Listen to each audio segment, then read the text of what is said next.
Greco's overplays it by just like standing up in rigor mortis, like grasping the throat, arm up, and then just back completely falls on the back in the snow. You watch as Sam hits Lucy again. They're now tied. It is down to the final snowball as both of them grab a snowball. Sam is gonna go. Ooh, he missed. Lucy's gonna go. She also missed a 9 and an 8. I'm gonna pass Hunter's Mark on Lucy. That's a natural 20 for Sam. As Lucy's like scrambling to get another snowball, Sam just hucks it, like he's really getting into the game now. He hucks it and hits her right in the side, and she is out. No! Task team is the winner. Woo! High five, team! Task high five. Yeah! Borky pulls Hasrat out of the snow. Oh my god! I've got bad news, Hasrat. We lost the snowball fight. I don't know what hell is like, but it's pretty close to that. He like shivers. There's Taurus who just waddles on over like with the fucking like the dog with the rum around his neck. The horse and Taurus were enjoying the show. Both just sharing like a hip flask. Yep. Oh my god. So these guys like this all the time? Yeah. The kids all help each other up, and like Meryl comes over and dusts off Hasrat, and Hasrat's like, stop it. Oh, Mr. Hasrat, it's being ridiculous. Your mitten fell off, and she like puts his mitten back, and I goes, there's snow in my mitten, get it out. She's like, all right, takes it off and knocks it out. And the boys like go into the back of the wagon, and they're like, and the prize for winning the snowball competition every year is, and they pull out a fishing rod, like a really, really nice bamboo fishing rod. The best fishing rod. Ooh. Ooh. Well, all right. So he hands the rod to you since you're the team leader. Oh, thank you. All right, Meryl, let's go to the next spot. Let's go. You can get the grill set up. She goes, yeah, I know. And she jumps onto the jockey seat. She's like, come on, let's go. Here's the thing I felt about the strategy was, I can't help but feel that Hasrat might have not been the most mobile. Well, then why did you pick him? I want him to be included. Hasrat just narrows his eyes and has this like look to his face, like his mouth is open, like, what? Tash just like walks past him, pats him on the back. You're being a lot more social. That's very nice of you. I want free food. You're gonna get it. Is he just like sideways walking? Yeah. He like as he gets to the back of the wagon, he tries to like launch himself with his feet, but he gets like his stomach on there halfway. He starts kicking with his feet as he's kind of like trying to like push himself like a kid trying to get out of the water with his arms behind his back like a seal. He's like trying to get in the wagon. And eventually Lee comes over and kind of shoves him into the back of the wagon. And Meryl hits the reins and you guys take off again through the snow. At this point now, it's a bit of a wind, a bit more snowfall. The visibility has gone down a bit. And Meryl assures you she knows her way back. It's not a big deal. There's a path. There's a clear set path on the edge of the forest to take. And eventually you guys move. You see a few deer, a few elk kind of making their way through.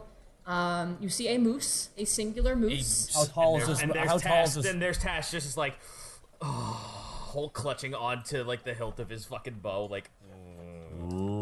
True story. Moose sound like big daddies from BioShock. They They do. sure fucking do. This goes. I mean, it sounds just like it. So when you're 20 feet from one, it's scary as shit. It is. I'm like, that thing's 8 feet tall. Run!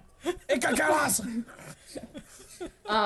Eventually you guys make your way and you see a reflection across the glossy surface of a half-frozen lake. And Meryl gets excited and she kicks and the horse begins to like almost gallop and the wagon begins to jump and bound over the snow and Hasrat is like, oh my god, like freaking out. The kids are laughing and giggling and they're having a field day as the wagon kind of swings and turns. And eventually it's brought to a stop in front of the lake. And all the kids unload and they pull out from the same long bag. They begin to pull out just simple fishing rods with line and hooks on them. They begin to pull out little pieces of what looks like maybe like leftover food of meat and stuff like that. Sausages, things like that. And they walk over. And while they do that, they hand all of you guys a fishing rod. Task, you have the best fishing rod. Because your team won. Which means you have advantage for fishing. And the rest of the everybody else gets normal fishing rods. Hosrod refuses to take a fishing rod, mostly because he can only hold it in one arm and it doesn't really work. And secondly, because he's bitter. So, Is he still hanging out with us where we're fishing? yeah, he's walking over. The lake is like, it's not huge. It's like maybe like a large-ish sort of pond. Like it's big, and as you make your way over, you do see fish on the surface. And as you make your way over, Sam wastes no time and he just casts his rod immediately. And while he does that, Lee actually goes over back into the wagon and begins to pull out a ceramic, almost like, it looks like a bucket, a ceramic almost bucket, and like a bag of other things, and this wire sort of grill essentially, and he brings it over. And Greckles, you actually roll a history actually. Yeehaw. Are you hibachiing me? Oh, damn it, it's a 6. A 6. He brings that, loads up. It takes you a while. He begins to pour charcoal into it, and he begins to light the charcoal, and he sets the grill on top. And you guys begin to fish. So everybody, I want you to roll a survival check to catch a fish. Can I actually go over and offer just to light it for him? Yeah, he's actually struggling. 25 to light it. with that advantage. Nice. That's a good thing you have a Here, nice rod. here, I got you. Oh, nice magic. Awesome. And he sets the grill on top. Alrighty, so that is a 25. Porky casts his rod. Sam.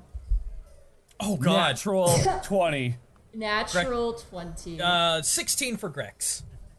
16 for Greckles, that's a 17. And that's another 17 for Lucy. Actually, I don't think Lucy would fish.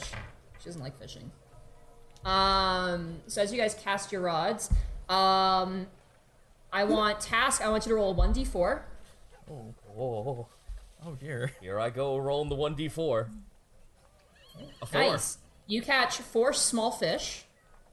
Borky, I want you to roll a 2d4. 2d4. Ooh. You critted, boy. Yes, I did.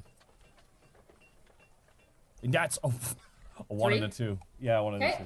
And then Greckles, you catch 1 fish. Oh, okay. And everybody else catches 1 fish. So that's 3 fish. And then Borky, you have 3. And then Task, you have 4. So you guys in total managed to catch 10 fish. And as you guys are kind of, you kind of like throw the rod out and you feel a bite, you just immediately pull it back. The fish are about maybe 4 inches or so. They look like some sort of like maybe a perch of some kind, but they definitely look like they're eatable. They definitely look like pretty good. Task holds up his fish. I have no idea what the fuck this thing is. I'm so used to these things having no eyes and pure white. Well, they're food, Mr. Task. Well, Merrick. I get that. I know what a fish is. I've just never seen this one before. It's like Oh, tons, well, you'll it's like tons of them in the water, you know. you guys, as you catch your fish, Lee takes them and begins to cook them. Now that you realize that Greckles, it is a charcoal grill. He sets kind of like small skewers into them and begins to grill them and like kind of washes them over with, like, looks like some sort of honey sauce of some kind, some sort of really, really nice sauce. I'll actually help him with that. Yeah, you guys manage to like flip them over and they get this nice charred sort of taste to them. And eventually you all sit down with your fish and Hofstrad immediately like shoves everybody out of the way, grabs 2 fish for himself, and he goes, "This is for me coming," and sits down and immediately engulfs, like swallows them whole. But there's enough there for everybody else that you managed to eat enough. It's sweet. It's kind of got like a sweet and sour kind of flavor to it. It's a very flaky fish. As you bite into it, you expect like bones, but they're soft, so you actually can eat it without any problems. It's very, very nice. It's very, very warm too, and like warms you right to your core. It's really good. This is really good. I haven't done this in forever. I don't think Mr. Bobbington likes making fish anyways, you know, cause like, I don't know, PTSD or fear. He's cursed, Porky. That doesn't mean he can't eat fish. He's still a halfling. Yeah, he's half fish, half man. Yeah, but he doesn't I mean- care about being half fish. Mr. Borkington is like prepared fish. The only thing I've noticed with him is that when he cuts the head off, there's a moment where he looks at the head and like a single tear runs down his face. And So that's it's just like, So now I just imagine him making finger puppets. Tell me I'm beautiful. I don't know. After Borky disappears for 10 years and he waits there for Borky, Borky just comes in. He's just got fish heads on his fingers. Borky, me and the family are here for you. Oh, Jesus Christ. Oh my goodness. I guess I'll put this down for Taz then. I've not done something like this ever. This is normally the Forest Vales territory. I'm mostly just kept to the caves. So this is a new experience. Lee like wipes his mouth. I mean, we mostly stick to the farms, but this is fun every once in a while. Nice to get away from the parents. Well, do you not like your parents? No, I like our parents, but it's just like, you know, when you work over the entire summer, you wake up, you work the farm, you eat, you go to bed. It's kind of exhausting, so it's nice to have fun every once in a while. Yeah. You should come swimming with us in the creek during the summer. It's really fun. Oh, summer. I was gonna say right now might be a bit chilly. No, no way. Not right now. Oh. Oh. Borky, I want you to roll a perception for me. Okay. There it is. Perception. 18. You hear a laugh. How far away? Muffled but close to you. Borky turns to Hasrod. Is it him laughing? No, he's like currently licking his fingertips. Like, that was good. That was really good. It's not him. Borky stands up and just kind of looks just where the sound's coming from. Okay, roll another perception check. Borky, what's up? One sec. If I heard something. 11. You look around. It's coming from your bag. Wait, the fanny pack of holding? The fanny pack of holding, yeah. Borky... Borky pulls the fanny pack of holding off and walks away for a second. Hey, Grecos, pull out your weapon real fast. I'm gonna insight you just because I'm curious about the severity. 18. He's nervous. Greckles slowly gets up and draws out the scary acid dagger of stab. Kids, you might want to move. Guys, we might have some action. Everybody steps back. They give you guys space. Borky pulls open the bag Ready's action to attack. and Hold action to shoot. and Borky reaches in. You pull out what's laughing. Yes. You pull out the hag head goblet. And you hear, and as the moment you pull it out, it laughs a little bit and then stops. And then the snow begins to swirl and twist. The visibility turns low. And as you look to the sky, you see riding aloft a staff, another hag with icy white skin, tousled hair. And she looks down to you, cackling. And now you realize where the cackling is coming from. As this creature looks down to you, goes, "Well, it's a good thing you came out. Now I can get vengeance for my sister." Shoot, fire right at her face. No, you guys weren't aware that she was above you. She's shit. actually flying above you. Everybody roll initiative. God damn it. Oh, shit. Fucking Oh my. ice hag. Sorry, I kind of did that as a jape. Just be like, now I can get my revenge. 12. 21. Alrighty. 7. Jesus Christ, I was not prepared. How high up my is God. she? She's up pretty high. She's probably about 40 feet or so at this point. Why don't you come down here and fight? Alright, do we have Oh, Ta- jeez, I didn't Task mean to do back that. Didn't mean to do that. Sorry. I am back. Alrighty. back. Stupid. Greckles. Hang on. Wait, are you guys? No, you're not. No, we're not Here all we go. back. There. Oh, no. Give me No, my map, god damn please. it. Stop attacking. I'm trying to freaking... Where's the...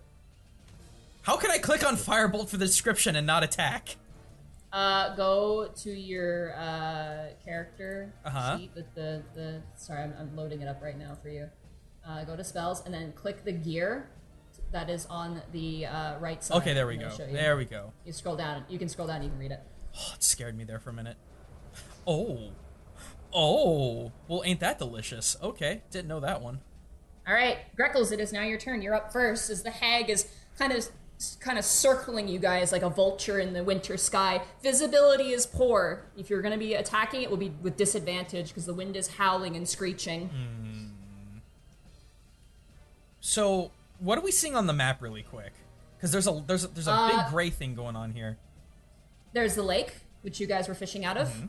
And then you see the hag currently flying and circling around the lake. Meryl, the other kids are all around the lake. And you are all currently combat ready. Hostrad is already ready to waddle to safety. He's already trying to escape.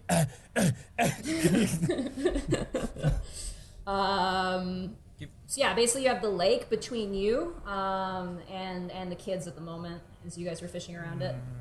It was more of a pond, or is it? It's like a small, like a large pond. Like a pond you can fish out of. It actually sustains life. Okay, cool. Yeah. Alrighty, frosty old hag. Let's see if you can handle this. Ninsha Zai Katon no Jutsu. Let's throw that firebolt. All right. That will be with disadvantage.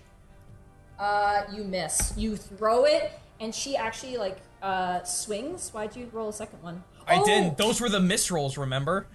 Those are the first two were miss rolls. 15. 15 still doesn't hit. You go and you swing it, and she just kind of whips her staff that she's riding on. Like she kind of does like a donut, and it just kind of fizzles out as she kind of blocks the attack. All right, well.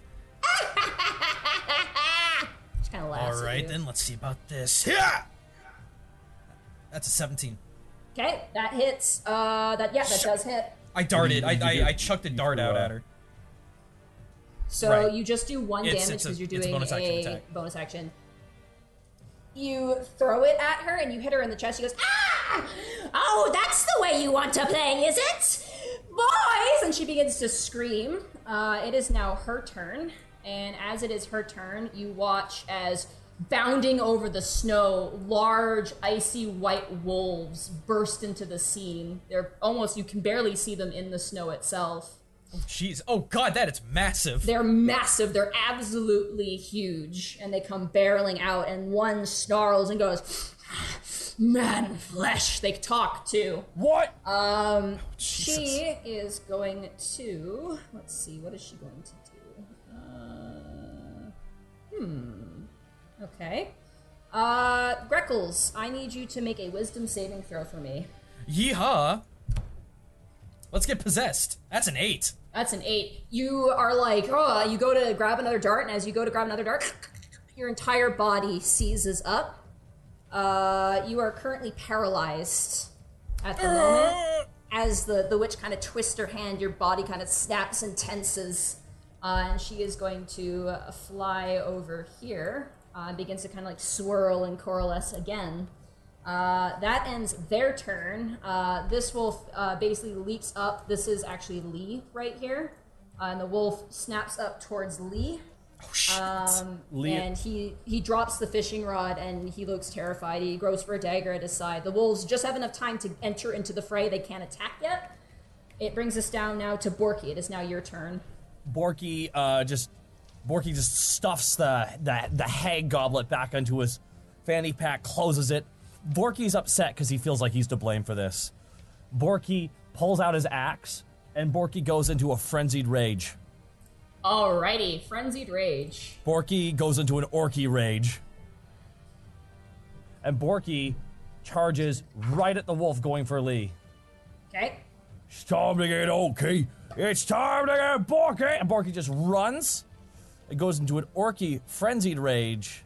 And that means that I get an extra attack too, right? Starting when you choose this path, you can go into frenzied rage. If you so, the duration of your rage you can make a single melee weapon attack as a bonus action. So Okay. you can't do it this turn, but you get your 2 attacks. Okay. But on your following turn, you can forego your bonus action to hit a 3rd time. Okay, no worries. All right, Borky swings his great axe Okay. at the wolf. 15. Wolf here. 15. That hits. Alrighty. That's 8. 8. All right. You take your axe and you slash the wolf. This is wolf number 3. You watch as a spray of red blood now soaks into the perfect white pelt of the wolf, and it snarls at you. as you come into the battle. Ah! Borky just yells and yells out. Plus 2, actually. Plus 2, so that's, that's brings it down to this. Sorry. Yeah, no worries. And Borky grabs his axe, just like throws it to his other hand, and swings to the side again. 27. That hits. Jesus. 17 That's damage damage. plus 2. 19 points of damage. That brings it down to... Okay, there we go. You, once again, swing and lay into it. This thing is huge. It's very bulky and stocky. You cleave into its shoulder again, and the wolf like snarls. You watch as it snarls, almost like icy wind kind of blows out of its mouth and its nostrils as you do so. That ends your turn. Taurus awaits your command. What do you want Taurus to do? Go fight the one closest to us. Okay, Taurus Engage. runs off, engages the one closest to you. I'm so happy I have the stats right in front of me. He's gonna go for his signature bite attack. That absolutely hits. He rolled a 19. Let me grab my dice because I forgot to get out my dice. That is okay. Oof, 8 points of damage. You watch as Taurus like barrels over the snow and then leaps on top of the wolf's shoulder blade and sinks its teeth in, and the wolf begins to shake as Taurus is staying latched on. So that's 8 points to this one here. Not bad. Alrighty. Task, it is now your turn. Is Hasrod really running away?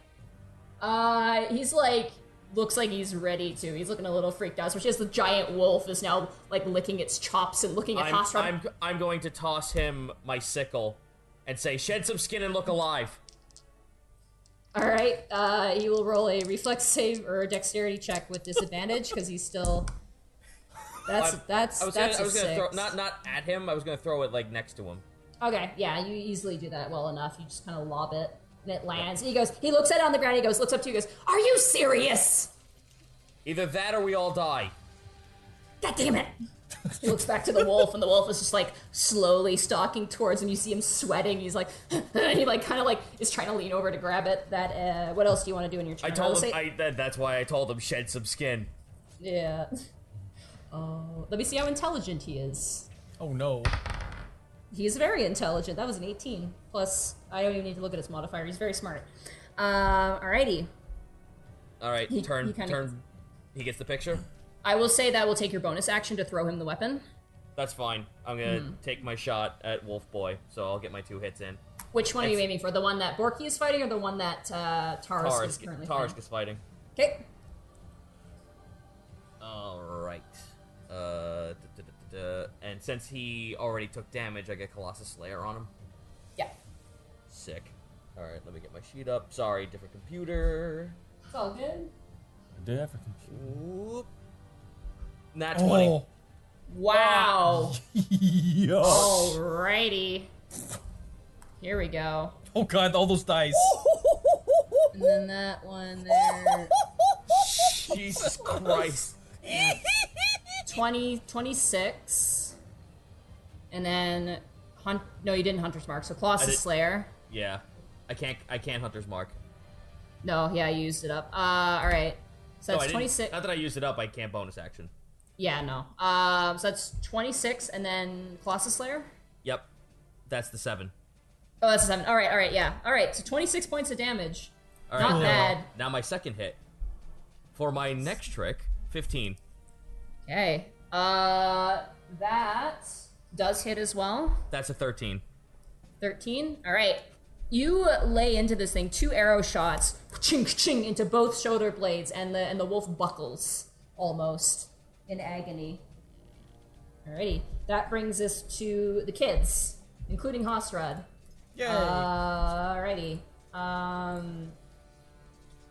Big Yeah. mood damage. Hasrad is going to take off a coat. He's gonna One throw it. coat? He's wearing 4. He takes off 1 coat. He takes off a second coat, so now he's down to 3, and he's gonna grab the sickle, and he's gonna stay in place. He turns to the kids. He goes, "Get underneath the cart!" And the kids will begin to run. So they'll begin to make their move. Lee is going to disengage, and he's going to kind of turn behind you. The wolf snaps at him as he runs, but he manages to kind of like avoid being hit. I yell at it to get its attention. Greckles, you are still paralyzed. You can only make the saving throw at the end of your turn, so you need to make another wisdom saving throw for me. Shit! That's a 13. That's a 13. You try so desperately, but you're still stuck. You can't do anything. And the hag is just pointing at you, and she's like almost falling off of her staff, just like pointing her finger, just laughing at you, just like like she's having a field day. Sadly, that ends your turn. You are still paralyzed. Alrighty. Okay.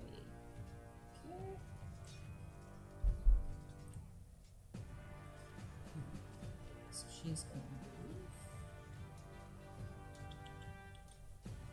She's gonna fly on back to the middle of the lake.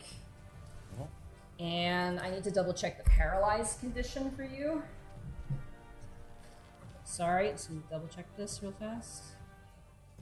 Damn you, Gruntilda. Damn you, Gruntilda. Bum bum bum bum bum bum bum bum bum bum bum bum bum bum bum. Okay, I'm going. Alrighty. Since I have headphones on, I'm gonna go ahead and just put that on in the background now. She comes down low to the ground, and she is going to. This is a. Oh yeah, she's gonna hit all of you. She's Cone of Colding, isn't she?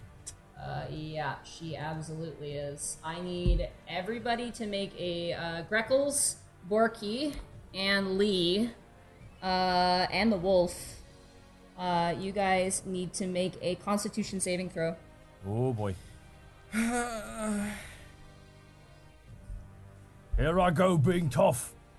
I have 11. no 17. Oh, you automatically fail, actually, Greckles, because you're paralyzed. Fuck! I rolled good, too. Oh, wait, or do you? It's a Constitution save, though. Not a Actually, dex no, save. you're right. 17, you're good. So you pass, Borky, you fail, and Lee rolled a 2, so he fails as well. Oh Jesus. This is gonna be a lot of dice. Give me 2 seconds here. Oh boy, oh boy, oh boy. Child is dead. No, we have killed child. Reboot. Child is dead. Kill child. Oh, this one too. Sorry, I didn't realize it was this many dice. I should have had these pre-prepared. Bad DM. Bad. Yeah, I'll just roll these. Excelsior! 17. Don't banish him to another dimension where he makes comics.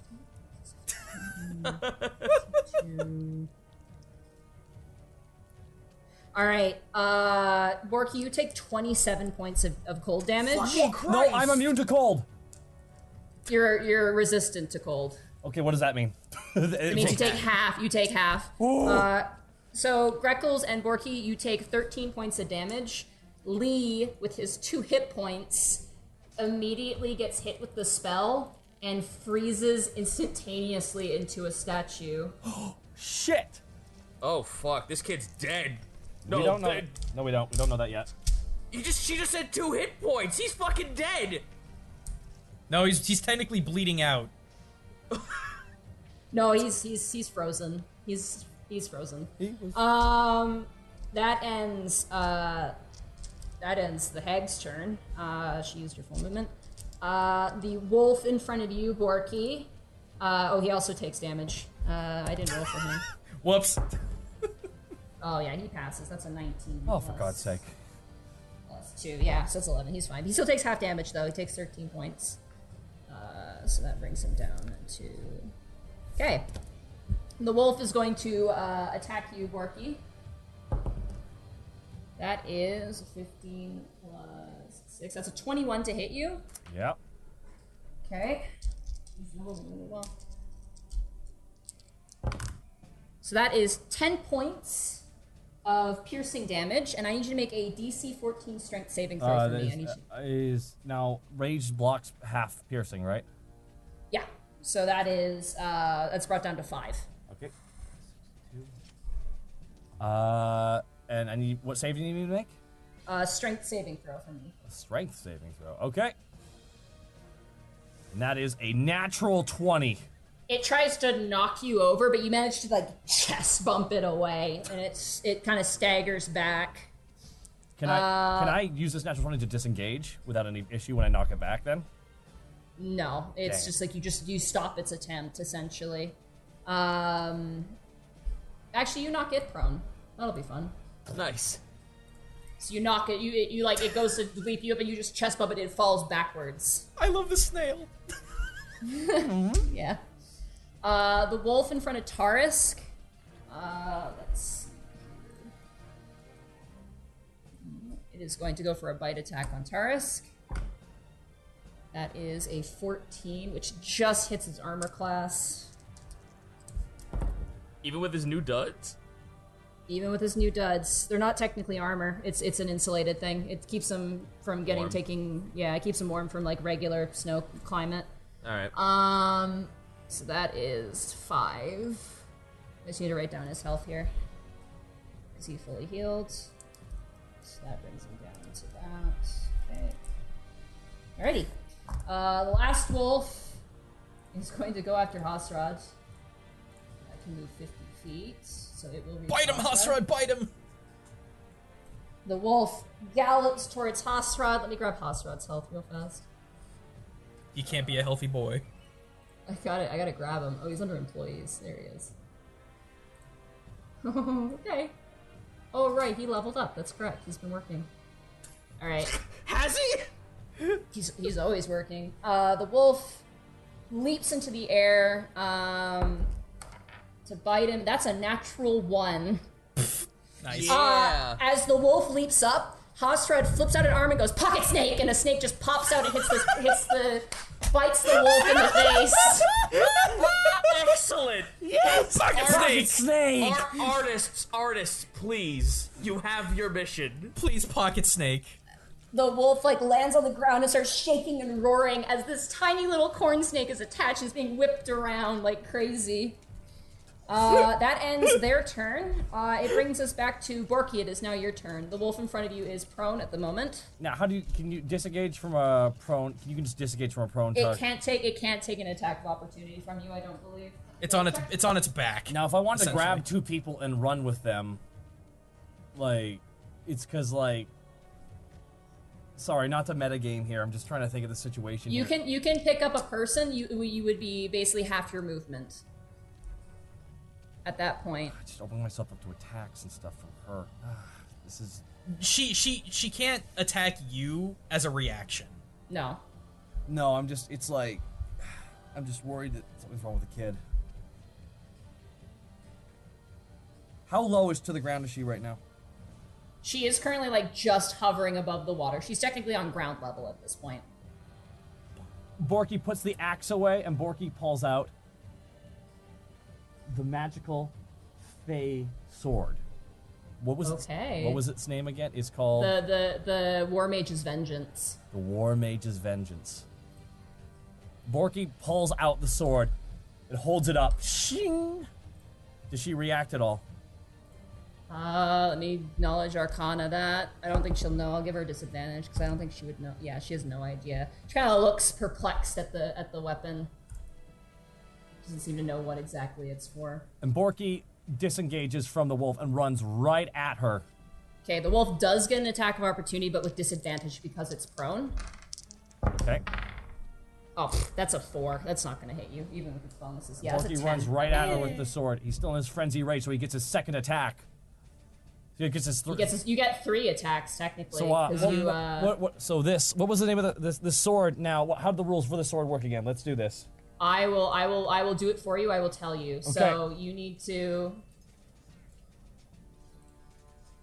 You're going right up to her. You go right into the water, but you're fine. Yeah. The T actually kind of saves you from having to make a check. Yep. So you're going to attack her. You have 3 attacks in a frenzied rage. Yep. All right. So attack number 1. Yep. Roll the hit. You got to roll. Well, what do I do? Just roll your attack. Is it the great You sword? roll. It's It's the great sword in your inventory. Yeah. great sword. Okay. First attack. That is a 13. You swing at her and she like rolls over on the broomstick and like flips upside down and she's like, ah! So you miss your first attack. Stab her in the fucking face. Sorry, I'm sorry. I'm trying to think of. Don't I have an ability called Reckless Attack? Like, or is that? Don't I have that at this level? You have to announce that before you make an attack. It's not in my abilities on my player sheet. Sorry, I don't mean to be a bad player here. I just don't. Okay, reckless attack. Sorry. It's So basically, when you use reckless attack, you gain advantage on your attack, okay. but the enemies gain advantage on you. Okay. So that one is where is it? Is it before or after? Where is it? Yeah, I'm trying to find it in my actual list here. Sorry. Reckless attack. Target at 7 level, you can throw aside all concern for defense to attack with fierce determination. When you make your first attack on your turn, you can decide to attack recklessly. So it has to be your first attack. So next round, you can decide to do that. Okay. Sorry, one second. It wasn't on my. Sorry, one second. I'm trying to get my book open here. Where the earth is Druid? Sorry, is Barbarian. Sorry. Barbarians near the front. Barbarians on page. Yeah, it's alphabetical. 48. It's alphabetical. 48. You should have it there in your character sheet. I'm pretty sure I loaded up everybody's stats. I There. got Relentless Endurance, Savage Attacks, Tavern Brawler, Rage, and Danger Sense and Frenzied Rage. Okay. Sorry, I'll add that in later. My bad. No, All right. that's okay. I should. So I you should. can't do it on this turn just because it has to be your first attack, but Okay. you can do it on your next turn. I do apologize for this, everybody. Rules. Borky's gonna roll. Borky's he's got you say run's kind of plan right now, so he's just gonna keep swinging. Okay. I dropped the book. All right. So let me- you swing again, and the once again the hag kind of like rears up her broom, and you just completely you nick the broom, but it just doesn't work. One more attack. Your frenzied watch. attack. Why not? 25. There we go. 25. That hits. And Borky rolls his damage. 14. Okay, that's 16, and then I need you to roll 1d10. We were so close to having Ultra Instinct Grandma. Right? Okay, 16 plus 3, that's 19 points of damage. So that brings her down to this amount. She's like cackling, she's laughing, and then you cut up the length of her arm, and she lets out this horrific howl of pain. And she just glares at you with this glowing arcane intensity. She looks right mad. Alrighty. Okay, That cool. ends your Sorry, turn. I dropped the book. Actually, it was in my hand, and I wasn't holding it properly because I'm trying to look at my stat sheet at the same time. Ugh. Alright, next up is Tarisk. Tarisk is going to attempt to bite again. Keep at him. That is a 4 plus. Oh, that does not hit. You watch as Tarisk bites and snaps at the wolf's feet, but the wolf is like kind of backing up out of the way. It is now your turn, Task. All right, well, let's down this idiot right quick. Hunter's Mark on the wolf. Okay. And let's fire.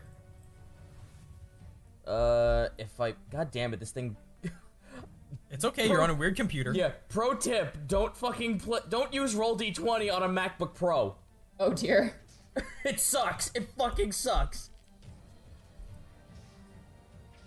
12. Wait, You go to fire, and the wolf just kind of like you think you're gonna hit it in the shoulder, but its fur is so long and puffy, you actually just like nick it through the fur. Son of a bitch. All right, try one more time. 21. That hits. 13 plus 5 and Hunter's Mark. Yep, Hunter's Mark. Here I go. 4. Wow. It like rears up to bite down on Taurus, and you shoot it through the neck. Accurately, it goes right through the neck and slumps down dead. A rush of snow erupting around it. Nice. As a free action, I'll say, Tarisk, go assist Tossrod. Taurus nods. Good shooting, Taisk. Alrighty. It is now the children's turn. All the kids are going to run underneath the wagon. So we're all now underneath the wagon. Hostrad with the sickle as the wolf is still shaking its head off. I gotta grab his freaking stats. He's never fought before. Oh boy. Learn, motherfucker. You're working for us. More He pocket literally- snakes. He literally has no weapons. Let me actually look up Yuan-Ti abilities, because he might actually have something there. Can't he have, don't Yanti have, It's a poison bite. weapon? Or a bite attack. something. They probably have some. Let me look up. Okay. Alrighty. I didn't know you could do that, Hosrod. Neither did I. Okay, Hostrod is going to cast Suggestion on the wolf. Yo. So he looks up at the wolf the wolf whips and the snake lands into the snow dead. And the wolf snarls and Hasrid goes, "Hey, can we be cool?" Just kind of shrugging. And you watch as his eyes glow with an arcane ability. Let's see if the wolf can save. Where's the wolf's? What is this save? Oh, you actually have a decent wisdom. Let's try this. That is a 7. So the wolf fails, and the wolf kind of just stops. And Hostard's cool. Cool. Can you be cool? Hosrod just pulled Ka out of nowhere. Right? Trust in me. Just chill out, bruh. Chill out, dude. Hipster Ka. Alright.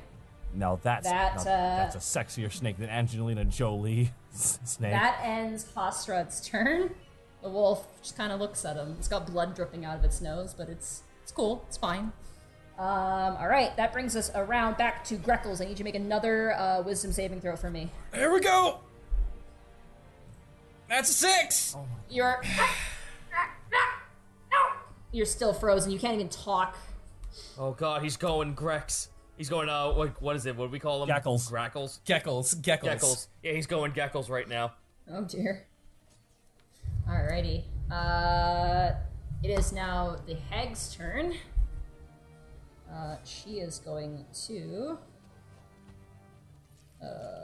she's gonna fly away from you, Borky, so you get an attack of opportunity on her, using your reaction if you'd like. I would. Oh, I wish I could grab on and punch her off her own broom. No, you have to. This is just a swipe at her, because she's the fair Grab distance her away. broom and beat the shit out of her with it. All right, take an attack of opportunity, and that is a 20. That hits. Let's roll that damage. 10. +2 because you're raging, and then I need you to roll a 1d12 for me.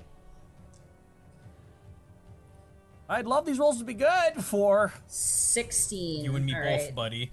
16, that brings her down to... Okay. Alrighty. So she flies away. You manage to swipe at her leg. She's gonna fly over here, and then she's going to cast Ray of Frost on you. I lost her stats because I was looking up the Auntie stuff. There we go. That's okay. Oh, that's a miss. That's a 12. That doesn't hit you. She shoots out a ray of frost, and you just you close your eyes, and it poops into the water. That ends her turn. Did it really work out for her? The wolf in front of you is going to get up from being prone. And it is going to go for you, Greckles. Does it take a? No, it moved into your combat space, not out. So it gets up, takes half its movement, walks over to Greckles, and it is going to bite at you, Greckles. Uh-huh. And I believe that counts as a crit, because you're paralyzed. Wait, really? That's prone paralysis auto crit? So the wolf gets advantage to hit you, Greckles, and if it hits you, it does count as a crit, Okay. is how this works. So that is an 8 + 6. That is a 14 is the first roll. And the second roll is actually a 15. Does a 15 hit you? I'd be denied my dex bonus, right? You just failed dexterity saving throws. Oh, I've got an AC of I got an AC of hold on. 16. Technically, you're incapacitated, so you can't take. Okay, yeah, no, it misses. Oh, okay. Yeah. The wolf all right. bites at you and bites off. It doesn't understand your hat is a hat, and it basically bites your hat Oh, you bitch! and eats your Again, hat. just Grackles. There he is, just standing there. This whole wolf is- time, just bird face, real bird face, while this is all happening. Real bird face. I just want to do sweat drops on the feathers.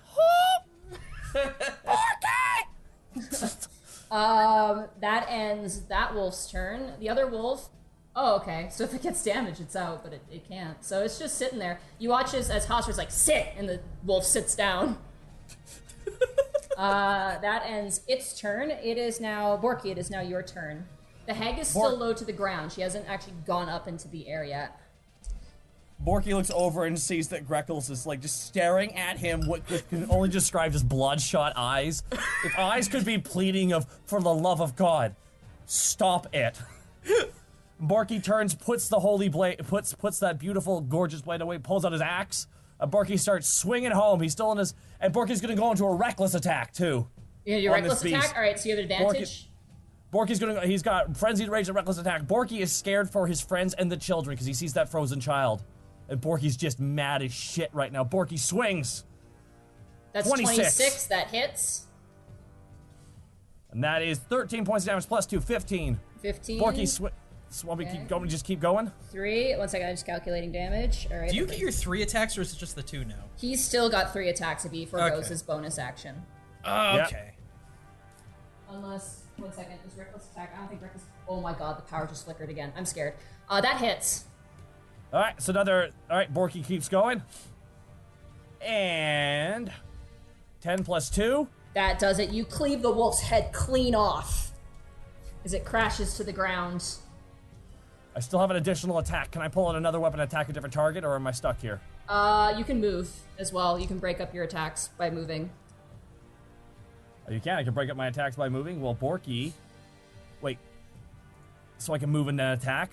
You can move and then attack, yeah. Borky's gonna turn with his axe, and Borky's just gonna charge right at that hag. Okay. Borky ain't even gonna attack the hag. Borky's gonna spear the hag. Okay, with the javelin? No, with himself off her damn floating thing. That would take an action, so no, you can't. Oh, you can't? do that, Borky's no. just gonna run at her with an axe. Okay.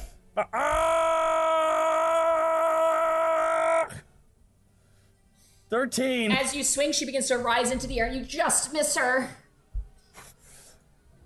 I whiffed her. You did, Dang it. yeah. It's Tarask's turn. Tarask. I told him to assist Hasrod, but yeah. Tarask will use the dash action. Tarask runs over and sits down in front of Hasrod too. Obediently. He's like, well, hey, he's doing it. I'm gonna do it too. Alrighty, that ends his turn. Task, it is now your turn. Passing that mark onto the hag. Alright, hag is marked. Taking a shot at hag. Okay. Here I go, shoot the hag. 29. Oh, wow. Okay. That definitely hits. Roll for damage. Alright, that's 7 plus 8, and now Hunter's Mark. 15, 5. Oh, lovely. 20 damage. Not bad. And now for my next attack. 18. That hits as well. So 7 plus 3. So that's... Yeah, torrential downpour, 10. Nadine. It is a literal torrential downpour outside. That It is... happened actually oh my about 5. god! Oh my lord! You shoot solidly into both sides of a side underneath the rib cage. She almost gets knocked off the broom as she's raising off, but as she gets knocked over, she kind of does like a roll and then manages to steady herself and keeps rising up into the air. It is now the children's turn. They're going to stay, and Hastrad is going to turn to the wolf, and he's going to go, now go home and think about what you've done. Bad dog. Bad. And then Taurus looks sad. He's like, not you, you. I'm gonna have the wolf make another saving throw just for this command. That's a 4. That's gonna fail. The wolf is now gonna probably leave. Sad Hulk music. It is gonna run away with tears streaming down its wolf face. It is out of combat. It runs away. Greckles, it is now your turn. Roll another wisdom save. Okay. That's a 4. I'm so sorry. You are still frozen. I feel really bad. You're rolling really badly. I'm so sorry. It is now the hag's turn. She is rising up into the sky, currently glowing like a weather balloon with the blinking hunter's mark. She is going to fly over to here. Getting shot with those arrows made her very upset. So she is going to cast a spell called Ice Storm on you. She begins to swirl And it's a 20-foot radius.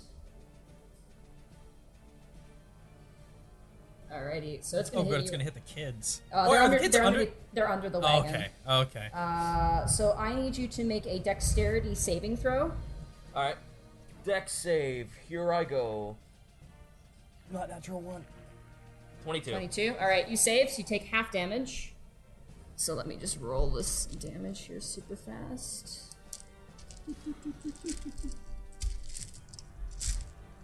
Sorry, digging through my dice here. Oh, there's one. Okay. Okay. It's 26 cut in half. That is 13 points of damage. Ouch. Half of it is bludgeoning damage and half of it is cold damage. As she swirls and a black cloud swirls above you, and it just rains down giant hail shards. And some of them sink into your skin, bashing you in the shoulders. Your helmet, you are kong, kong, kong, kong, as it hits your helmet. The ground around you, 20 feet around, is considered difficult terrain at this point, Jesus. as there's just a spike field of ice around you.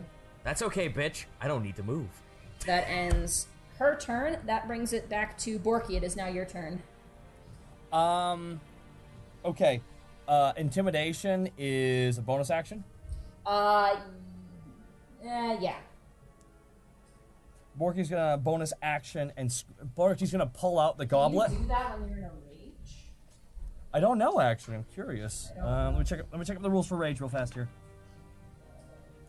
Rage. When you advance on strength checks and strength saving throws when you make melee weapon attacks.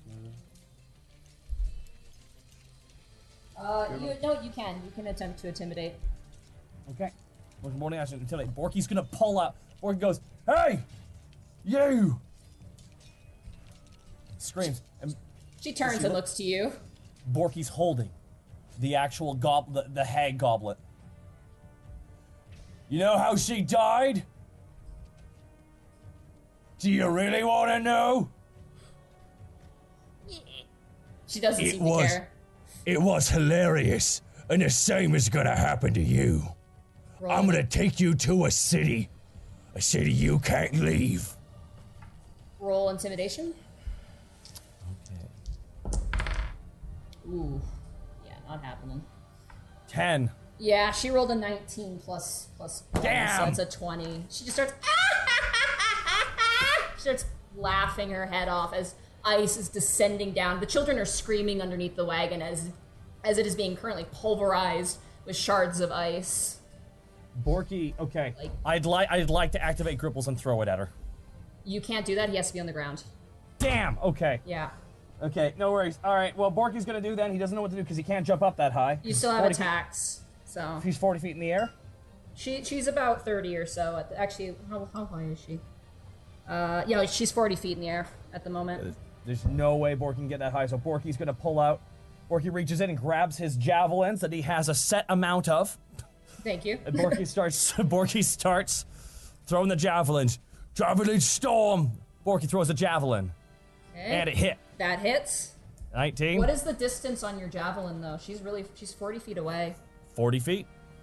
Okay. A javelin's I think. Well, a javelin is like is it 30 to 120. So, Okay. I'll say you hit. Screw it. 40 feet? All right. Yeah. And 6 Borky- plus 2. That's 8 points of damage. Borky throws another javelin. Okay. 16. That also hits. Oh wait, no, that doesn't hit. You swing and you think you Yeah. hit her through the snowstorm, but no, it doesn't. And Borky for his last one pulls out the dragon throwing axe. You use your ha- bonus action to intimidate. You can't use your bonus action to use the attack with your frenzied rage. Oh, do I have to announce I'm restless attacking each turn? Well, no. When you do your third turn in your frenzied rage, you have to forego your bonus action to do it, to make that third attack. So you chose okay. to intimidate instead.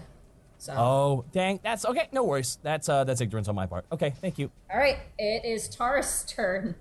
Taurus is going to sit in front of Hostrad, and Hostrad's like, "Go, no, shoo, go away, go away." Task, it is now your turn. The hag is kind of encircling. She's currently got a javelin in her back shoulder, I don't need to move, bitch. I'm gonna fire.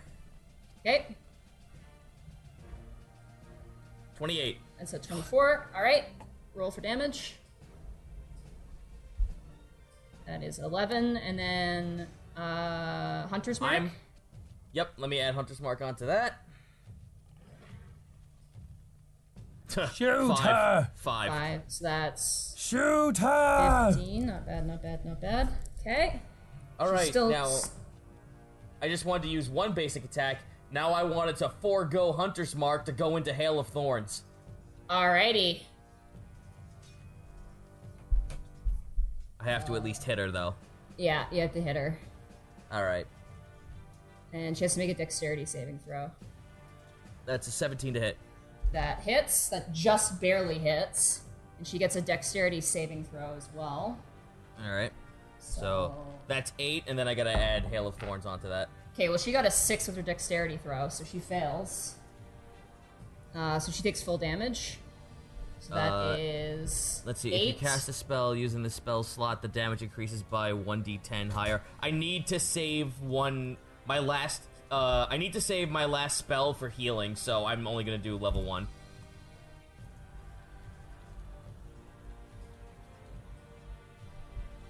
Come on, 3. That's a pittance. Okay, But that's 11 points. But yeah, so pretty much like 300, a hail of arrows shoot down from the sky above her. Ah! She begins to scream. She's a pincushion at this point. That ends your turn.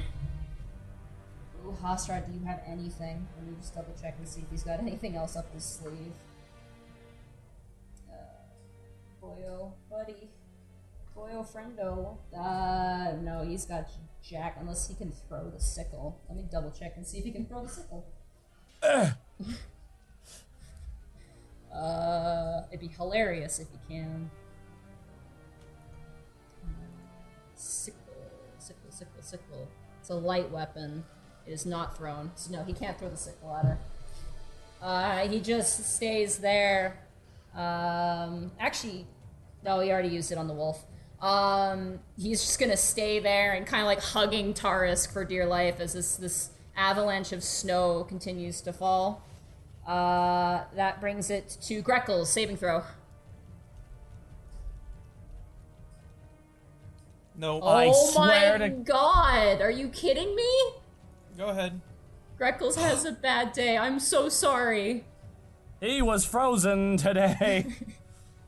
Oh my lord. That is the hag being hurt and damaged is going to she's going to use her full movement to attempt to leave. She starts blasting off on her broomstick away because she is currently scared. So she's motoring. Borky, it is now your turn. okay. All right. So she's trying to get away. Yeah, she's starting to really book off. She's still 40 feet in the air, and she's just like, She is. yeah, Oh. she's still running.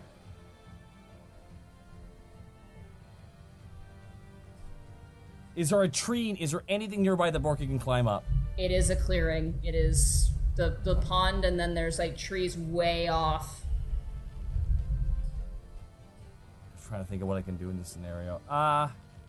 Borky's still got 3 javelins, so Borky's just screams, get back here! And Borky still reckless attacking. Okay. Borky's gonna keep on. Borky's gonna pull out 2. Borky's gonna first of all throw 1 javelin. 13. You throw 15. and she just spins and misses. All right. All right. Borky's gonna throw another javelin. Okay. Very recklessly. 26. That one hits. Roll damage. That's 9. As you rear back and she's like, you immediately pin her and you knock her off the staff. The staff goes careening and crashes kind of vertical into the ground. And then she just face plants, and as she falls, she shatters into ice onto the ground. Dead.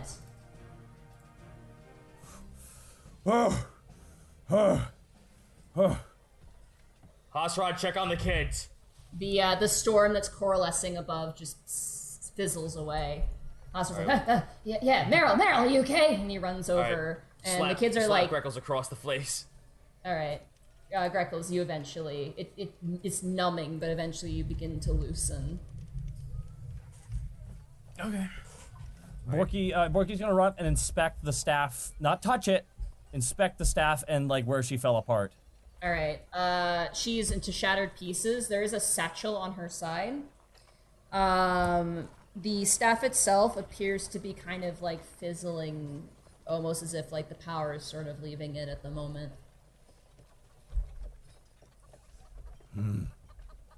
Borky, can Borky like investigate what he's looking at real fast here, like or just or perceive? Roll if you roll investigation, it means you touch it.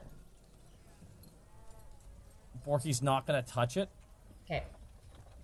Borky's the bag though is on the ground. Yeah. Nothing ominous about the bag at all. It's like a leather pouch. Borky's going to. Okay. If I investigated, do I have to touch it? Yeah. Borky remembers how Task chastised him about touching the sword because it could be dangerous or cursed, and this is a hag we're dealing with. It's dark magic. So Borky's gonna grab the satchel though. Okay, you grab it. Yeah. Borky's Cold. gonna look. It's very cold. Borky's gonna look inside it, but kind of like away a little bit, away from his face, and like slowly All right. peer into it. Inside, peering back at you, is a human eye encased in ice. It kind of looks up at you. Oh, good. Borky looks a human eye. Borky looks back at it. It doesn't blink because it has no eyelids. Just kind of stares. Borky closes the bag on it. Okay, you close the bag on it. And Borky just kind of ties it to his side, essentially. All right, you tie it next to the fanny pack of holding. Yeah. The kids immediately scramble over to Lee, who is completely frozen in ice. I'm going to start trying to safely firebolt him to get Roll him a thawed. medicine check. And the moment there's like bare flesh shown or like his face is out of the ice, I'm casting Cure Well, Wounds. that's a 7. Okay. You don't know, like, you don't know if that'll work. You begin to cast your firebolt spell. You eventually melt away and his hand is out. His hand that was like clutching the dagger, you managed to heat up and get that visible.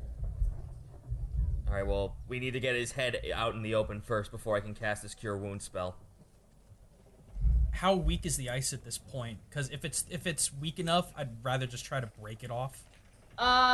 You're doing enough like kind of a blowtorch sort of effect with your firebolt. Eventually you do kind of melt away the face. The eyes are completely frozen.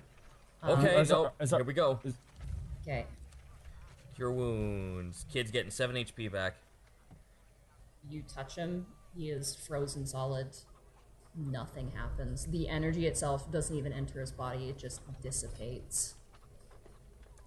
Yeah, this kid's dead. Hostrad walks up.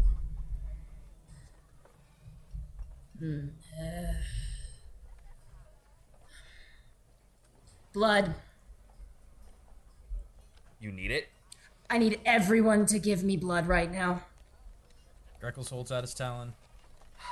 Taz takes a dagger and slices the wrist. Borky Okay. clomps up. What's going on? We cutting ourselves? Oh. This better be Hostrad pulls out a ornate bowl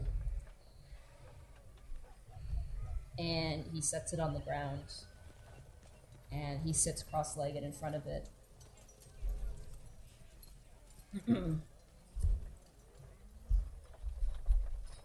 That was Gesturing how to- much- How much damage did he take? How much damage did the kid take again? You said 27. 27, alright. However many hit points left you guys have, I need you to funnel. Borky has 60. Borky feels responsible. Borky has 62 hit points. I have 37. I have 19. I'll do it. Okay. I'll do it. Yeah, I'll give. How much do I have to do to myself to? I'll give 20. You know what? Alright. Yeah, I'll give 20. Okay. Borky gives 60. Okay. And Greckles will give 9. All right. And then out of all of you, one of you has to choose a stat to be lowered by 1. I'll Dexterity. take it. No, I'll take it. Put it in con. Taken away from con? Yep. Okay, does that lower your modifier? Nope. Okay. So that is permanent. As Hasrad begins the ritual, the bowl, you pour the blood into it. He adds one of your feathers into it. And he begins to chant in a language you do not understand. Oh, it's voodoo. You don't know. You do. And Hasrad, who is generally a very quiet person, this is the most you've ever heard him talk. Whatever this is, takes about 20 minutes as the snow is howling, and he is even getting iced over as he's doing this. Meryl is holding her breath. And at one point, he does say in common, Quetzalqueen, please guide my faith. Quetzalqueen, guide my hand. Quetzalqueen, guide my magic. And as he says that, the blood kind of begins to, almost like it's being poured out, begins to pour away. The bowl itself is ornate and has detailings of snakes. The bowl comes apart into a bunch of golden winged snakes, and it begins to kind of crawl all over the boy.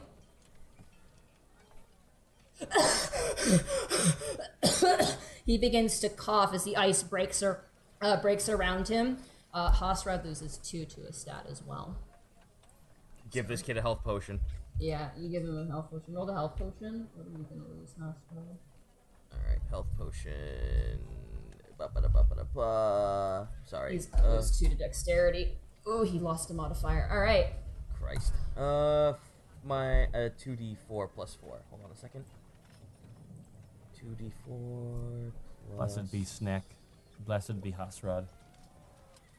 7. 9. 9. All right, you give him the health potion. The rest of the ice kind of melts away. Meryl comes over with a horse blanket and wraps him in the horse blanket. And Lee doesn't. He's usually pretty happy. He's like pretty shaken. He's kind of like shuddering and shaking. And Hasrad turns to all of you and goes, "I will never do that magic again." Yes, sir. He looks really mad, but not really because he had to do it, but because he did it. And he begins to walk towards the cart. Borky's gonna nudge Task real fast. Got two wolves there. She'd probably survive with them. You know, cut them up real quick. Task does not respond to that and ushers the kid to the cart. Lee stumbles over to the cart, and like the kids are all kind of like, "You're not going to tell our parents, right? Please don't tell our parents." Like they're really concerned about that. Lee's just pretty quiet for the most part. Borky's just kind of scratching his chin. This place is dangerous, almost as much as the jungle. It's hard to be a kid in places like this. Task looks over at Meryl. Take us to a house. I could take us to a paladin of Ginter. Take us somewhere where we're indoors and not in the open. Okay. Do you guys load up, or are you gonna? Real fast. I'm gonna survival check I'm just gonna try and cut. Borky's gonna pull out his axe real fast and just chop at the wolves. Okay. Roll 2 survival checks there. In the meantime, Monty, I'm gonna go and drop from 11 to 10. Oof. Natural 1 on one of them. Natural 1 and a 20 on the other side. You walk up to the first wolf. Its head is cut off. That was your handiwork, and you're like, no. You're just like, no, not even gonna, no. You go over to the other one. 5-0. 5. They're so big, and like, they're already beginning to freeze over, and the snow is beginning to fall over them. You're not able to get anything out of it. You get one fang out of it. You get one winter wolf fang. All right. Borky tells Task real fast. Task. gestures to he points at the witch's broom sticking in the ground. I ain't touching that, but we should tell someone about that. Tass looks over at one of the jackets that Hasrod had foregone, and he's going to wrap up the stick and bring it on board. You know, this actually isn't that hard. Greckles goes over to try to mage hand it out. Okay. You go, and the moment you touch it, I mage hand it. Yeah, the moment you touch it with mage hand, it begins to float upwards. The moment it's touched, it just starts to float upwards. Like just going up and up and up and up. Just going up and up and up and up. And you notice that your mage hand is actually stuck to it as it keeps going up and up and up until eventually it reaches out of your distance for it and it dissipates, and then the stick just keeps going up and up and up. Well, ain't that What? something? Well, that's someone else's problem then. Roll For the Knowledge bird. Arcana, Greckles. 19. Okay, that was a trap. It was obviously sort of defensive magic where whoever grabbed it would be stuck to it and it would begin to float upwards, and if they were to let go of it, they would fall, essentially. Boy, aren't we glad I can do that. Yeah, buddy. Borky just goes. Borky makes the face of gee. Whew, don't Money- touch magical artifacts. Monty, real quick. With that con loss, does anything actually, like, physically happen, or is it just, like, gone? You feel it's gone. Like, you and Hasrad both sacrificed to revive the kid. Right. Through So, essentially what is, you don't know what type of ceremony, but alright, so right now, just so we are clear, I'm going from 11 to 10. okay, yeah. Okay, there we go. Just want to make sure that Yeah, was no, clear. you don't lose your modifier. You Yeah. lose an extra stat. Lee is kind of like, he's not terrified. He's just really confused. And Hasrad kind of leans back on the cart as you guys are beginning to move once again through the forest.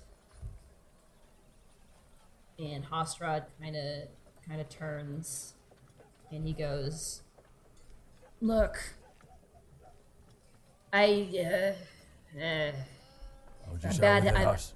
I'm bad. I'm bad with the emotional thing. Mm-hmm. I used to be a priest of sorts. My Tass brother looks and up at I." him. Sorry, continue.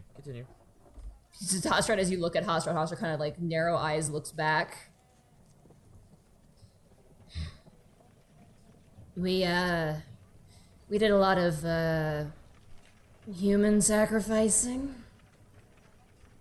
And like the kids look up horrified, he goes, "Sorry." But yeah, we did a lot of human sacrificing to a snake god. And my sister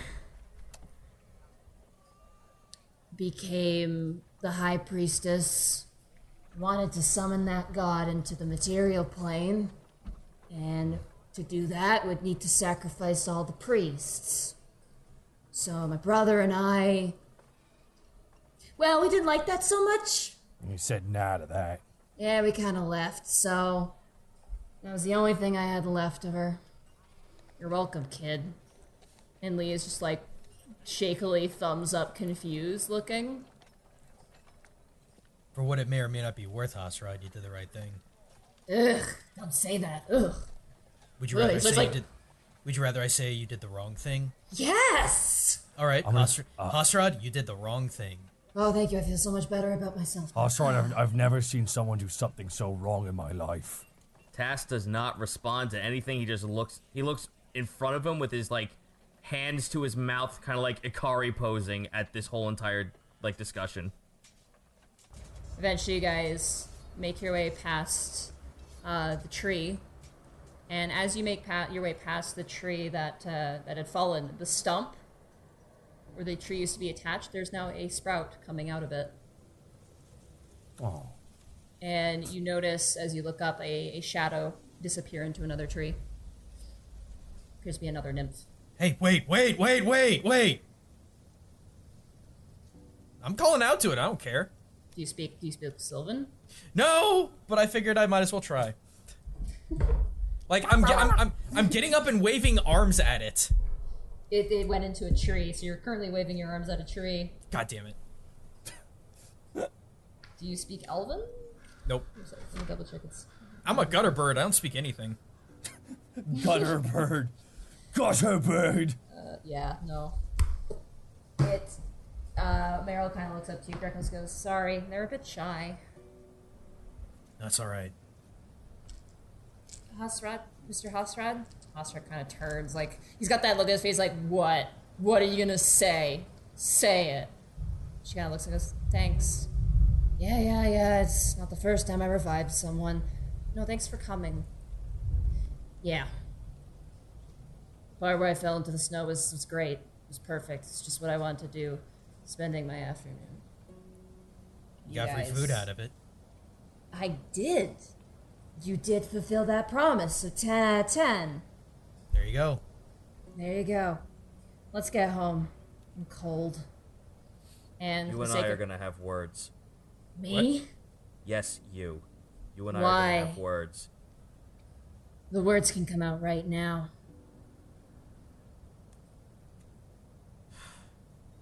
I suppose it could before we enter the city. I want to know more about that necromancy you just pulled. No, you don't. Besides, you can't learn it. People of our race are born with it. Even if I can't, it's something I still want to know, even if I have no magical means of possessing it. Let me destroy this dream super fast. Who are you trying to revive? I'm not trying to revive anyone. Okay. Trust me, it's not worth what it takes away. It never is. No, that kid might be awesome. Yeah. I just want Lee's just Ta- like, yeah. Yeah. Tash just looks forward. I don't want to return someone. I just want to know what my sister was in. I wish to know what my sister had her hand in magically. Yeah. Well, I'm not your sister. So, sorry. What? Aren't No kobolds shit. and snakes most lizards? Your cousins, if anything. Distant relatives, perhaps, but I haven't looked into it. You meet up at like once a year and you're like, oh, what's neat? What's going on with you? Awkward. This is awkward silence in the back of the cart. Not much. How are the kids? That's great. Lucy kind of turns and goes, "I had fun." And, like, Sam, like, smacks her, like, "What?" Greckles is actually going to try to look around his body to see if there was any sort of, like, permanent damage to him. Besides where your feathers were plucked out for the actual ceremony itself, you're good. Your bones are more hollow. Your bones are. You feel a little The bit Hollow lighter. Earth theory is now even more Taka, intensified in this Taka, character. why would he have hollow bones? He doesn't fly. Because all birds have hollow bones, and you're a bird. I'm half bird. How are you half bird? You're like full bird. No, technically they used to be like relatively full birds, so no, it makes sense. Hollower bones. Hollower bones. Eventually, you guys make your way back through the farmland, and eventually Meryl does drop you guys off in front of the city. As you guys get off, Meryl actually kind of grabs Greckles, grabs your hand, and she goes, "Don't tell our parents about this, please. Kid, you have no idea how many secrets I have under my hood. Everyone." She looks to Borky and she looks to Taz. Please. Tash just waves his hand like in agreement, but still doesn't like let up in the stare. He's like half-handedly just like waving like yeah we promise, but he's not looking. She nods. She looks to you, Borky. Borky does a thumbs up. Borky kind of does that like thumbs up or thumbs down, and does up. Thanks. Like- All the kids look relieved. They're just like, whew, not getting into trouble today. At least not with the parents. I'll see you guys at work. I heard you hired a new, servant maid. Yeah, you're gonna love her. Really? Yeah. Well, that's great. I thought it was gonna be replaced.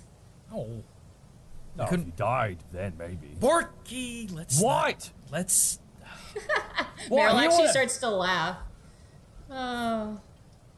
Well, Laughing he's in the not- face of danger. Hey, it's not the first time. No, it's not. And that's why I'm scared for you. You're getting accustomed to it. Something a child shouldn't need to be. Well, if it's Eltmer or here, I do prefer here. Because you guys I'll are remember here. that. Tasha just looks at her. I'll remember that statement. Alrighty, bye. And she snaps the reins, and the horse takes off the wagon, and the kids go bye. And Lee kind of stands up with both arms and says, "Thanks, Mr. Hosrod." And Hosrod's like kind of like flinches away. Children. You did the reverse of a human sacrifice. You brought one back. We'll Borky chuckles. We'll see how I get punished for that one. Oh, we're not gonna do anything. Not you. Someone else. By the way, before we go in town, I didn't want to say it around the kids. It's the second hag I've killed. Awesome, I know. Number 2, I feel the blame. Because I killed that first hag. She came back for me. Third, And Borky pulls open the bag. Borky pulls up this bag. I found this bag beside her. And there's something inside. And I want Willow to look at it, but I ain't bringing in something magical without telling you about it. Borky opens it up a little bit. Okay. You see the eye. Is the eye in there still? There's an ice cube with an empty socket in the center where an eye used to be. Kite, so there was an eye that looked at me? Borky, just throw it out. And while you're at it, get rid of the cup. Actually, that's what I want to talk to her about. The thing is, that was a warning. She could have got the drop on us and blasted us with something. Before we even noticed. But we heard her giggling on the cup, like a warning. Then we give it to the druid fish. I'm giving this too. The bag with the ice cube. I'm giving this to her too. In case. Okay? We should be smart about this. Because what I think it is. Well, Borky knows what a coven is, right? Roll a knowledge arcana check. Okay. Borky's gonna roll a knowledge arcana check. That's a 3. You have no idea, but you do remember that when you suplexed the first hag, and you guys did do I think who did it? Someone did I think it was you actually, Task. You did a primeval awareness or something along those lines. You were able to determine that there were 3 hags. One that was suplexed, and then 2 other ones that you guys never saw. So We have one left. We have one left with us that has an axe to burn. An axe to grind. Yeah, for what it's worth, we're never leaving town with any civilians again. For a while at least, unless there's lots of us, because... Damn it. We just don't enter forests then without protection against hags. Evidently. I'm gonna kill that third hag, though. Oh, yes, sirree. Whole coven dead. By don't my hand. have me. I don't want to be involved with this. No, Oh my God, I don't want you involved with the hag situation. What I want to know is, I don't want to know what your god entails. But how will this come back to bite you? My sister now knows where I am. Don't worry about it. It's my burden to bear. Plus, it's really far away, so maybe I have 3 more years here, give or take. Then I gotta move on. But, hey, kid's alive. Yay. Yay. And you know what? For all it's worth, that was really fun. He throws up a little bit on the ground. We'll be right back. And with that, we will end the session there. Whack. Hey everyone, thanks for checking out the Unexpectables D&D campaign. If you want to catch it live, head on over to twitch.tv/Takahata101, Wednesdays at 7 p.m. Pacific Time. And for updates, follow us on Twitter at Unexpectables.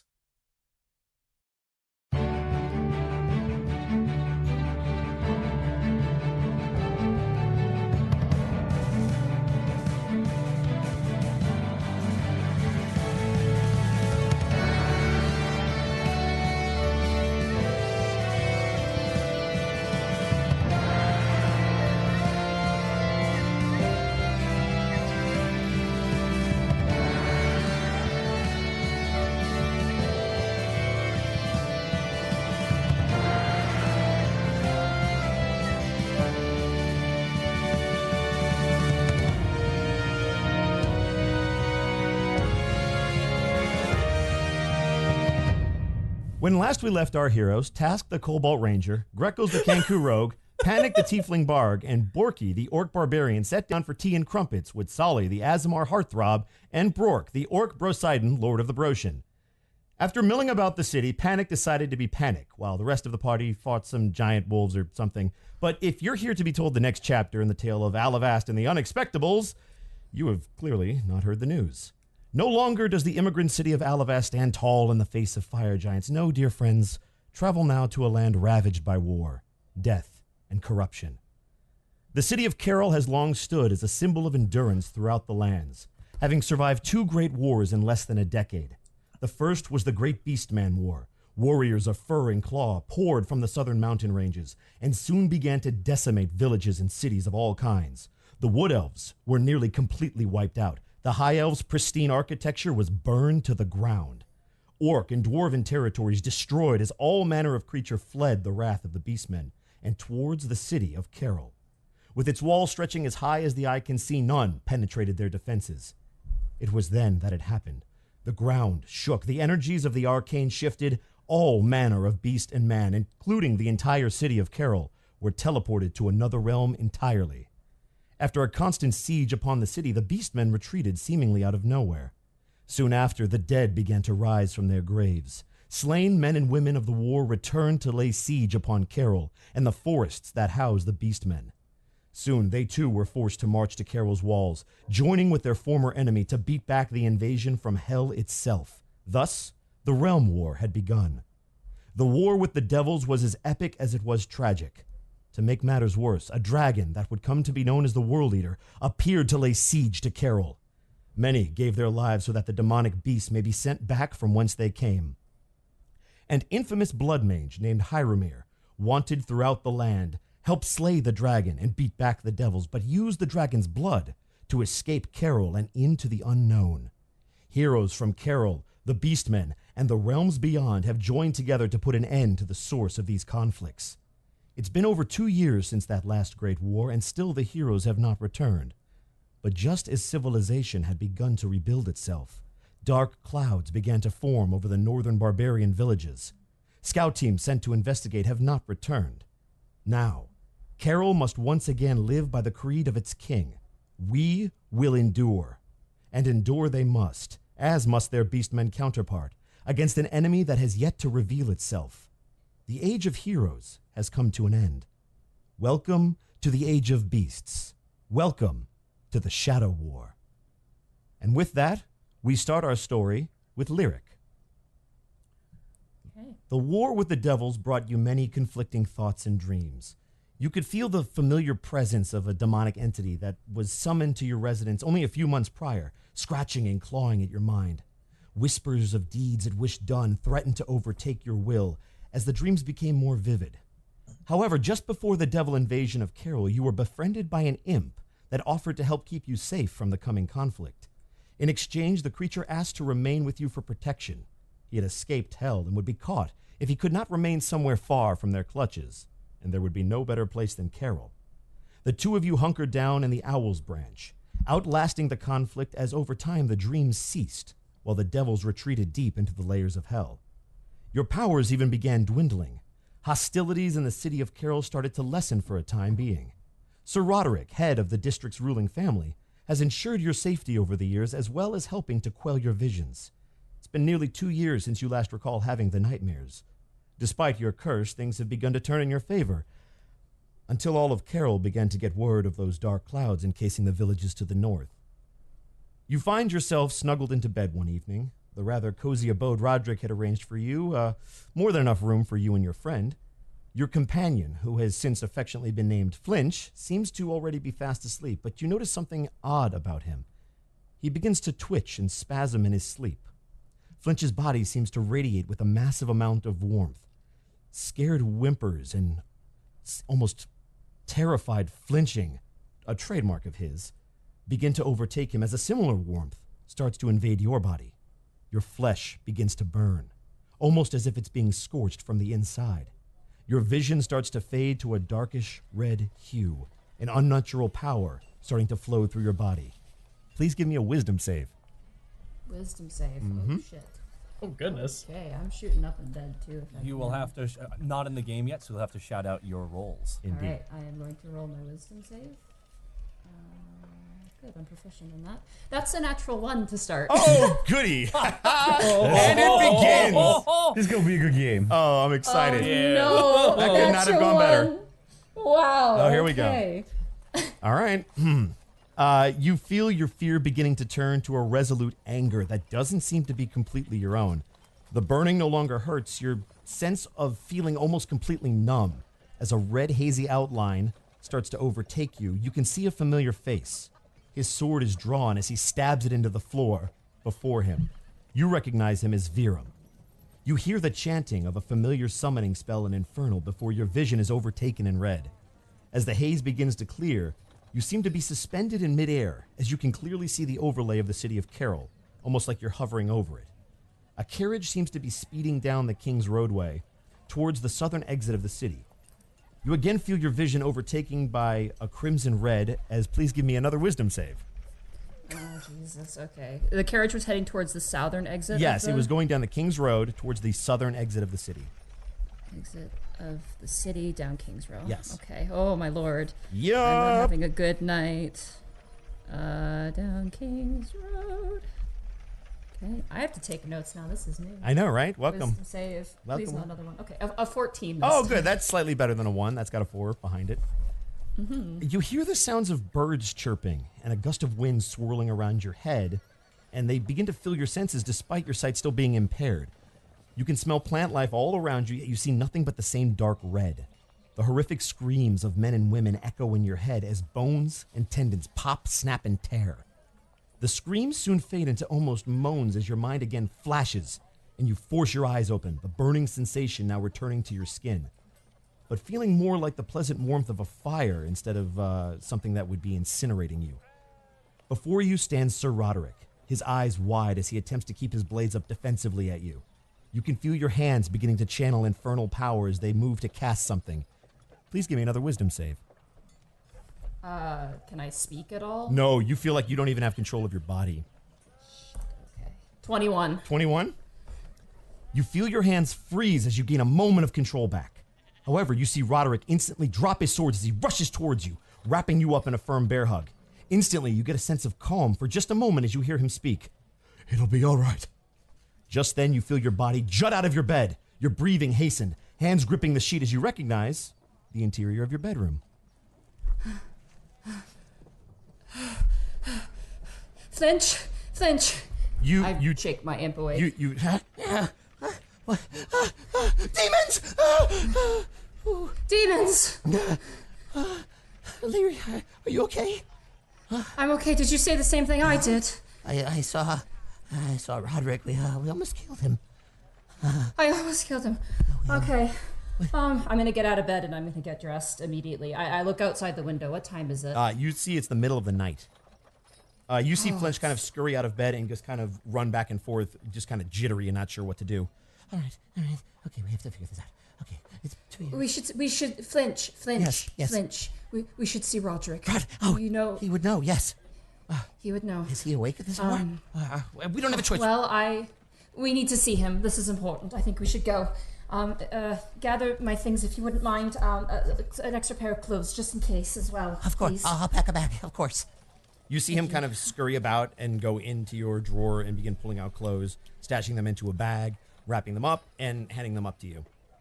Okay, I take them. I look. Let's grab something to eat too. Just can't think on an empty stomach. Oh, If right, there's any rations. food Yes, or I anything. completely forgot about the rations. Food, leftovers. Leftovers will be good. Yeah, we have some leftovers downstairs. I think some bread and some cheese we have downstairs. Perfect. This will work well. Okay. I'll wrap those up and then we'll get out of here. We have to move quick. Okay, I move to the front door. Okay, you see him kind of scurry into the kitchen to quickly start wrapping things up. It takes him probably no quicker than 30 seconds as he seems to just be grabbing whatever he can find. You see him then scurry up into your clothes and almost disappear. Okay, don't shake. Don't worry. Just not a word. I won't say a word. On the back, What? back. On the back. Please. Oh, right. Yeah, of course. Yes, not the front. It looks strange. You see him go into the back, and then almost as if he realizes something, you feel him almost disappear. Okay. You know that this is something he can tend to do, is hide on your person and not be seen, but still be able to communicate.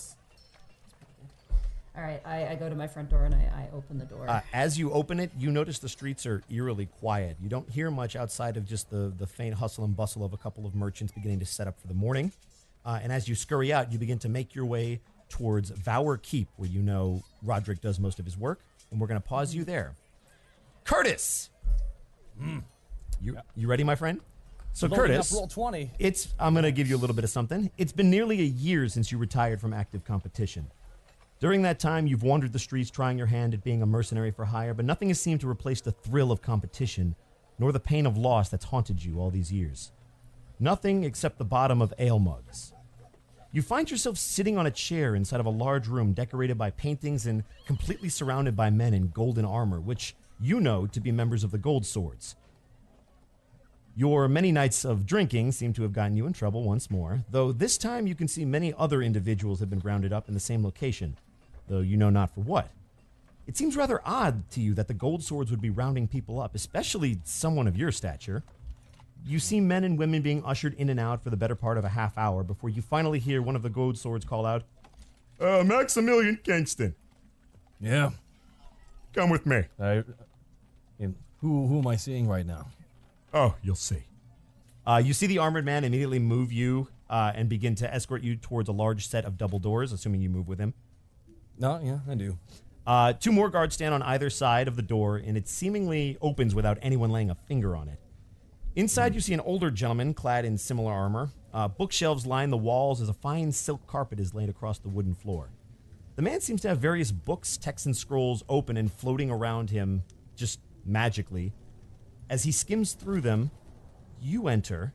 The doors immediately close behind you, and you notice it's Sir Roderick.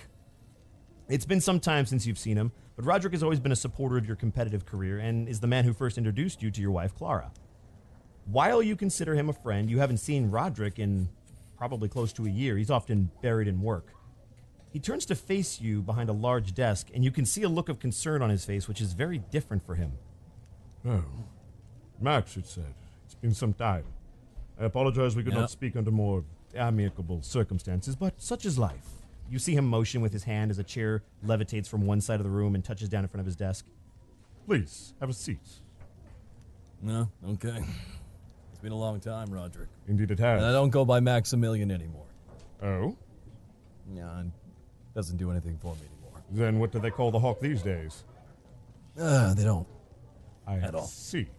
You can just call me King, though. Ah, I see. King, an interesting choice of name. You see him continue to move books and scrolls around as his attention, like usual, is never fully on you at any one time. But then he quickly snaps back to you. The Athene, beneath the Owl's branch, was raided last night. Give me a intelligence check. Just straight intelligence. Oh. Would you get? Natural 20. You know that this is one of the many tombs beneath the Owl's branch in Roderick's district. This one in particular holds someone you know, although you can't quite remember the name of who you know that's buried in there. As he continues. And that's important, right? That's very important. The tomb's valuables seem to remain, but I've been informed that bodies are missing. Do you know anything about this? No, I really don't usually hang out with dead bodies. It's I hang out with living ones that I wish were dead sometimes. always the Joker. It relieves me to hear that. You can actually see his posture relax a bit as he continues to go through his scrolls. A few more books kind of pop out of nowhere as he flips through them, as you hear the door behind you open. In walks a rather odd-looking elf clad in green robes. As the door shuts behind him, the room is silent for about 30 seconds, as they seem to just be staring at each other before Roderick speaks up. Do you know him, Roderick? Yes, I do. It's all right, Eldrin. My friend here can hear this. It concerns him as well. You see the elf immediately begin to talk as Roderick turns back as if they were somehow communicating in their minds. Ah, yes. Oh. Yeah, what is your name again? I'm sorry, I don't believe I caught it. King. Interesting name. Yes, well, as I was saying, the Morn Security has investigated the tomb and cross-referenced your burial records. There seems to be no pattern as to the remains taken. However, As per your request, the body you inquired about was indeed among the missing ones. For the first time since you've been in this room, you see Roderick's posture sag, almost disappointed, as he turns right back towards you immediately. I am truly sorry, my friend. The body I asked about was Archibald's. Give me another int check. Okay. Natural 20. You are on Are fire. you kidding me? You are on fire. that the You natural one? instantly, Does not bode you well for me instantly for the later part of recall the this game. name, and you're kind of angry at yourself that it took you so long to recall it. You remember that that's the name of your old mentor, Archibald Talrish. He was an archer from the Dragon District, also under House Dracus, and he was slain while defending the city during the Beastmen Wars. Oh my god. Sorry, I was out last night. Yes, that seems to be a habit with you. I've heard reports of you staggering around in the middle of the night. No, I'm pretty balanced.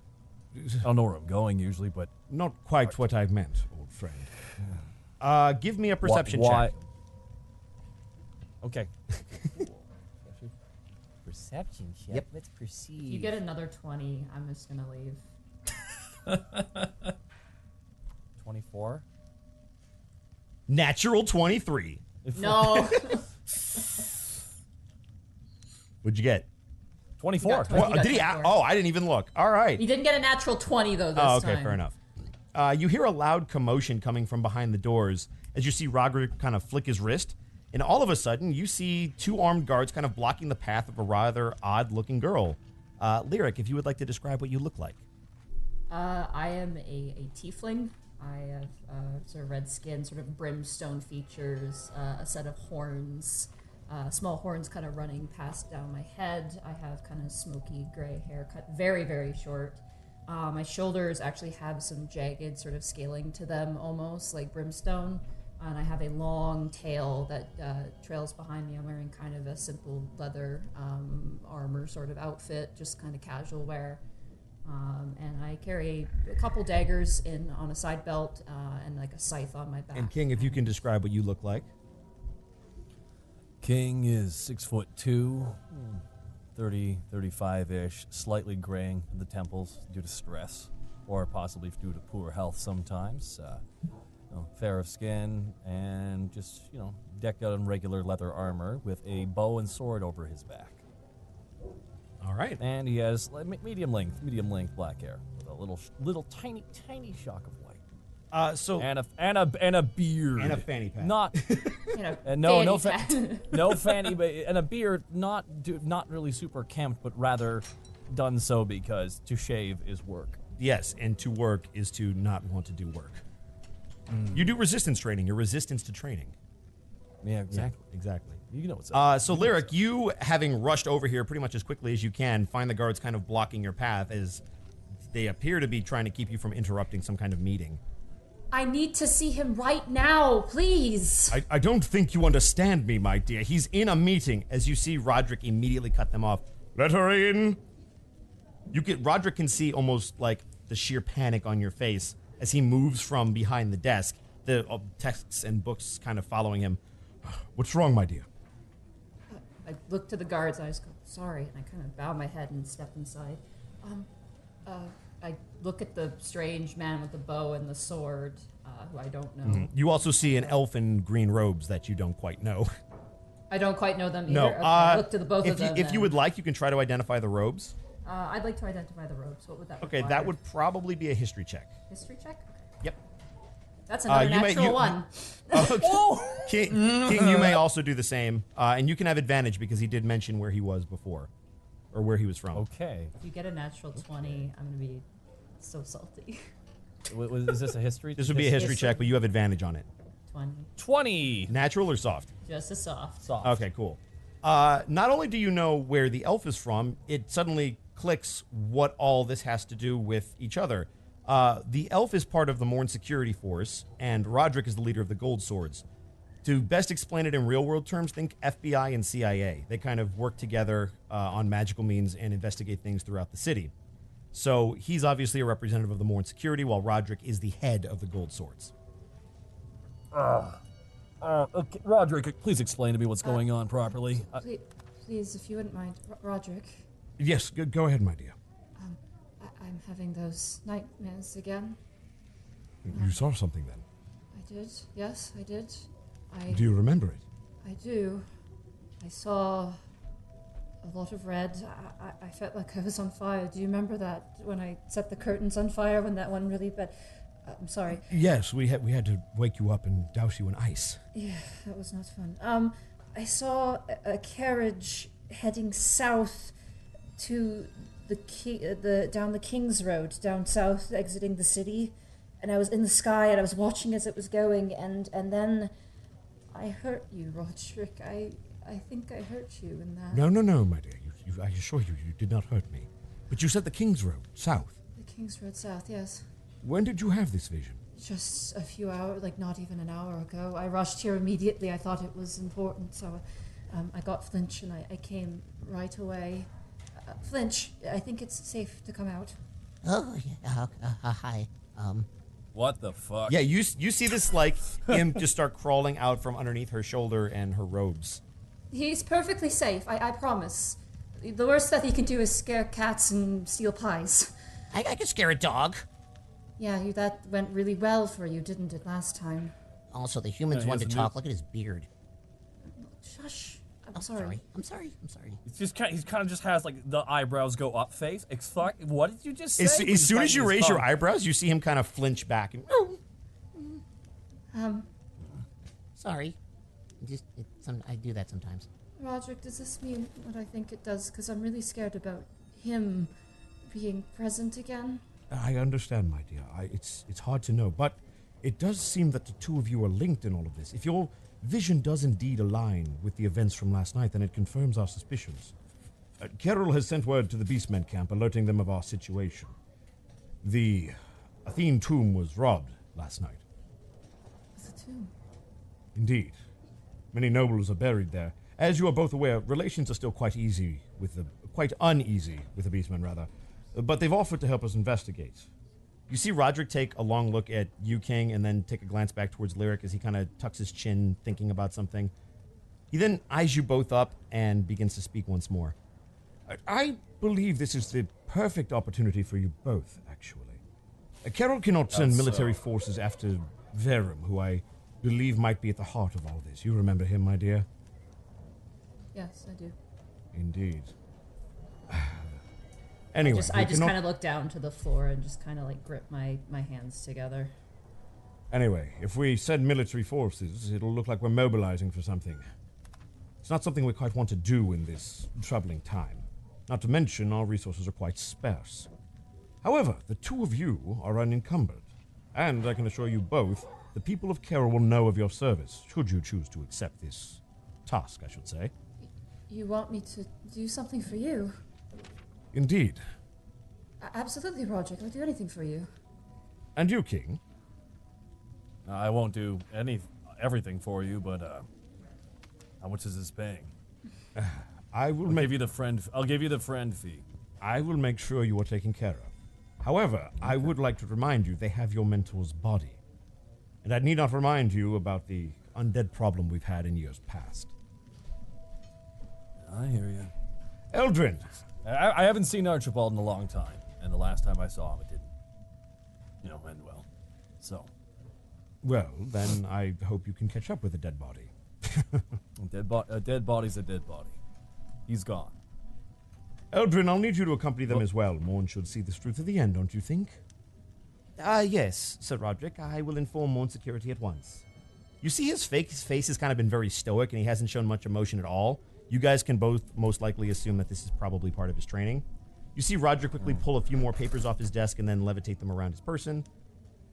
Excellent. Now, I should mention that the three of you will be meeting up at the southern exit along King's Road, the same road that you saw, my dear.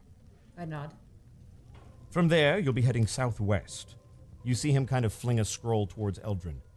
That will show you the way. And I suggest you get going as soon as you can. Time is of the essence. And you can use the cover of Nightfall to not draw too much attention. Absolutely. Any objections? No. No, of course not. If I might ask a question, where exactly are we going? You, my fellow friends, are headed to the Sharpwoods. And we're going to pause you guys there. Gaijin, Yeah. for as long as you can remember, you've wandered the lands of Kyre, protecting the earth and investigating the occurrences that run rampant upon them, especially in recent years. From the Beastmen War to the Realm War, the Devil Invasion of Carol, each has left the World Tree of Kyre in need of both knowledge and recuperation. However, since the end of the war with the Devils, things have slowly begun to find normalcy again.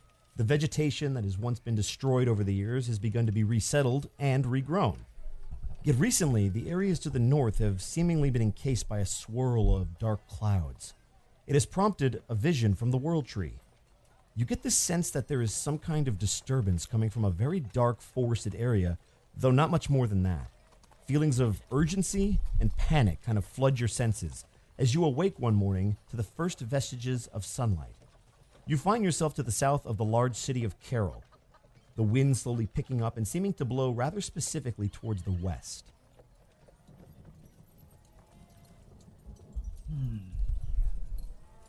Such an odd dream. I wish you could give me a little more clarity. But Give me a knowledge nature. 14. 14? Perfect. You kind of plant your roots into the ground and try to communicate as you see not a lot of plant life around, just to try to get a sense of what the earth is thinking. You start to feel something very odd as you attempt to reach out towards the tree. It doesn't seem to give you any kind of feeling back, but you almost begin to feel a burning sensation at your feet. Please give me a Constitution save. 11. All right. As you move to try to pull your legs out, you receive a couple of flashes of the war's past, as they seem to wash over you like a slideshow. There's bodies slain all across the ground, the mass hysteria of war, and the whirlwind of chaos, all combined to give you one very clear image in your head. You seem to be staring at some kind of four-legged creature. There's bodies surrounding him, and he seems to be looking from side to side, both confused and clearly beat up. The equine-like creature begins to pull back from the walls, as you could feel the anguish of the beast's power almost overtake your heart like it was your own. Please give me another Constitution save. 14. Oh boy, here we go. As you kind of gather your wits, you suddenly feel a chilling breeze once again coming from the west. I unroot myself. Okay. You're able to easily pull your roots out of the ground. I guess that's one way of saying it.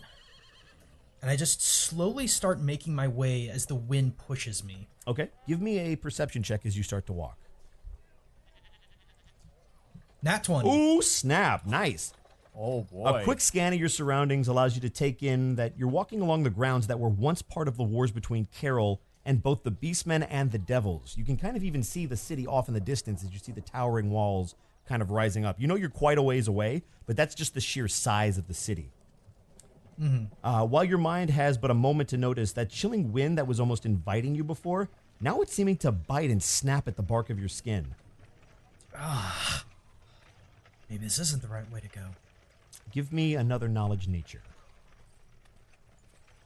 11. God damn it.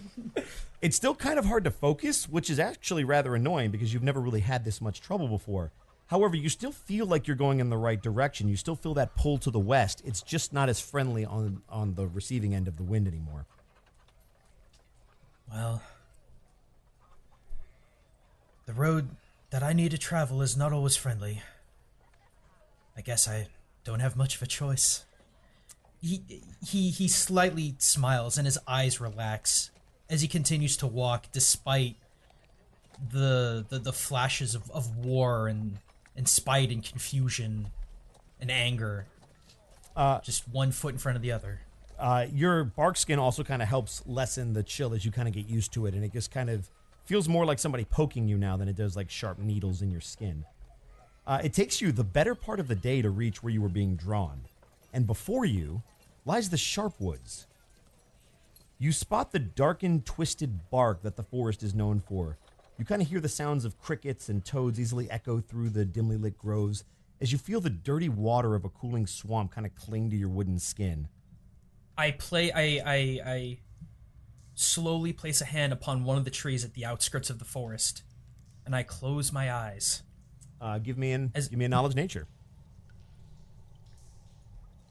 12. For the first time that you can remember in a very long while, you see and feel no signs of life. You find it hard to even fully get your bearings. You can tell that this forest is what the tree probably wished for you to find, though you're not really sure for what.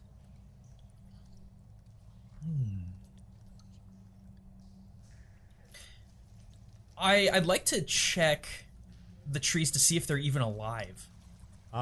Root systems, bark, etc. You can tell that just by looking at them that there are certain trees that are very much alive, but even the ones that are alive seem kind of disfigured. And you could see much more that are either dead or wilting. I place my hand on another tree and audibly speak. What happened? You see the tree take a rather long time to respond.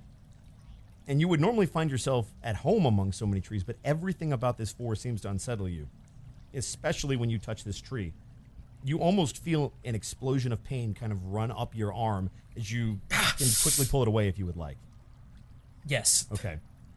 You notice the branches are also twisted in a very unnatural way, and the sounds, as you kind of put your hand on the bark, almost dulled around you as it was trying to pull you in. Is there any other plant life within the outskirts that is not connected with this forest? Not that you can see. Wow. It almost seems perfectly contained. That's bizarre. Slowly and carefully, keeping my eyes watching all around me, I take a few steps into the woods. Okay.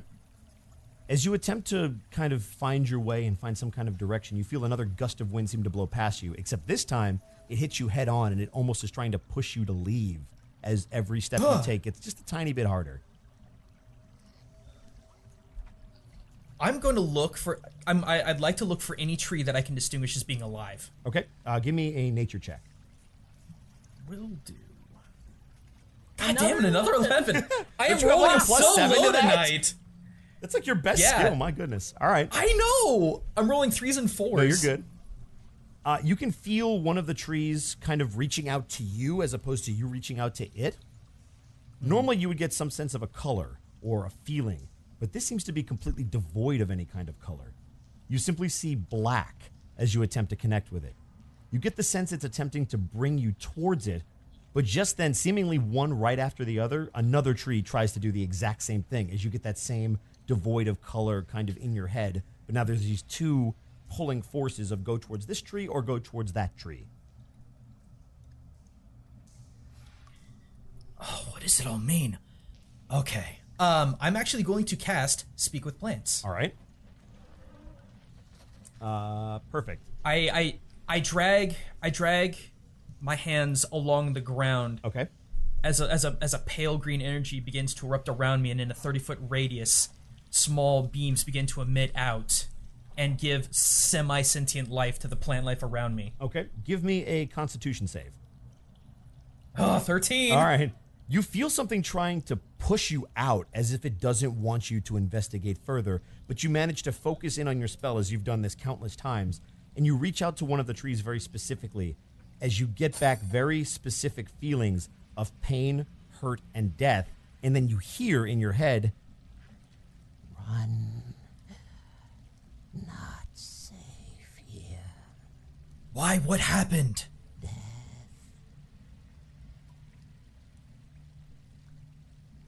Always dead.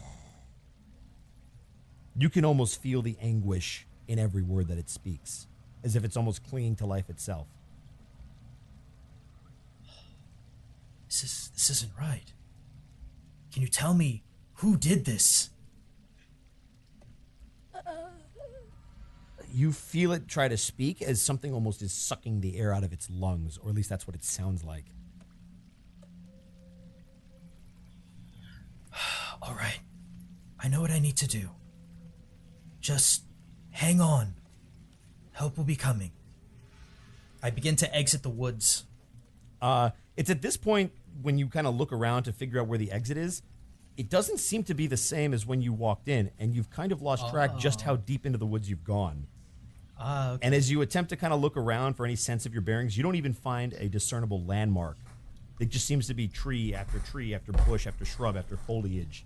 And instinctively, when you try to reach out to the forest life again, it doesn't come to you at all. Oh, World Tree, where are you taking me? You now realize that without the benefit of light, the sun has also dipped below the horizon. And for the first time, there's one feeling that permeates you, not coming from anywhere else. For the first time, you feel truly lost. And that's where we're going to pause you. Oh, Connor. Yep. You ready to have some fun? Let's do it. You feel your body warming to a massive fire, spiraling high and crackling with a never-ending source of light. Before you is the Great Flame. It was a flame that first merged man and beast, or so the legends say. This is as close to any sort of deity the beastmen have ever known. Many beastmen come to pray at its flames, but for you, it's always held a special place in your heart. When your unit was killed during the war with Carol, it was the Great Bull, the voice of the Great Flame, who came to you in visions. He alone kept death from overtaking your mind, seeming to appear in dreams with the same message. Seek redemption. Words that have stayed with you for years. Having fought in the Devil's War in the defense of Carol, the last few years have been anything except uneventful. Factions have begun to form within the Beastmen's ranks, threatening to divide them. Beastkin, more prey-like species, and Werekin, the predators, have been at odds over how to handle relations with Carol, as well as the growing animosity over the treatment of the Beastkin in the camps. It has led to a large number of Beastkin leaving the Flame Camp, though you are among the few that have stayed. However, these trying times have once again led you to the warmth of the flame. For the first time that you can remember, something feels off about it. Its intensity is almost lessened, and it doesn't seem to burn as hot. As you take in your surroundings, you see two other beastmen on either side of you. A large tiger that you can instantly identify as a member of the Beastmen Council, Alpha Rintal Mankin. The young leader of the Tiger Clan seems to have a fresh wound across his chest as he kneels and bows his head quite low. The other seems even younger still and vaguely familiar. A large lion with a red traveler's cloak draped over his body. From what you can make out, it seems he's done some significant traveling, and probably somewhat recently, just based on your ability to understand people that have been on various adventures. And you can tell the conditions of his robes are also very worn out. He seems to be on both knees and praying as well, as all of a sudden your attention snaps towards the Great Flame. Please give me a wisdom save. A quick question. Am I seeing a vision right now? You might be. It depends on what you roll. Wisdom save, right? Yes. That's 8. 8? Oh boy. Yep. Your eyes kind of widen as the brightness of the flame seems to just absolutely white out everything else in existence. You feel a pain trying to insert itself into your body as if it's testing you. Please give me a Constitution save, but with advantage. Okay. Constitution save with advantage, 14. Nice. You see the bright light finally start to fade as you focus in tightly, and before you stands a massive four-legged bull. Massive, massive horns protrude from its head, as you can instantly tell this is the Great Bull. His fur is jet black as he stands imposingly in front of you and begins to take slow steps. Boom, boom. Am I standing currently? You are currently standing. Basically, picture just a completely white room. And just you and this bull and its massive hooves slowly starting to move towards you as you hear two words. Romun Dumruner. I kneel as best as a horse can. Easy, young Doom Runner. I have come to you with a very important task. The next step in your quest for redemption. To the south of here lies a tainted forest, the Sharpwoods. Many of our kin have fled there ill-prepared for the dangers they will soon face. This, however, is not your task. Before you can aid our people, you must first give yourself to others. Within those woods, you will find your task. He seems to just stand very proudly after he delivers that message. I will go then, and I will see what must be done. As soon as you say that, you kind of see the vision begin to fade. As for just a split moment, give me a perception check. Perception 11. It almost slips your mind, but as you kind of focus in and see it fading out, you see 4 figures, 2 on either side of him, appear to be standing very tall and very proud, almost watching you with him. And you notice all 4 of them are centaurs. As the vision then fades. As your vision returns to you, you see the large tiger from before grip your shoulder. Are you all right? Yes, I am. I was visited by a vision of the great bull. It spoke to you, didn't it? You hear the younger lion kind of walking over as he kneels down, and you can see now that his fur is typically the same golden hue that you would expect of a lion, but the eyes are an icy blue, which makes your mind start to think. Give me an intelligence check with advantage. Straight intelligence? Yep, just straight int. 12. Nice. You instantly recognize the eyes, and you've heard stories about Clan Whitefang. And before you is Jabari, the son of Whitefang. You know the heads of the families are typically called by their clan names. So, for example, Mankin is not called Rintal, he's called Mankin. Whitefang is also a member of the council, though you know he's been gone for some time in defense of both the camp and Carol. And you've never met his son, you merely know of him through the rumblings in the camp. And then you finally see the tiger kind of ease back when you mention that you were visited by the Great Bull. What did he say? I have been given a task. There is a forest that is consumed by death. I was not told specifically what, but I must go there. You speak of the Sharpwoods. I believe so. It seems the Great Bull has chosen you for us. The council received a request for aid in the Sharpwoods from Carol. I must alert the other council members of this vision at once. He kind of grips your shoulders firmly as he looks directly into your eyes. Young one, you must follow your vision. Representatives of Carol will soon be on their way to the Sharpwoods. Find them and assist them any way you can. Jabari, make sure he gets to the south exit safely. You see the lion kind of bow his head. Yes, Alpha. You see Mankin kind of grunt as he holds his wound and begin to move. Is this an old wound, or is it? Does it look new? Actually, give me a survival check. That's what it looks like. Oh, medicine, you mean? Or medicine, that's right. It's not survival anymore. 5. You can tell just because of your experience that it's somewhat fresh, but it's kind of hard to put a timeline on it. Well, before he pulls his hand away from my shoulder, I'll grip his, I'll grip his elbow, and I will lay on hands him for 10 HP. Thank you. You see the wound almost remain exactly the same, but you can tell that it at least helps him move a little bit better.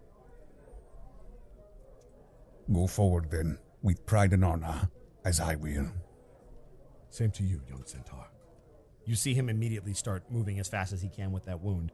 As you see Jabari kind of wide-eyed as he's almost amazed that the Great Bull has spoken to you. You know specifically the Great Bull only speaks to beastmen in need, and it's a very rare occurrence. So to have him actually speak to you directly is probably one of the greatest honors you could ever hope to experience. He just sort of looks up to the sky, wind blowing through his hair, sort of prideful. Will you be accompanying me then? No, actually. I will be going to the Sharpwoods, but for a much different reason. I'm Jabari, by the way. Oh, I am Ramon. A pleasure to meet you. You said the Great Bull told you to go to the Sharpwoods. Did he say what you were looking for? He said I will find what I am looking for. Oh, I see. Well, vague as ever, I suppose. Keep in mind, there's many of our people in those woods. I'm hoping to hunt down the leader of the man that took all of our kin into the woods, but if you find anyone, please do what you can to help them. I will, yes. You have my thanks. Let's get you to the south gate. You should get going. Very well. You see him kind of extend his arm to help you up. I'll stand up. And I'll make my way. As you move throughout the beast camps, you notice that all of the tents are in a very circular formation, which you're very familiar with. You know that the clergymen, the people that typically care for the Great Flame, are on the most inner circle. The Council of Alphas is typically on the outer circle, just behind that, and so on and so forth in terms of importance all the way back. And it almost looks like a labyrinth, but having been in the camp many, many times, you're very easily able to navigate with Jabari all the way towards the exit, as you see two guards kind of stand aside. They normally would stop you, but they seem to notice Jabari and almost instantly move out of the way. I'm still getting used to that. Getting used to what? With my father gone, they treat me as the head of the household. It's quite odd. I hope Mankin will be all right. One day it will be permanent, so maybe getting used to it now is probably for the best. My father's off saving the world, and I just have to hope that he doesn't come back. No, I didn't say hope. I said, never mind. Best of luck to you. And to you as well. If we meet up in the Sharpwoods, may the Great Flame protect us both. We all bask in its glow. Do you head out? Yes. Awesome. As you kind of begin to trot, you know exactly where the Sharpwoods are. They're basically directly south of the Flame Camp. Okay, then I will head south then. And that is where we will pause you. My team of Carolites. Yay. Yes. Yay. The three of you have been traveling for about a day, throughout the night, throughout the day, and into kind of the early dusk. As you come across a very dark-looking foliage outline in the distance, you can start to hear the sounds of crickets as the air seems to stick to your exposed skin. A muggy thickness to the air that basically accentuates the swamp, like makeup of the woods. I haven't been outside since... I don't remember being outside the city since I was very young. Well, we typically just stay in the house. It's safer. I know you like the house, but... The house is very nice, yeah. No, the imp has a good point, actually. Staying inside is usually better. I like the human now. I'm Yeah, glad I you don't. do, and I'm glad the human likes you as well. Thanks for not hitting him or killing him. Well, he let me see well- his bow. It's a really good bow.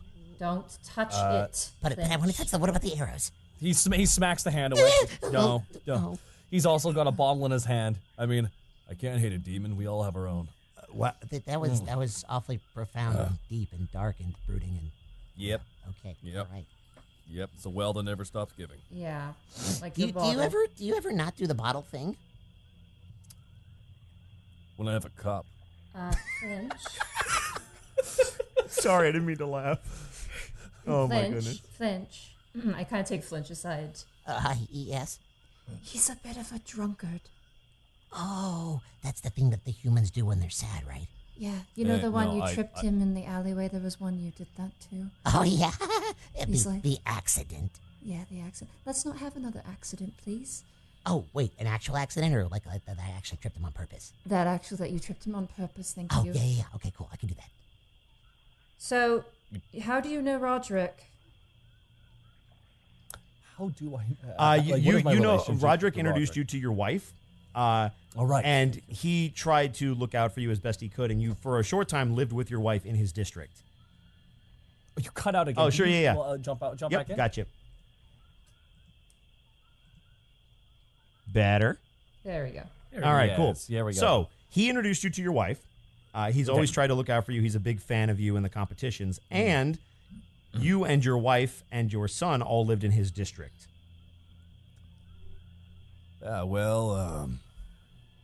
Used to roll with him back in the day and introduced me to my wife. Well, that's nice. Sure. All of you see the mage that you came with beginning to kind of scan over the woods as he hasn't said a word. He seems to be arcanely checking something. Everything's all right. No, that's not even quite how I would put it. That's probably the worst way I would put it, actually. No, this is death. This is basically death in foliage form, I suppose. Do you need it to be scouted out? Which one of you is the better scout? I point to Flinch on my shoulder. Wait, what do you mean me? Wait, why am I being volunteered? The only job that you're good at, sir. I think. Hey, wait a second. I'm really good at accident. That sounded better in my head. If you wouldn't mind, just fly through a few trees, and if anything snaps at you, come right back, okay? I don't fly. I just swing You from the have branches. wings. You have wings. Use them.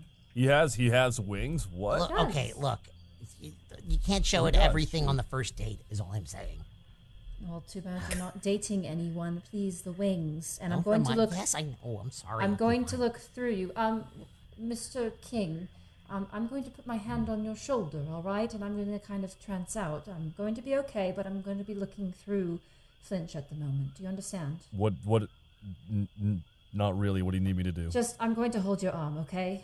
She needs you to hold her up while she looks through the demon's eyes. He's a devil, and he's my friend, and he has a name. Sure, the imp thing. Some kind of devil man. Got it. Okay, sure. All right. I grab onto King's shoulder and I trance out. I switch my view into Flinch and I send out Flinch to the woods. You see him spread his wings as he takes off.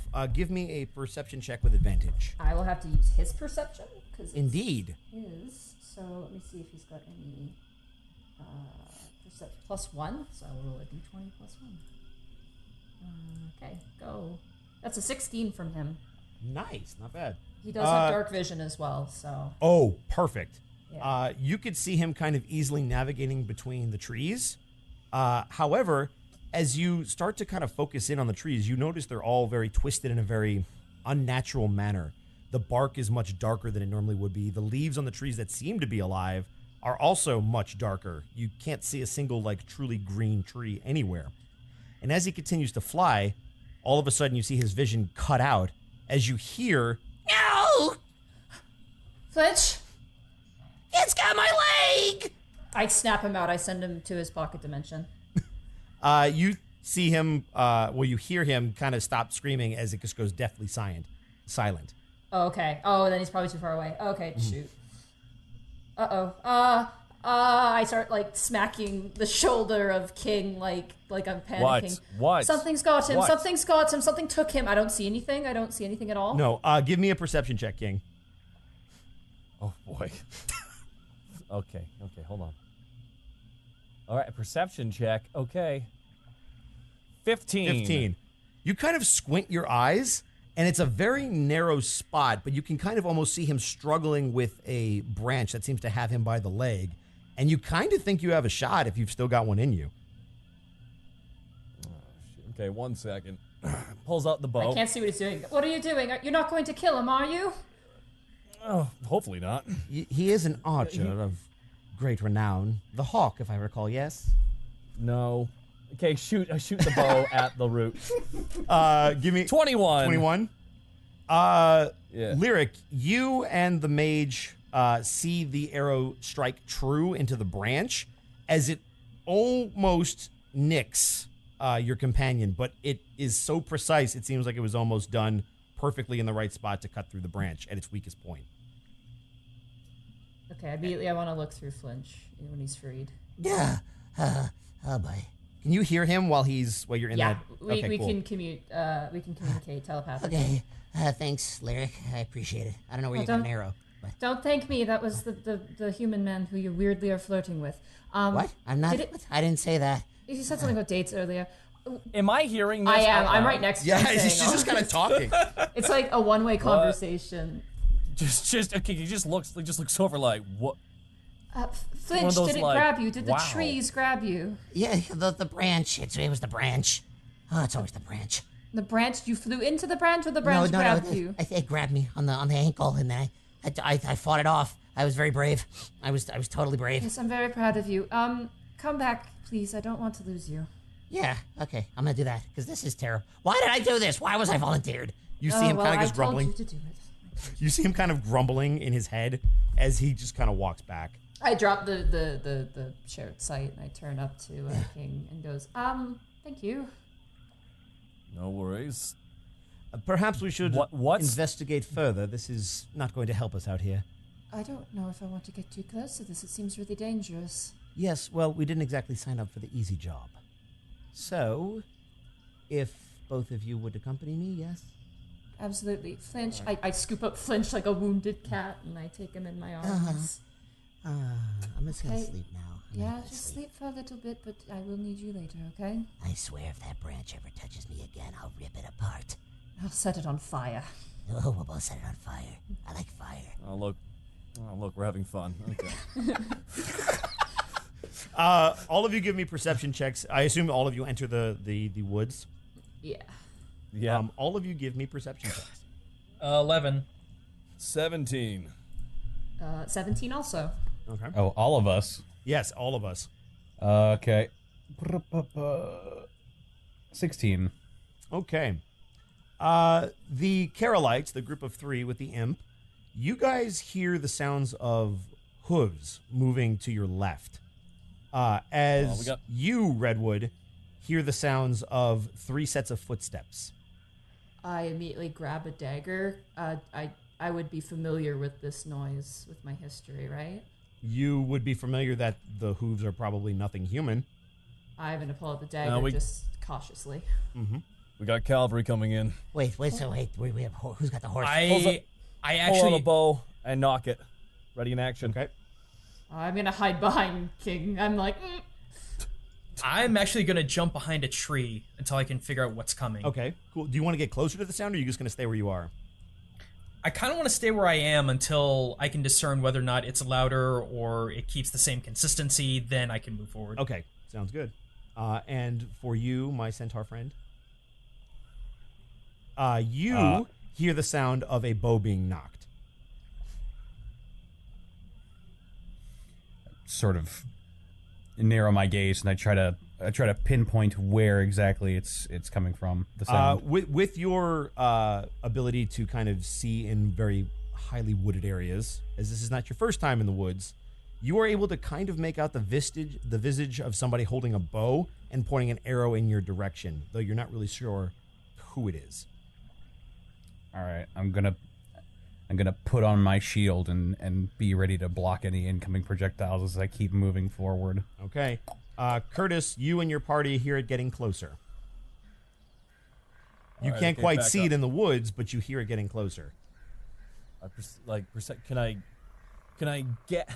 Okay, I'm gonna ask you. Can I try and gauge where it's gonna show up so I can shoot an arrow at a tree nearby it to get it to stop? Yeah, you can absolutely do that. See if it's You can kind of like follow the noise and like figure out where it's probably going to end up. That would be that's probably a perception check. Yeah, go for it.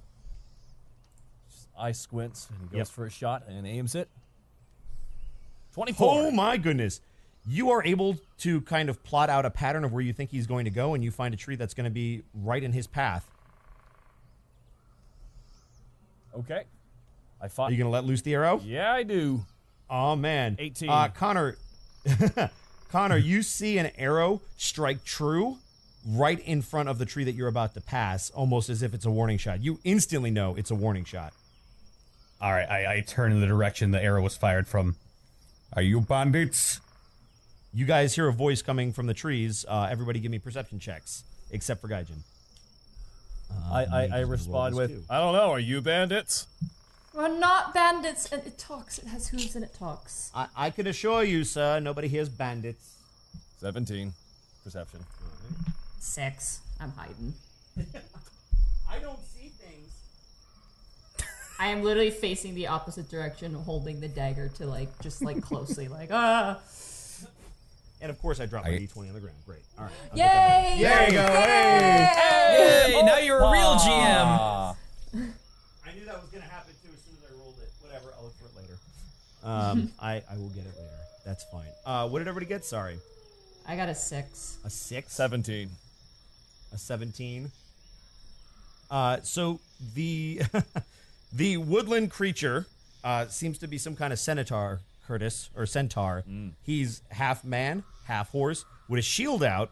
And do you have your weapon drawn, or is it just the shield? It's just the shield. You don't see him being hostile. He just seems kind of is hiding in the trees and being defensive. I am also not bandits. Well, that's good. Just got a quick question for you. You out for a pleasant little trot, or you going somewhere in particular? I am here for a reason. I mean, we're always someplace for a reason. Just wondering what yours Oh, is. great. The Archer's philosophical now.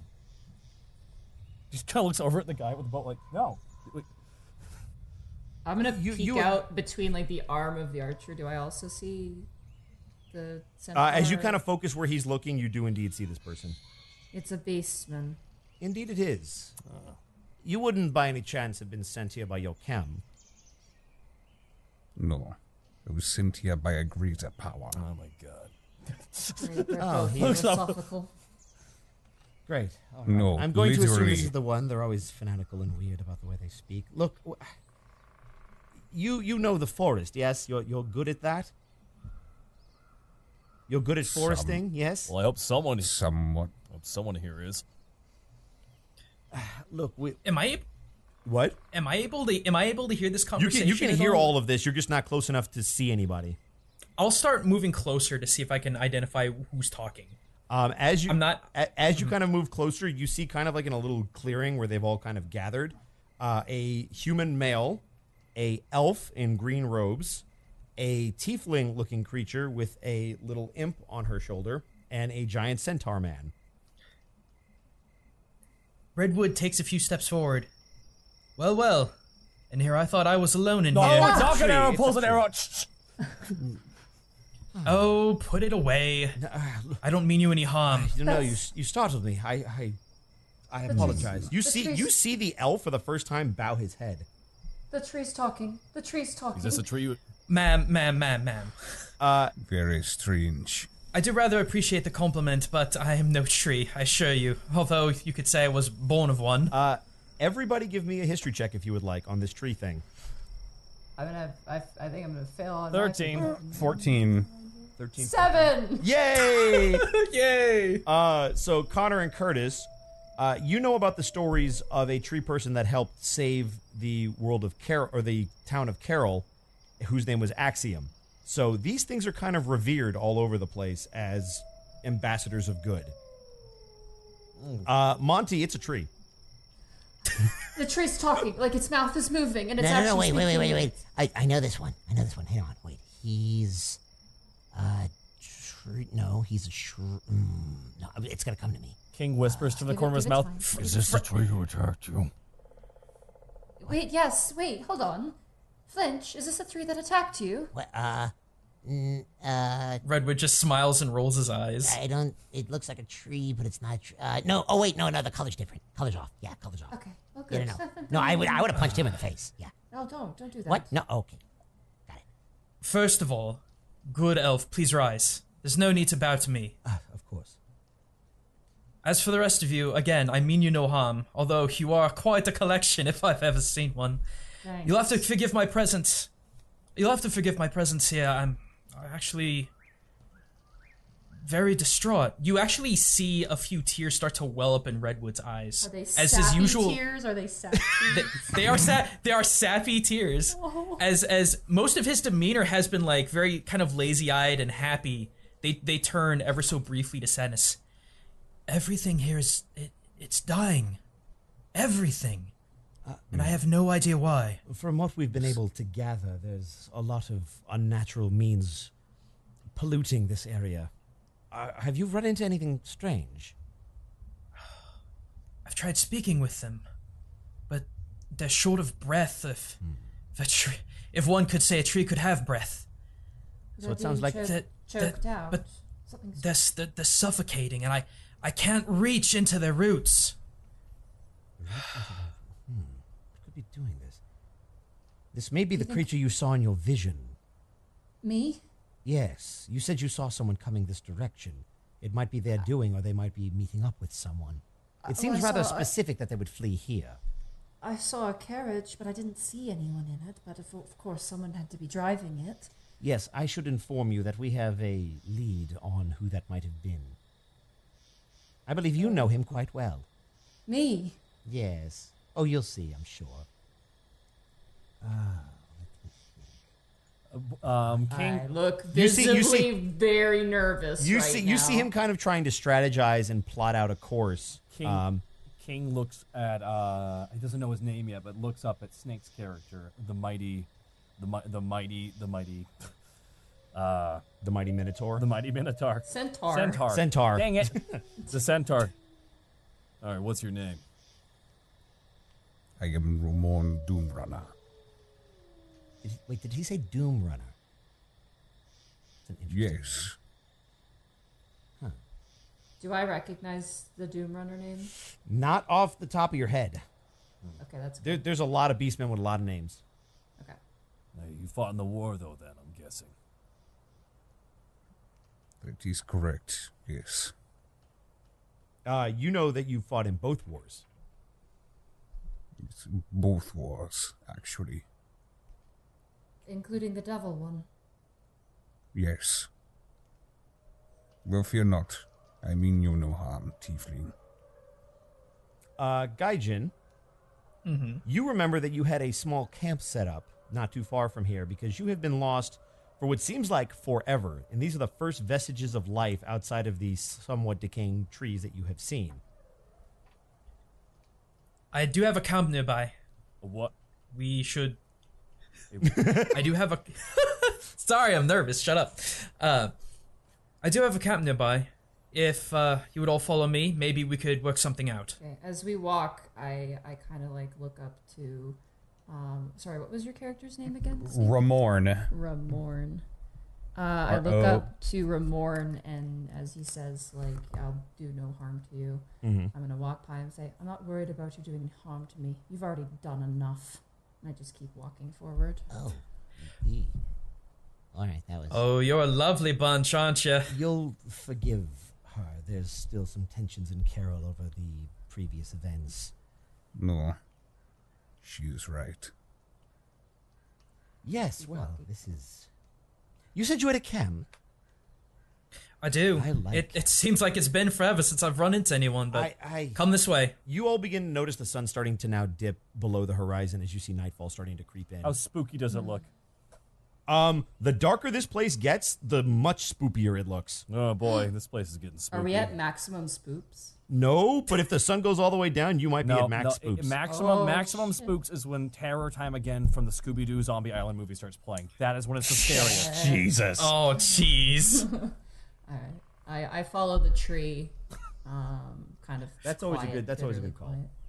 I understand that you all might be a little shaken, but you must please understand. You are in an entire grove of suffering. I don't believe anything may harm us here save what might be the source. So please, worry not. My companion, Flinch, flew in, kind of just to scout around, and he said one of the trees actually grabbed him. Yeah, on the ankle. It was kind of weird. Really? Yeah, like it snatched me. It was... Perhaps, I mean this with no offense, Flinch, you being of a devil persuasion. Would the tree perhaps have enemies in this wood at the moment? I mean, pretty much everybody hates me, so I just kind of get used to it. You know, that's also true. Well, the World Tree has had many enemies, but I would never think that they would lash out like that. What? I'm wondering if something is controlling these. Or at least influencing them so that they behave oddly. That too. That's rather interesting. As you guys begin to walk, you slowly come across the small camp that has been set up, as I hope Roll20 will work. Let's see. Hey. Would you? Okay. Ooh. Oh, it's cute. Look, they're cute, great. Okay, I'll go with cute. It's not too much, but I hope you can make yourselves comfortable. Oh, this is rather actually kind of nice. I will sit next to the fire. Is the fire lit at the moment? The fire is in fact lit. Okay. King just pretty much just walks up and sits down and just pops open a small little hip flask and just takes a swig. Nice. Instantly back to the booze. Yep. Redwood looks over. I think I'm gonna like you. Which one? Who are you speaking to? To King. Why is that? Oh, okay. Why is that?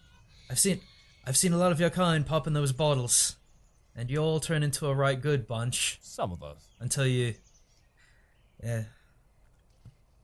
much better than the loggers and the. But enough about that. What information may you all have to this predicament?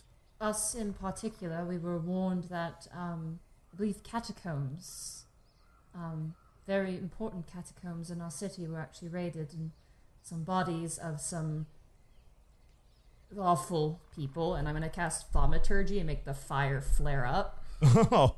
As I say, awful people. Uh-huh. Their bodies may have been taken for some purpose. Well, ma'am, I understand your frustration. I sympathize. Truly, I do. But please, these are dying creatures. Please be careful with the flame.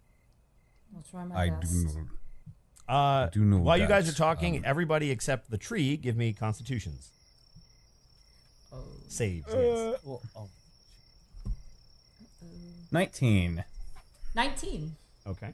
26. Woo. Jesus Christ. Home. Someone's high rolling. Right. All of you are managing to stave it off, but everybody kind of feels a little bit hungry. It's been a long time since you've eaten. Flinch, do you have the bread and the cheese? Oh, right, yeah, I put it in the. Wait, where did I put the? Did you eat it? No, I said, are you all hungry? Yes. If you do not mind. Yeah, I'm very the hungry. journey here was Wait, harsh. who has food? Somebody has food. I'll simmer down, everyone. Simmer down. Wait, the tree is food. Tree is food. No, Flinch, What? no. I grabbed Ma'am, him. please. I'm sorry. I'm so sorry. He's got a mind. It's all right. Calm down. berry. Just Yes. everyone relax. No. Redwood places an open palm in front of a cupped hand, What is? and out pop. I guess it's up to 10. Yep. So I guess we'll just make 10. Slowly, you see small sprouts bloom and grow into small fruits as they gently break off and fall into his palm, and he extends his palm out to all of you. Please, eat. It's all right, trust me. I'm gonna roll an insight Okay. because I Redwood has the biggest doofy smile with his He's like, eyes crinkling up "You from his guys." bark. 20. You've heard rumors of these tree people, or at least the one that helped save Carol, being able to produce food when there was a lot of famine within the city. You didn't know what kind of food, but this is one of those guys, and that's food. Okay, I'll take a berry. I'll take another berry and kind of swat Flinch back. Like, no, you only get one. If it'll ease your words, Mom, let me have the first one. And I just pop it in my mouth, chew it, and eat it. Yes, but no offense, but you're a tree, so it's kind of. Yes, ma'am, but I am a living thing. It came from you, it goes into you. It's kind of whatever. Well, if you are so worried about it, then perhaps I will try one. I feel you will be less inclined to. You'll be more inclined to eat them if I eat one first. Then You in particular, Connor, you as a beast man absolutely know what these tree type things are, and you are totally cool with them. thank you.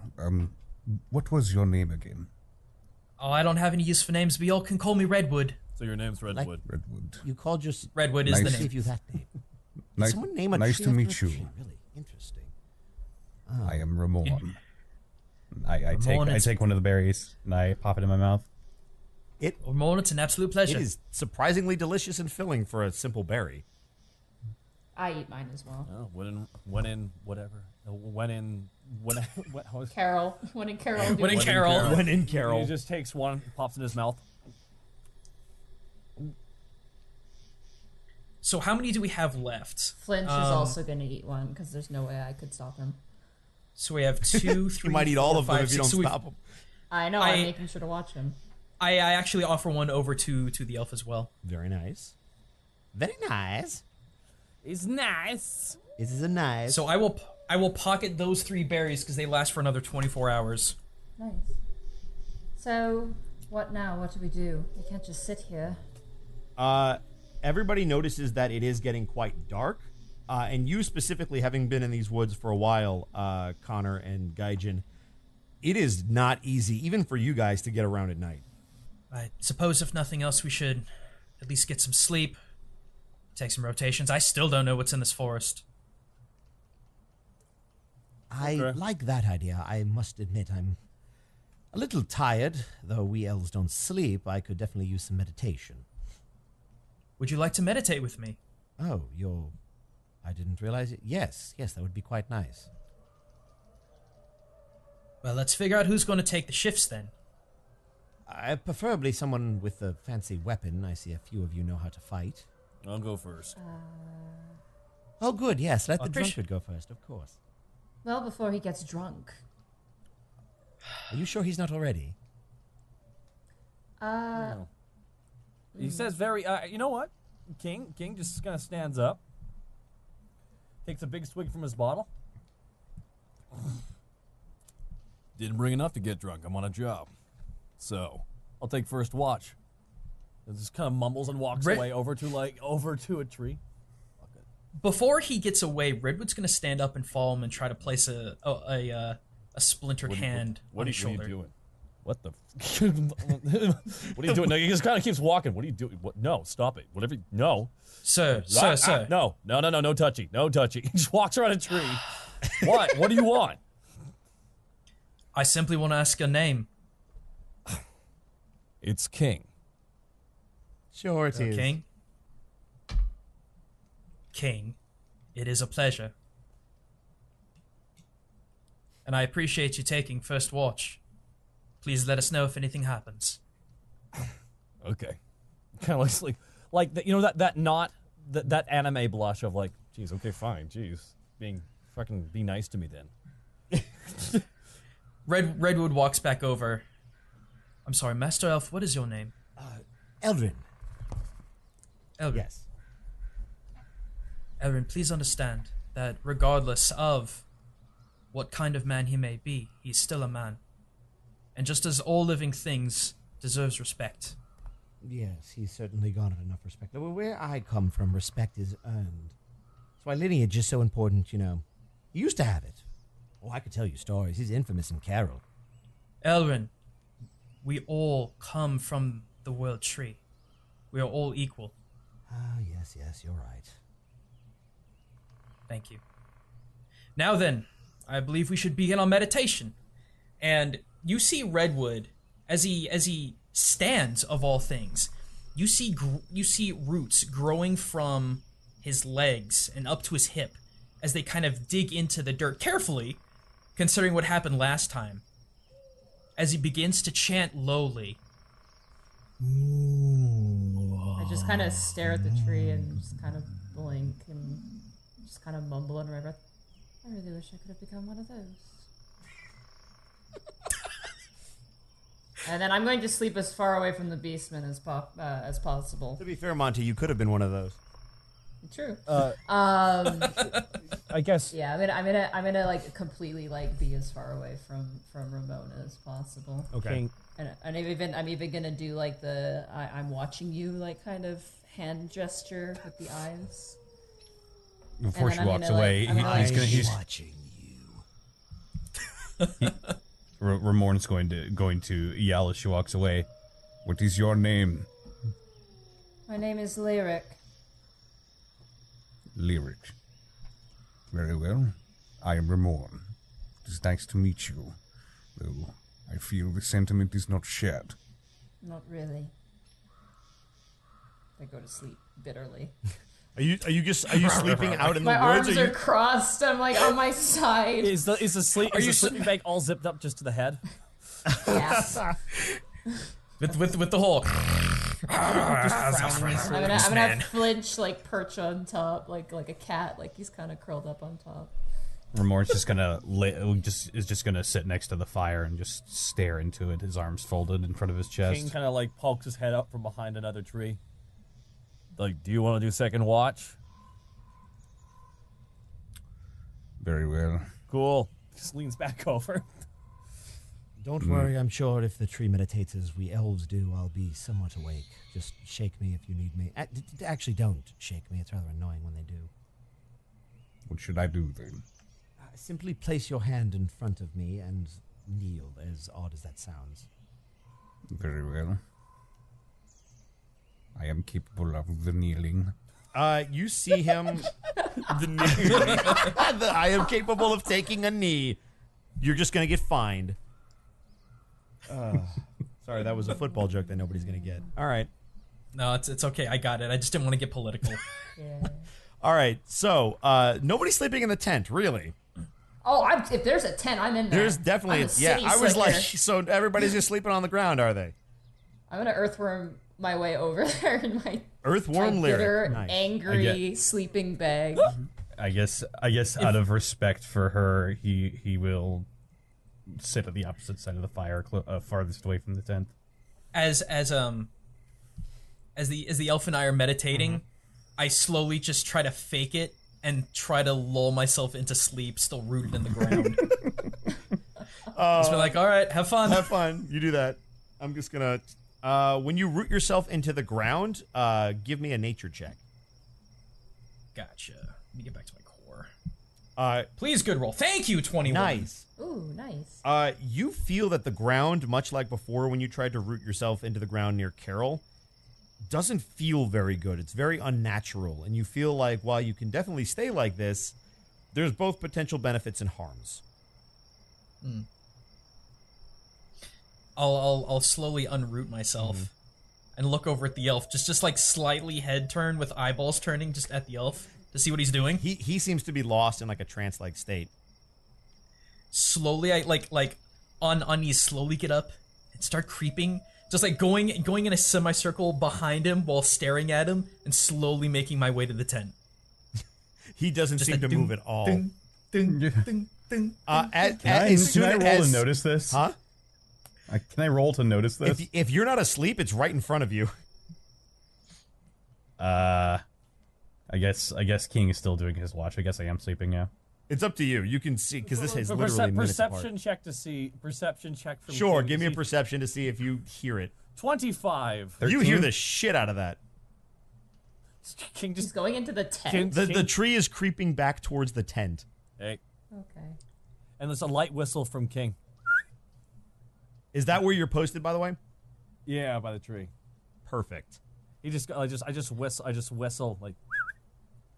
Redwood looks up to him and just puts a barking finger to his tough lips. Shh, and then just has this big curling grin as he continues to creep No, by. alright, that is really weird. Shh, don't spoil my fun. I feel like I might, depending on what your definition of fun is. I agree with him. Just kind of pointing over from the tree. I agree with the horse guy. I know you're kind to be saviors of this world, but I cannot allow you to do what I think you are doing. Well, what do you think I'm doing? Do I really have to spell it out? I'm not gonna attack him. I'm just letting him be. And I was gonna go sleep in the tent. The ground feels rather unnatural, and it's not a good place for me to root. Don't you think you should get permission before you do something like that? Oh, what permission? I'm just sneaking around him. I just want to go get me some shut-eye. I think he means from the. Don't He spoil. means from- Now, don't spoil my he fun. means from the girl. Yes, that is what I meant. Oh, I think she's all right. Oh, for God's sake! No.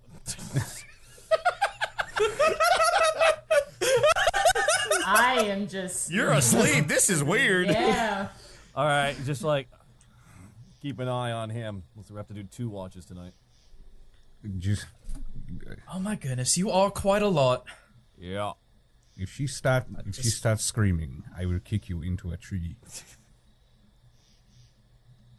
I think I can handle myself, thank you, gentlemen. Now, good night. I am going. If he goes into the tent, I would like to perception to hear him coming in. By if all possible. means. A 4. Damn it! Oh. I See, like you would have sleep and I totally roll heard him over. coming in, except next to you, all you hear is. I like roll over and hug the closest thing to me, which is probably. You feel Flinch I or flinch. Yep. him, or- No, it'd be flinch. That's why Okay, you hear him just. I'll just try and get all cozied up. Oh boy. The stories of dead people do not do them justice. No, they don't. You hear the elf say? He knew the whole time. He knew the whole time. Were you awake this entire time? No. That was creepy, was it not? Yes, it was. No, actually, it's more. But you're close. Are you telling me how to be a centaur? No, I'm telling you how to be more horse-like. It was a joke. Morn just looks at the fire again. It was a joke. It was a joke. So you get King, second watches. King, give me a perception check as you're on first watch. Okay. 13. Man, it's dark out here. If you would like, you can take 10 and just kind of scour around and physically just walk back and forth to the campsite and just check everything if you would like. I would love to do that. Okay, cool. As you kind of make your rounds just to make sure that nothing's coming from any direction whatsoever, you hear very faintly the snapping of a twig. Do you look? Oh, absolutely. Could you give me another perception check with advantage, my dear? Okay. 25. Oh, nice. God, you're rolling high. Perfect. That allows you to see a reflex save. Which is going to be, in this, it's a dex save. A dex save. Oh, do a dex save? Yeah, give me a dexterity. Saving throw. Roll. Natural 20! Jesus! Oh my god! You, just off of instinct alone, hear the whipping in the wind of an arrow as not only do you hear it coming, you reach up with your gloved hand and grab it out of midair and kind of just look at it. I turned from the direction it came from. You instantly see something very hideous in the trees, but it's hard to make out. I knock an arrow and I shoot right back at it and yell out loud, "We're under attack!" All right, give me an attack roll. 14. You see your arrow strike true as you see it puncture into something as it drops over, but then you begin to hear moans from all across the grove as you need to give me an initiative. Me? Oh. Yes, you first. Natural 1! Yeah! Oh, boy. There it is. Right. There it is. About time. Don't the rest of us get You're not up yet. He just yelled to wake up. Oh. So, let's see. I'm gonna wake up to a tree in my face. It begins. Yes, you are. All right, so you said you have a 1. What's the total? 6. Oh, goody. That's not terrible. I mean, somebody could do a little... I don't know. Oh, boy. All right, we're off to a rousing start. By the way, okay. when I grab that arrow, Rules of Nature, just the chorus part plays. Hey, guess what? The enemies rolled a 1. Oh, yeah. So somehow, Kurt, you're going to go first. I grabbed the arrow he shot at me, and I knocked that. And you're going to shoot it back? Yeah. All right. It's still kind of hard to see where they're... You're almost just shooting based off of instinct at this point. Yeah. 27. Oh, yes. Give me some damage, please. No worries. 12. Yeah? Are you sure? Yeah. All right, fine. I guess we can do that. What? I shot the bow. Did I forget it? I know. I guess you can hit it for 12. I'm joking. I'm scared of playing a new character. You now that you have kind of focused your eyes, even in the haze, you kind of see something that doesn't quite look all that human. I also get +2 on that because of my fighting style. You get +2? Yeah, gain +2 on range attacks. Who gave you a +2 arrow? No, the archery fighting style. That's in my. Oh, character nice. sheet. Yes, you did work on that with That's me. 14. That's right. So that's a total of what then? 14. 14 damage. Nice. And there you go. What am I seeing though? Hopefully it's showing up on the map. Yeah, we see it. But we need to describe it for the podcast. So what you guys see is somebody looking like they have somewhat decent armor on, but it's a skeletal figure as he just kind of is slumbering around in the trees, shooting arrows at you. As you see him pull another arrow and knock it back at you. Let us see if it hits you, my dear. Ha ha ha! He fires and completely misses. However, Now you begin to hear arrows whipping past you from other directions. Oof. Oh my goodness. All right, well that'll be fun. Rolling all these dice against my players. You feel an arrow strike you in the chest from, it seems like a tree, as you get a total of 12 damage as it pierces into your skin. Shit off. All right, everybody who is currently sleeping, give me a perception check to wake up. He did yell. Do we get advantage? You will absolutely He get did advantage, scream yes. 22. now. Oh, please. 6. 18. All right. Not bad. You see the elf snap out of his haze as you, as everybody who just woke up, which is everybody but Connor, please roll me initiative.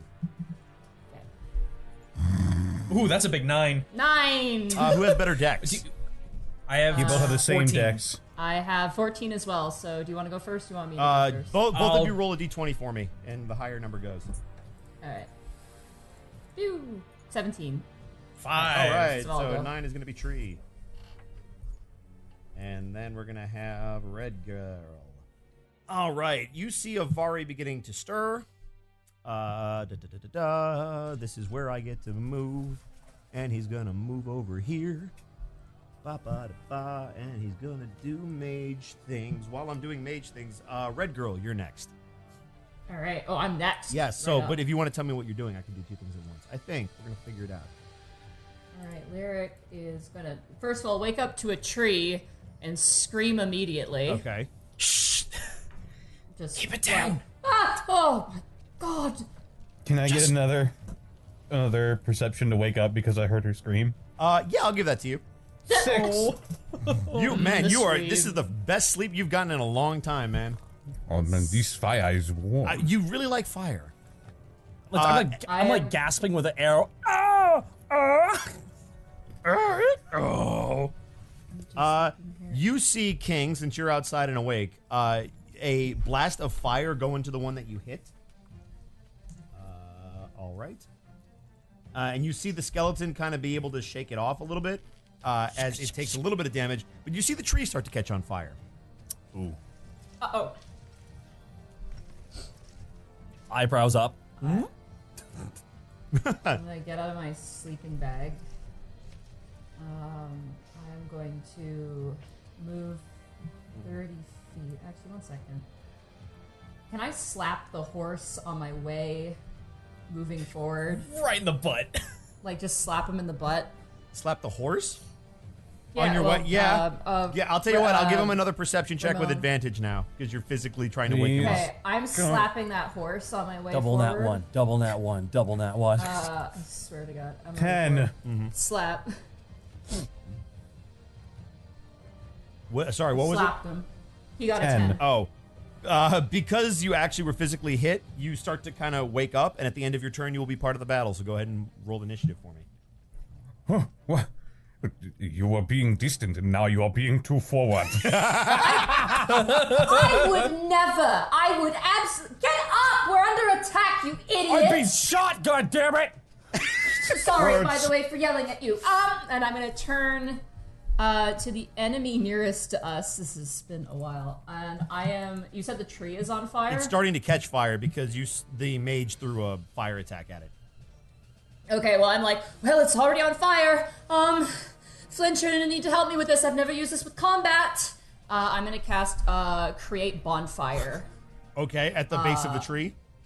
at the zombie dude. Oh, I'm gonna nice. Make it right at his feet there, Okay. essentially.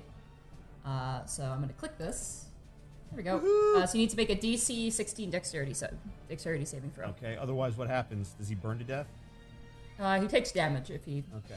Well, he's going to go ahead and just burn then. Burn, baby, burn. Oh. Okay. Cool. I just thrust my hand out and flames erupt. Awesome. How much damage does he take? 4. Oh, he takes 4 fire damage. Got it. So was it a save for half? I think so. Okay, cool. All right. You see that one somehow still standing, but like on its last legs. As we. The fire also remains there too. Oh, until I perfect. dismiss So it. does he have to make a save every round? I believe. Let me just read it super fast. Here. Tree, you are up. When he moves into the bonfire space or ends its turn there. So if it moves through or ends its turn there, then Got it. Okay, cool. it'll says I grab my staff and head out the tent to survey what's going on. You see fire being thrown into a tree. Who threw it? You have no idea. No. Casting create water. Okay, perfect. Are you Let's see casting on the here. tree? I'm casting on the tree in the form of rain. I'm just. You might want to 30 feet, dude. because it's 30 feet, so you're gonna want to move from where you. Yeah, are. you're gonna have to get at Right. least within 30 feet of the tree, which I will. Where? Yeah, can you show me the tree? So the tree is. I think it's out of your range, actually. So hold on a second. If you go 1, 2, 3, 4, 5, 6, you can get here. 1, 2, 3, 4, 5, 6. You are 1 square away. So here's what I'm gonna do. We're gonna get our first rule of cool. You have athletics. No. Good. Then this is gonna be fun. Give me an athletics check. Well, that's a 20. You can move an extra square and get within 30 feet. All right, can you please ping the tree? Sure. I think I know how to ping stuff. Hold on. It's the select button, and you just hold down the button, and it pings like. Got it. There we go. So it's this tree right here. Yep. It's in blackness, but So Hang you on a need to second, I get gotta right zoom in a here little to bit. one of those squares. Or at least you need to get to this square that I'm pinging. All right, I'm going. Wait, can you ping it again? I did not see it. Right here. Boom. Okay. Over there, over So there by right the over here. there by the skeleton. So you have to get right there. Yeah. All right, I'm gonna get right by her. I mean, he is frantic. He is panicked. Okay. He's panicked. Sorry. No, not that kind. Okay, good. Because He's not sexy. He is very I was distraught. gonna say if you start flirting with a tree. me? Go back with playing D&D. Okay, so create 10 gallons of clean water within range of open container. Alternatively, the water falls as rain in a 30-foot cube within range, extinguishing exposed flames in the area. Okay. Does that work on arcane fire? Yeah, I don't think it specifies. Okay. I clicked it. Then my bonfire is probably just standard fire. okay, cool. Well, but not what the other. Here's what I'm gonna do. I'm gonna give it to you because it's cool. So, are you gonna do it as rain or is it like a gush of water? I was gonna do it as rain to try and quelch the entire area. Okay. Give me. And you're gonna get this. Give me a high or a low. High. Okay. Nope. So it will go out not on this turn, but the next turn. Because Okay. basically the rain is going to trickle down and it'll put some of it out, but the effects. Oh, yeah, the that makes effects sense. will last, and we'll see how much Yeah. of the tree lasts. Cool. All right, so that was tree. So we're moving on to Curtis. Yay. Can I do a perception check? Because we're in the middle of combat, but I'd like to do a Yeah. perception check to see if, because there was multiple arrows, I want to see what else I'm seeing out there. All right, go for it. Okay, I'm going to roll a perception check real fast. You're scanning the side, just kind of like, the arrow's not deep, right? 18. 18. Yeah. All right. You see a lot more stuff now. Ooh, I got to zoom out here on the actual screen, game screen. Yeah. And along with that, you also see, and this will be fun for you. This is always the fun part for me, where I get to talk to you guys while I'm doing stuff, and then Okay. I get to alert the players that stuff's about to happen. Yeah. And then I do the thing, and it's the best. It's just absolutely the best. Here we go. Kaboom! You see that? What am I seeing? Right, Take a look. Uh, And I'm going to describe it in a second. And I'm going to describe it in a second. So you see 3 more zombies. It seems 2 are in the trees and 1 directly next to you. What the shit? I'm really bad. Can he like, he grumbles to himself, he's really bad at guard duty. Yeah, you did not hear this guy come up against you at all, which kind of is annoying to you. You were so focused on catching that arrow, you didn't see this guy walking up to you. But you now hear the groans of a very unhappy mummy zombie thing. How tall is it? Like same height as me? Just It's human? a little bit smaller than you are. It looks like it's a humanoid that was brought back to life. All right, I pull out my long sword and do the thing. I am gonna do the thing. Do I have 2 attacks, by the way? I believe you do. Your fifth level, you should have 2. I have 2 attacks. Well, he pulls out. He's gonna pull out the sword, and Okay. just start hacking away. and just yell out, "Zombie! Zombies! Zomba! Quiet zombies! And hitting ya. Natural one!" Oh boy. We get to do it twice in a row. High or low? Oh, I already rolled it, my bad. So now high or low. What are we doing? So basically Choose what I'm gonna do, choose high or I'm gonna low. roll a d6, and you're gonna tell me if you think the number is gonna be high, which is 4, 5, 6, or low, which is 1, 2, 3. And depending upon what happens, it will either be really bad or just a miss. I think it's going to be low. All right. Oh, I rolled a d20. That's a D20. It's a high. I'm sorry. Damn it.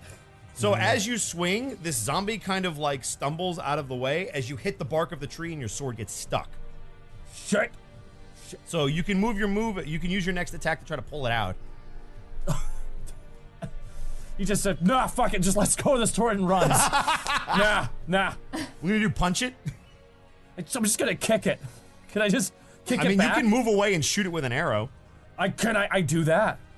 So you should probably get a. You will get an attack of opportunity, though. He would if you do get to hit space. you. Can I use my action surge to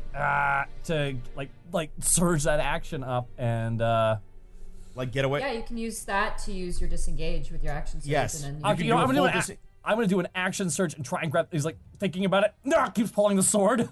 Okay. I action surge to pull the sword out. There you go. Do I pull it out? You put. Give me a strength check. all those nat 20s at the beginning. Yeah. Yep. Look at how they betrayed you. 15. You are able to pull it out, and would you like to pull it out and just do that last attack? Yes.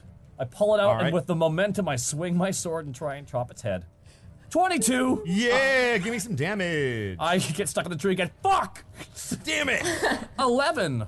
I don't know what the plus 3 is. Good is that, damage. I don't know what the plus. What's 11?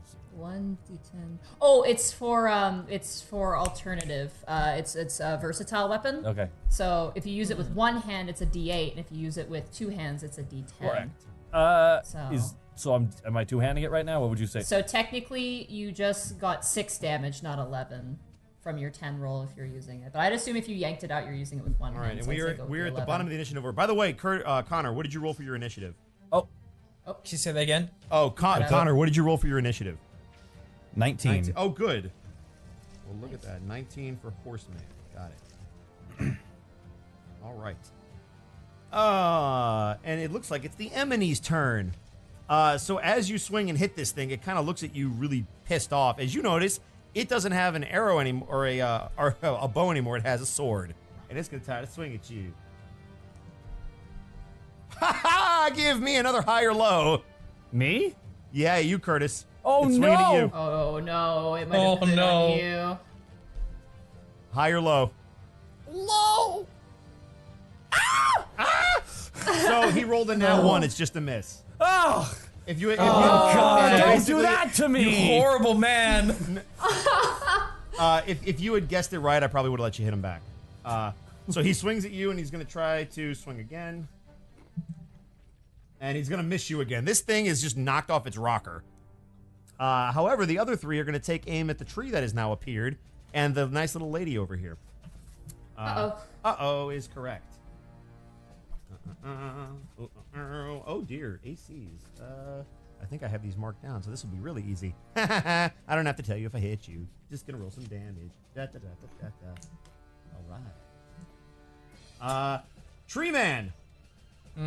You see 2 of the zombies kind of point their arrows at you as you're able to very deftly stick up a branch and block one of them, as the other one kind of hits you in the side for 2 damage. Lyric, as you throw fire at this tree, the one all the way at the top takes aim at you and hits you in the arm for 6 damage. Okay, Hellish Rebuke. Okay. I'm gonna use my racial ability, Hellish Rebuke, which I can cast at 2nd level. All of his fire. Fire. Click that for me. That is 17 points of fire damage. Ooh, and I get to save for half, as right? it shoots me. Yeah, dexterity saving throw, sorry. Oh no, I caught it. All right. Oh. I actually have good reflexes. Leave me alone. All right. So it was how much damage? Together it's 17. 17, and he. But it has to make a DC 16 dexterity Which saving it passed. So does it take half rounded up or down? throw. I believe it takes half. Rounded up or down? Snake. All right. Rounded down, I believe. Okay. That's yeah, it takes half damage. That is still good damage. All right, 8 damage. Not bad at all. And now we go to the top of the initiative order with Connor, who's finally awake. Oh man, A little groggy. So these things, I see them, right? They're clearly undead. They are very clearly undead, and you know the undead. Okay, I pull out my warhammer. Do it, Thor. And my shield. Okay. And I just, and I'm going to charge the closest one next to me, which is this one. Yep. I'm going to invoke charge. Do it. Do it. And I'm going to attack the one that's attacking King. Let's go. 26. Nice. Nah, you hit the heck out of him. All right. Let's see. There's the damage. That is 5 bludgeoning damage plus, because I'm charging, racial ability for centaurs. Roll 2d8. Nice. An extra 13 damage. Jesus. And I'm going to divine smite it as well. Well, hold on a second, because after you kick it in the freaking gut, you see this thing, or after I smash it. You smash it into the ground. Yeah. King just kind of like blinks. What just happened? Because it just got smashed.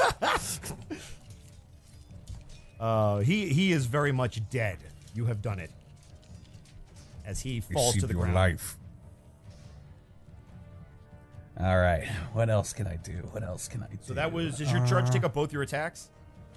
My charge does not take up both of my attacks. Do you have a bow on you? I do not have any ranged stuff on well, you could throw your Warhammer, Thor. Let me look at my spells real quick. I'm sorry. All right, you cast 2. Why did I made you a beast, man. All right, let's see.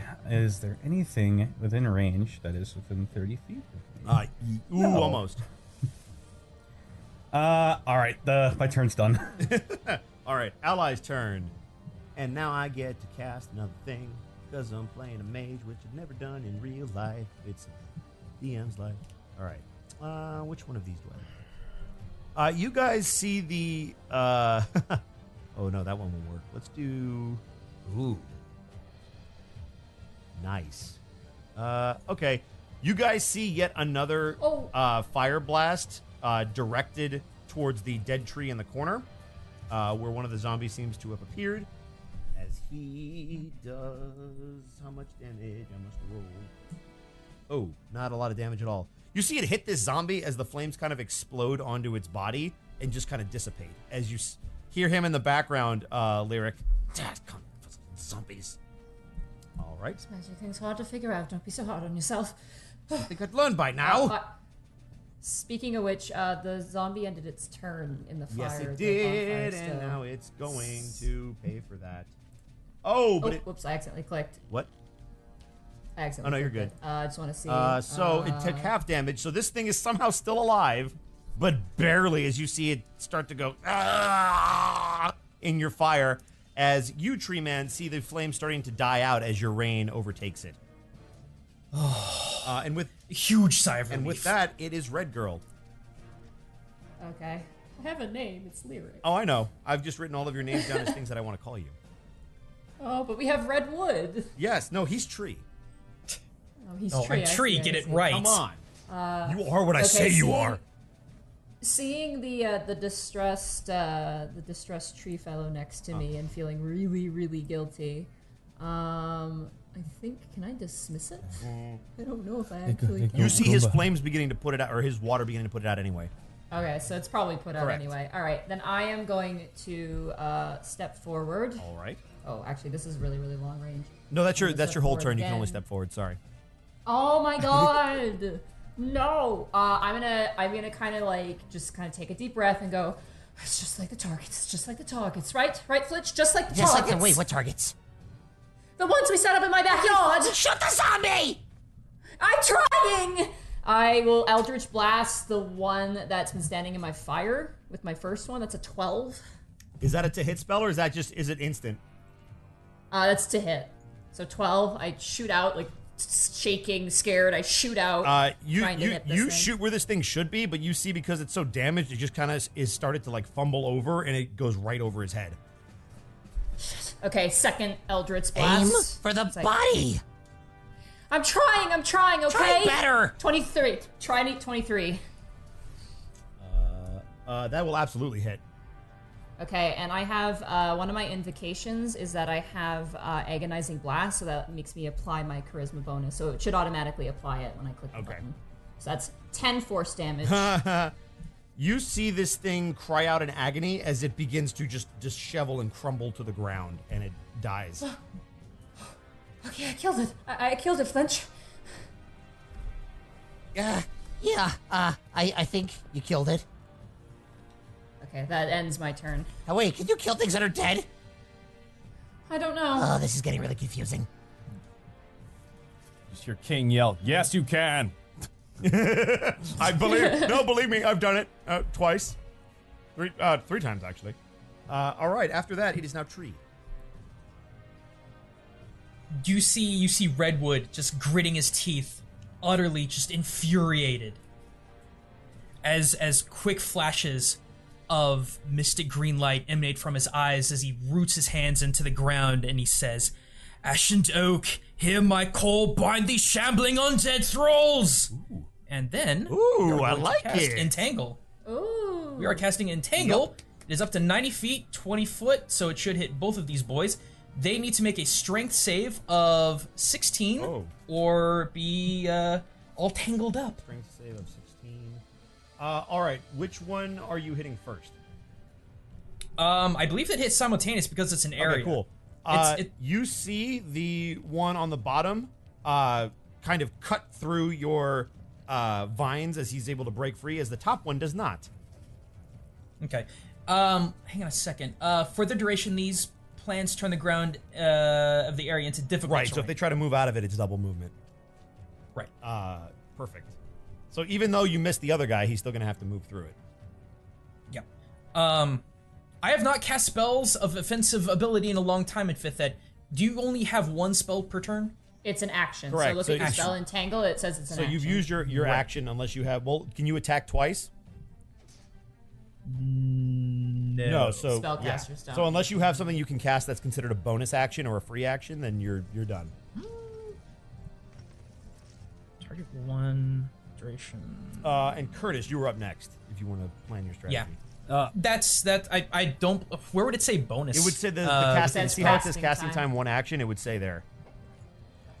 Oh, okay. I see. Let's see here. But keep in mind, if you cast anything with concentration, you would lose entanglement. Yeah. Okay. No, I'm good. Go ahead. All right, Curtis. Okay. So you saw this centaur just kind of charge out of nowhere and destroy and obliterate the thing next to you with its warhammer. King just looks up to him. Thanks. He just kind of just like shrugs it off, puts the sword over his shoulder and pulls out the bow, and aims at the entangled zombies, and just kind of looks over at the tree. Thank you, and just shoots at the one that The top. Yep. Yeah, the top one. The top one's entangled. The bottom one is not. I aim for the top one up in the tree. That's what I figured. Thank you. I think that if it's entangled, it's. I think it loses its dex on its AC. I don't think it loses its AC, but I can check. So it technically, the creatures or be restrained. So let me take a look at restrained here super fast. I remember how it works in 3.5. 0. Oh, and attack rolls against a creature have advantage. Oh, cool. So you have advantage. Cool. That makes it a lot easier. Sweet. 24. 24. You hit the heck out of him. 10 piercing damage. And he fire and knock another, and I keep moving, and I knock another arrow. Okay. That is +2. And that's 22. That'll hit as well. So 12. Oh. You see this first arrow kind of strike into its chest as it turns towards you, and you shoot an arrow directly into its mouth as you hear, and it drops. I accidentally clicked longbow 3 times. I do apologize for that. No, you're good. Don't even worry about it. You hit on all of them anyway. Okay. Because advantage archer. Drop 1. So that was Curtis. Hey, guess what? The enemies have a turn. So you will see him, having watched you just shoot his compadre, try to hit you back. And you will unfortunately get hit for I am rolling the wrong die. Hello. You get hit for 8 damage. And where does it hit me? It is going to hit you literally in the same spot the other one did, which kind of annoys you. It's like Son they're of a- aiming for the same spot. God, son of a bitch! It's like they know you're hurt. They can smell blood in the water. And with that, everybody hears and can give me perception checks, kind of like groaning off in the distance. Oh dear. Oh, that's a big double 7. Slow turn, Dwayne Johnson focus in expression. 23. Nice. 11. Can I divine sense this? Technically, I believe you can. All right, and then I will use divine sense to see if there are more coming. Yeah. How many? You can't tell the exact number, but you know there's a couple at least.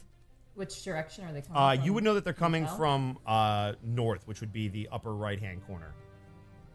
I think we have more company coming. And actually, with your divine sense, you would actually see one beginning to appear as it's up in the top right-hand corner. He just looks happy. Yep, he's happy to see you guys. And he has brought a friend who looks very similar to him. But see, this guy likes to come down the road, is all I'm saying. That's fair. So, all right. With that, it is now Horseman. All right. Hey, guess what? Ramorn Hordes of is going Undead, to- you've handled this before. Yep, Ramorn is going to run up next to King and Redwood, and he's just going to say, "Get behind me," and he'll raise his hand into the air, a fiery aura coming from his fists as he casts Bless. Yes. Nice. Hashtag. Can you click that for me, just so I can Hashtag remember? blessed. Yep, there you go. So is that what? That's a level 1 spell, correct? Are you Yep, casting it at level 1, or are you doing it higher? I am casting it at level 1. Cool. Up And I to am 3 targeting, range, whatever target. And So you I'm basically get targeting, a D4 in your saves now. Yep, targeting Lyric, Redwood, and King with that. Perfect. By the way, That's all right. The mage is fine hiding. he's way over there. All right. Is it your whole turn? That is my whole turn. Wait, let me check some ranges here real quick. All right, with my bonus action, Yeah. I'm going to look at the one. I'm going to look at the one in the top, topmost corner, the one that's closest to us on the top, and I'm going to cast Compelled Duel. Ooh. No, wait, never mind. Oh. Never mind. That's a concentration spell. Yeah, you would lose Oh. the bless. Lose bless. Yeah. That's right. That's my turn then. Okay, cool. I'm used to paladin spells. Yep.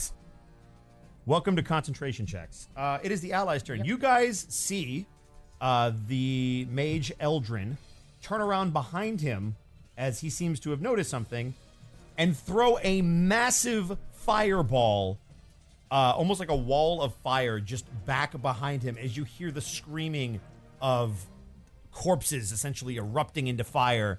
However, as you turn to look, it seems like most of the trees he fired at were all dead already as they begin to catch fire. I gently put a hand on Redwood and I just go, I'm sorry. I believe they're coming from all directions. Guys, you can roll an anxiety check. Yeah. Red girl. I can't see that on my list. Red girl. Okay. I hear a lot coming from the north. The Narth. I don't know how much I want to listen to Centaur Man. Just do you say? I'm gonna Yeah, don't move listen to on the the guy other who just side helped of you. him. I moved down. I kind of moved next to Centaur Man, kind of hiding my face from him. And then I am going to aim for the guy currently tangled up in the vines. Not completely, but he's on the rough terrain. Correct. And I'm going to, once again, I'm kind of getting used to it. I'm going to use my Eldritch Blast on him. Okay. That's a 17 to hit. That will hit. That is 12 points of force Nice, damage. with no save. Good job. You see him. And You see then- him kind of stagger as you hit him. Actually, give me a high or low. High. You see him fall. You see him Hey. stumble over the vines and fall down. So he's on the Okay. ground now. So he's prone now? Correct. Oh, I'm taking my second Eldritch Blast and going with advantage. Yep. You hit That's him. 17 to You hit him. Nice, nice, nice. 15 force damage. I just thrust out my hand. So, Tree Person, King, and Connor, you all see Lyra kind of move over, blast it once as it falls over your vines, Gaijin, and then immediately as it's falling, kind of throw another one underhanded as it hits it in the face and it explodes. Nice. Be gone! I'm just like shaking, like, oh. Yeah! Nice shot, kid. I just turn and like bare like the teeth that I have now, just slowly look over. I don't really notice my companions anymore. Alrighty. And with that, it is now Tree's turn. So based on what I've seen and what I've heard from everyone, we have undead coming from this area and undead coming from this area. From the north and from the west, yeah. Can I commune as a bonus action? Or is that take too much time? Drop back in, man? Yeah. Wait for him. He asked if he could commune with There we nature, go. which he can. Can I do that as a bonus, or will I take I will full give you action? that as a bonus action if you just want to roll a nature check to kind of like figure something. What Yeah, are you that's looking just a for nature- specifically? I'm trying to feel through whatever is left living, if I can feel any sort of movement, or if they're going to, if they can tell me anything about size, direction, anything. All right. Rolling. That's a 12. God. So, typically the way this works is you're able to get some kind of feeling of what's going on. However, now you're getting conflicting feelings. You feel a sense of fear coming from the north and a sense of fear coming from the east. However, in the east direction, you feel pain. We have to fight our way. All right. Redwood clasps his fingers together as they root in with each other, and roots shoot all throughout his legs into a surrounding area as he casts Plant Growth. Secondary or primary ability. Nice. Nice. That's a level 3, right? If you cast a spell using yes, choose a point within range. All normal plants in a 100-foot radius centered on that point become thick and overgrown. A creature moving through it must spend 4 feet of movement for every 1 foot it makes. You can exclude 1 or more areas of any size with the spell's area from being infected. So what I'm doing, I am creating a wall this way. Okay.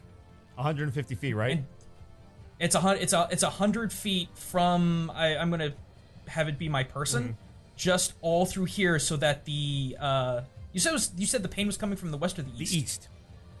Okay, never mind. I'm gonna do it from the north, south, and the west, so we can move east. Okay, cool. Move to the east. The east.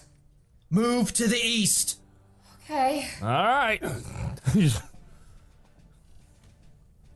As you see, every single tree and shrub, bush, and barely blooming plant just erupt in growth around us.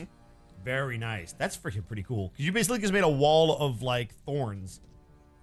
But that was my last 3rd level spell. That's all right. All you gotta do is Oh. Well, Or I could root in the ground. I could root in the ground for 6 hours. yeah, you got 6 hours Oh. to spend in the undead woods with the zombie people. Okay, cool. Curtis, you're up. We are Groot. We are Groot. We are Groot. So now I can't see anything around me, so we're just surrounded by trees now. Well, no, you can. He basically put it as a barrier around you guys, so you can still see the 2 enemies coming towards you. He's just trying to keep them from getting through to you guys. All right, so what should we do then? We should head to the east? I literally said that twice. Yeah, he said run to the east, basically. Run to the east. I'm like, okay, I yell over. What's the mage's name again? I'm sorry. Eldrin. Eldrin, get over here. Get over here. Get over here. Come here. I'm just pulling toward. Eldrin, we're moving to the east. Come on. All right. Good. You hear him Good, yeah. Good. Do as Is this I a say. I'm a nodding? player character. Yeah, okay. You're just an NPC that throws fire. Alrighty. Good thinking, Redwood. Can I target those two creatures still coming You towards us? absolutely can. All And right, you can do it while moving if you would like. I would love to do it while moving to the east. So Movement is independent of fighting, so you're good. So I just start moving and shooting. 1, 2, 3. I'll just move and shoot. All Running right, gun. Who are you shooting at? I'm gonna shoot at the one on the left. All right, team. Oh, to the left, to the left. All the things you want in a box to the... 21. 21 to hit? You absolutely hit. 6 plus 2. I keep forgetting I have the plus 2. Yep. So that's an 8 total. You see this, it hit him again directly in the chest as you aim for what would normally be a person's heart, as he just kind of looks at you and takes the hit. And just looks at me and I shoot him in the face. Another 20. That'll hit. Jesus. 12 plus 2. You hit this thing right between the eyes as you see the head kind of snap back, as it then, with a crack that anybody near it can hear, kind of looks right back at you. I hate the undead. All right. That is your turn. Hey, Yeah. guess who it is? It's the enemies. Uh-oh. It's the enemies, and they're coming. And they're coming. Oh dear. You said that they could move in hindered. They must spend 4 feet of movement for every 1 foot it moves. Got it. So, So 5 feet every becomes square 20. is considered 4. Every square Every is square is 5. So for every 5 feet of movement, Yeah. it must move. It has to expend 20 feet. Oh, okay. So then that's great, because the average move. Okay, so then it can go here, and if it double moves, it can get here. Great. So these guys are going to double move 2 squares. You also notice these things moving abnormally fast. As they get to right here, you see all of them just sort of pull out bows, almost like zombies, haha, and just fire. Come on, zombies, do your job. You have one job. There we go. You see them fire across the row. So King, you're gonna get shot at. Oh, Lyric, God. Connor, and then Tree. Boom. Oh. Can you do me a favor and say who you're attacking before you roll? Yeah, absolutely. So, Okay, thank King, you. you see an arrow whiz past your head. Lyric, you see one strike your leg for 5 damage. No. I invoke protect and I impose disadvantage on that roll. Oh, all right. So then I'll have him roll again. And never mind, it hits the ground in front of your foot. Ugh. All right. Connor, however, you will get hit for 8 damage. And Tree. Can I go ahead and like block one arrow with my shield Yeah, and then basically get hit by it in the process? Actually, yeah. So narratively, you block hers with your shield, which exposes your backside as you get hit with an arrow. And Tree, you again see this arrow coming and use basically 2 roots from the ground to jut up and cut it in half. Nice. Alrighty, and that will end the Eminemy's turn. And now it is Horseman.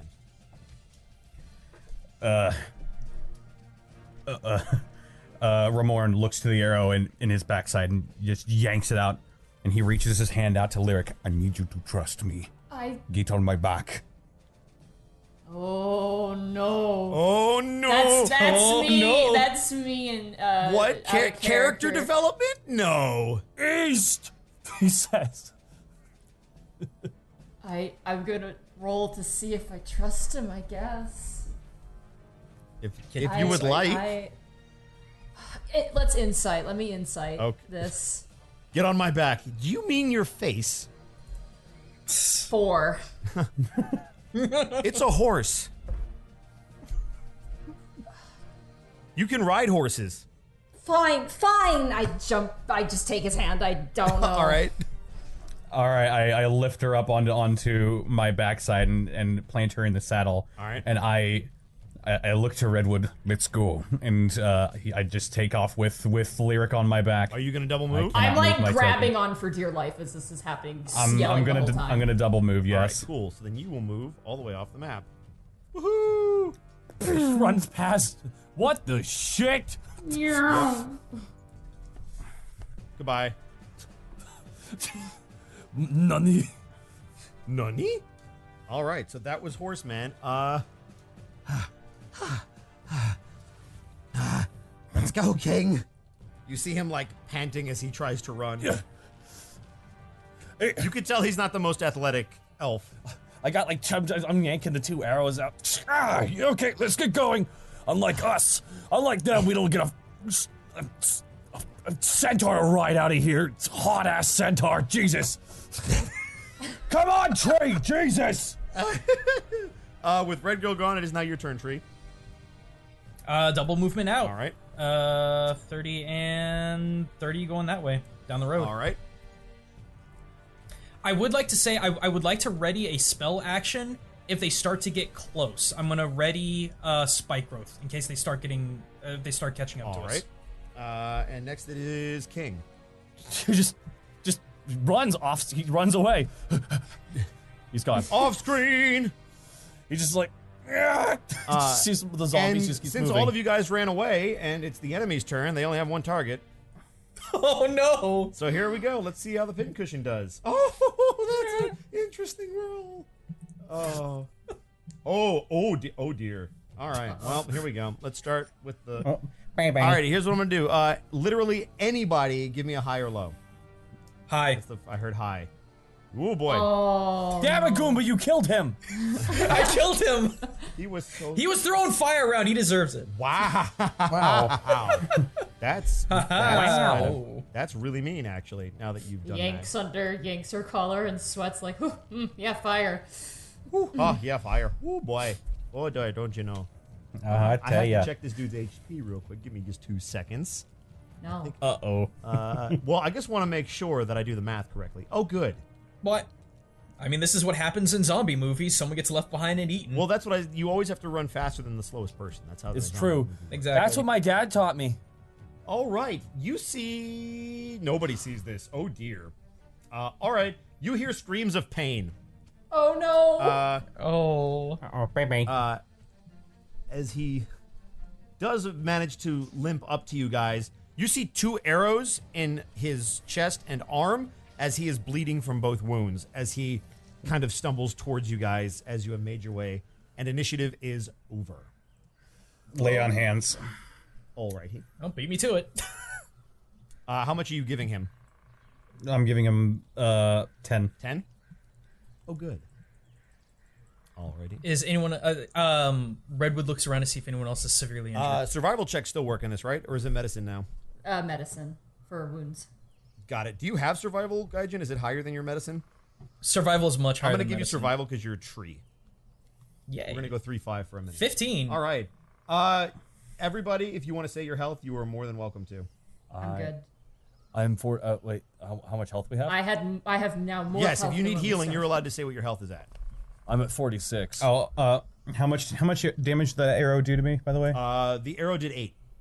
Oh, don't forget, Okay. you did have the bless ability. Oh, I The did have bless bless. doesn't- That's Yeah. for saving throws. That's for saving throws. Yeah, Yeah, saving throws. Derp. My bad. But yeah, if anybody needs healing, you can tell him what your HP is at and what it normally is. I'm fine. Yeah. My, King, how are you looking? I usually am. What out of what? I am usually at. Sorry, I gotta pull up my sheet here. I am usually at 64, and I am at 46. So I'm down. King, come here. Yes. I'm looking at him. Where does he get hit? Where is the Right most on my damage? chest. He got hit in the same spot, it seems. Over and over and over again. And it's like right in my right tit. King, you need to trust me. Lay down. Stares right at him. Trust- Just Trust me. You need to lay down. slowly maintaining eye contact, slowly sits down, but not breaking eye contact or just like a cautious frown. You see Redwood close his eyes, balls his fists together up on top of each other right over your wound, and you see him squeeze as thick sap starts to bleed from his hands, dripping onto your wound. I am casting Cure Wounds. Cool. Is that cure light wounds? It's just cure I wounds. believe it's technically light. It's just cure wounds. So 7. My 3-5 knowledge. All right, so you heal 7. Ooh. So I'm back up to. How you feeling, King? Just looking right at him. I feel great. Thank you, though. Just kind of gets up. You're quite. Just feels the sticky. Oh my god! So slowly rubs it away. You're quite welcome. That's all I want to say. You're quite welcome. I'm still grabbing. My eyes are clenched closed. Flinch, Yeah. is it over? Define over. I open one eye. What do I see? Trees. I am just awkwardly gonna let go of my grip around the centaur, like cautiously. Okay, now quick question: were your hands Yes. on his shoulders or around his stomach? Just The stomach, like I Come on, just, Kurt, shut up. Okay. Like a person trying to avoid a bear or like a wild animal, I like slowly try to drop off without getting too much attention. Got it. Can I do that stealthily? I mean, if basically it's a roll a stealth check, and then Connor, you have to roll perception if you actually give a crud. That's a natural Okay. one. I thought. No, okay, so not for posterity. yeah. So not only do you try to sneak off, but as you're trying to get your balance, Connor, you just feel her fall off of you with a thud on the ground as you hear from your back. I turn around to face the two of them as they hit the floor. Are you all right? Can you roll over, please? I'm rolling over. Can you roll over? Thank you. I peel him from the mud. Monty, you know that at any point he could have just pocket dimensioned, essentially. She seems to have forgotten it in the chaos. Apparently, I reach down to help pick them back up. Are you all right? I kind of like. Oh yeah. I just stand up. I don't take his hand. I'm fine, but I appreciate the concern. Good looking for me. Thank you. All right. Lyric, Thank- are you okay? Yes. Yeah. Okay. Yeah. I'm good. The horse guy checked on me. It was very nice of him. Yeah. What? Are you Yeah, hurt? he just asked if I was okay. Yeah. Clearly talking about me. was asking. Was Yeah, asking me. bullshit, I get it. but- Yeah. No, I appreciate it. Flinch. Yeah, Pocket what? dimension. Okay. You see him crawl into your robes and instantly disappear. I cross my arms and I begrudgingly look up to the centaur and I go, "Thank you for your help." You are welcome. Are you hurt? No. Very well. Where are we? I'm trying to figure out our bearings, but everything's just a tree and then more trees. Does anyone have a map? Or what was your name again? Redwood, they called you. Redwood's already. He's on his knees, his eyes are closed, and he's trying to root into the ground, trying to connect with the surrounding trees to see if he can figure out if there's any more coming, if the trees can tell him if anything's going on. Absolutely. Give me a Constitution save. It's worth it. 6! You feel something jolt through your body. You feel kind of like a pain shoot through your body. You take 2 points of damage, but you're still rooted into the ground as you kind of fight it off, and you can make a nature check if you would like to commune with nature. God damn it, 9! So because you kind of had this pain shoot through you, you're not really able to get anything other than the fact that you still feel pain coming from this direction. Okay. What time is it? If we could, It's figure the that out. very, now that the fight is over, it's just barely starting to become morning. You guys figure that while King was on watch, he probably took the whole shift because he didn't wake nobody up because he's drunk. So everybody was fully rested, but then you had a fight. Yay. Great. So much for my spell slots. Cry. Well, you sleep after you have the fight is typically how you do it. Who told you guys to go camping? You. Oh, you did. right, that was me. Sorry. Salutations, friends! Thank you for checking out the Unexpectables D&D campaign. If you wish to catch it live, head on over to twitch.tv/Takahata101, Wednesdays at 7 o'clock Pacific Time. And for updates, follow us on Twitter at Unexpectables.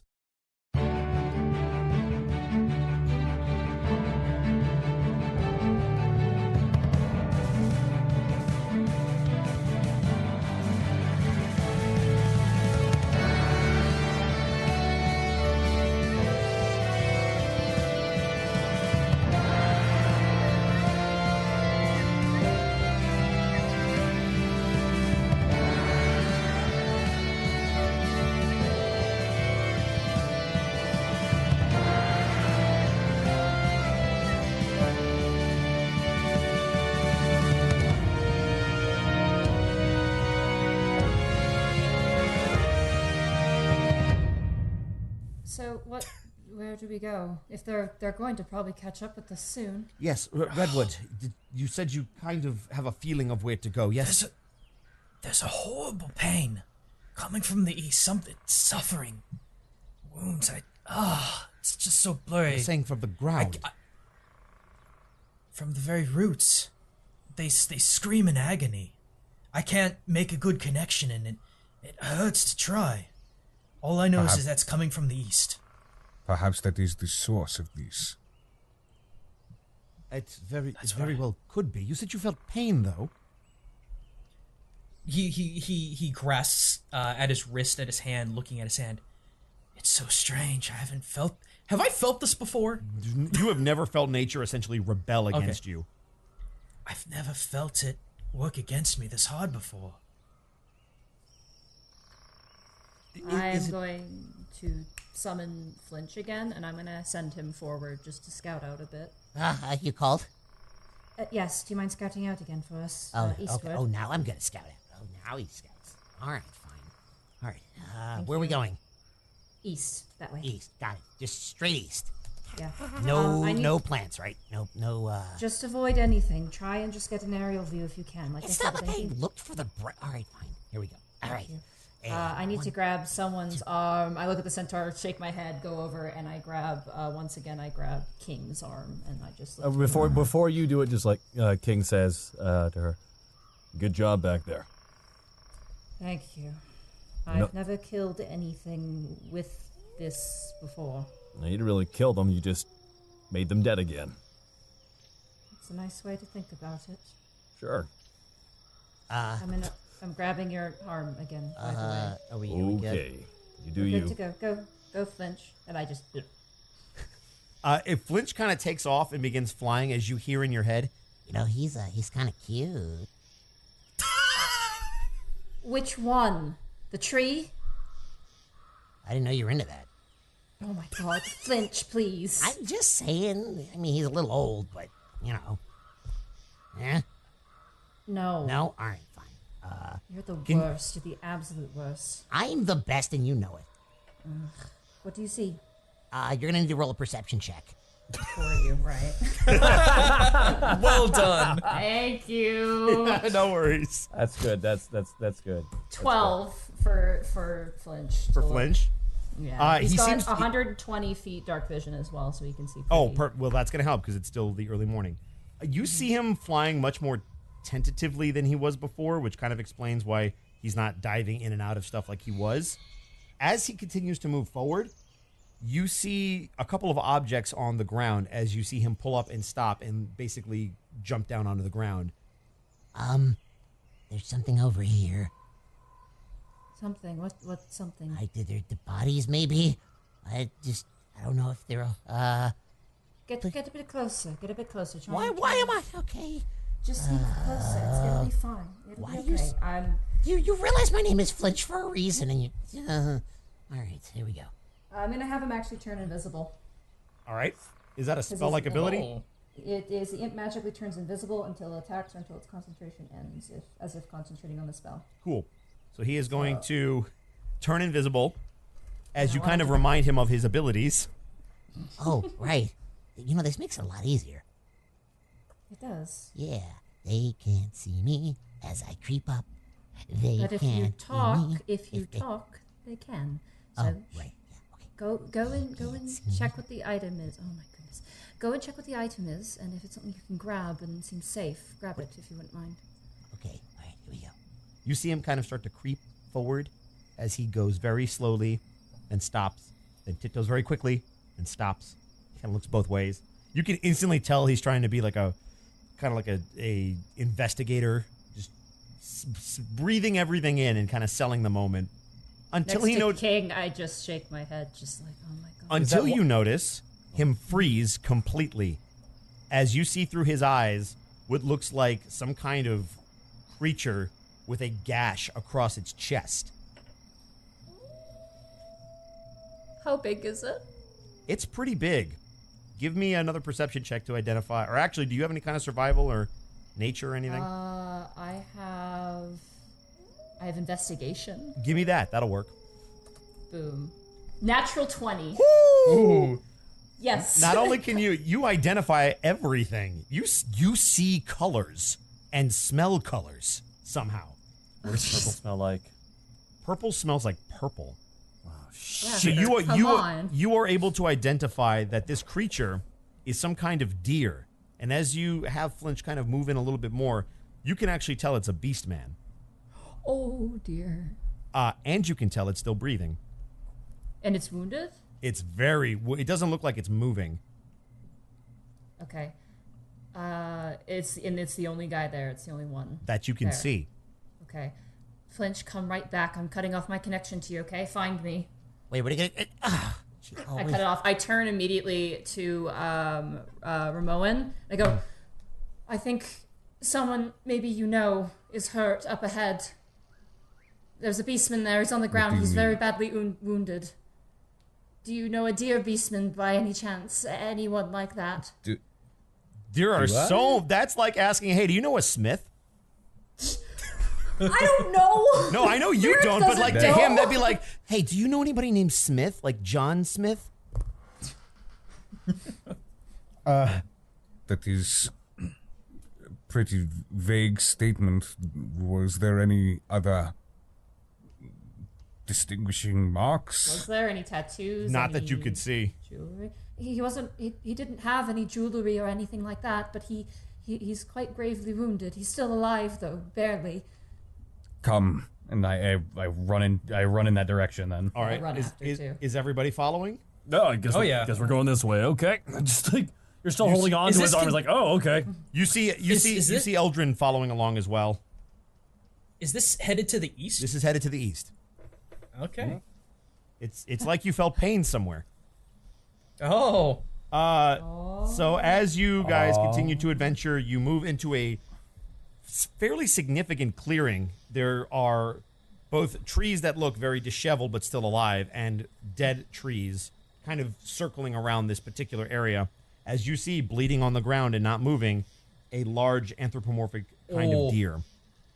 Time out. There are trees in a circle that are dead? There are a mixture of dead and alive trees. Okay. I was going to say, can I nature to see if this is unnatural? You know most of the stuff in here is unnatural. Or right. Or at least something is messing with it. I wasn't sure if this was like a circle of some kind. I wouldn't mind rolling Arcana too to see if You are more than allowed to do that. Yeah, go for it. You can roll that as well, Gaijin, if you'd like. Arcana or nature? Whichever is higher for you. I suppose give me nature because it would make sense for you. Damn it. 25. 7. You don't sense anything magical, but as far as your nature check goes, you can sense now, for the first time kind of standing in this clearing, this does seem extremely unnatural, especially because certain trees are dead and certain ones are not. It's almost like they've been hand-picked. Guys, I don't like this. We need to get done what needs to get done, and we need to keep moving. Flinch, are you out there? I don't like this. Flinch. Yeah, I can't move. It might see me. As you kind of tap into his vision, you realize it's staring the deer into the eyes. It's like a deer in firelight. Okay, just stay there. If I don't move, it can't see me. Yeah, that's absolutely how that works. Yeah, deers can see you when you move. I read it in a book. You read? Okay. Anyway, Ramoan? Ramorn is going to step forward. He's going to get close to the deer. Mm-hmm. He's going to lay on hands. Okay. When you try to do your lay on hands, give me a concentration.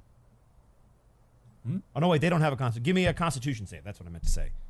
Constitution, 13. You feel like somebody has messed with this body, as when you try to heal it, it doesn't quite take at first, and you have to kind of focus in much harder than normal, but you're able to lay your hands and heal him. All right, I heal him for 4. You see his wound still not healing up completely, but you do see his chest starting to breathe a bit more naturally. As you, as Monty, you hear in your head, its eyes opened. Oh, That's okay. Oh, Can you just come to me, please? Who? Why? It's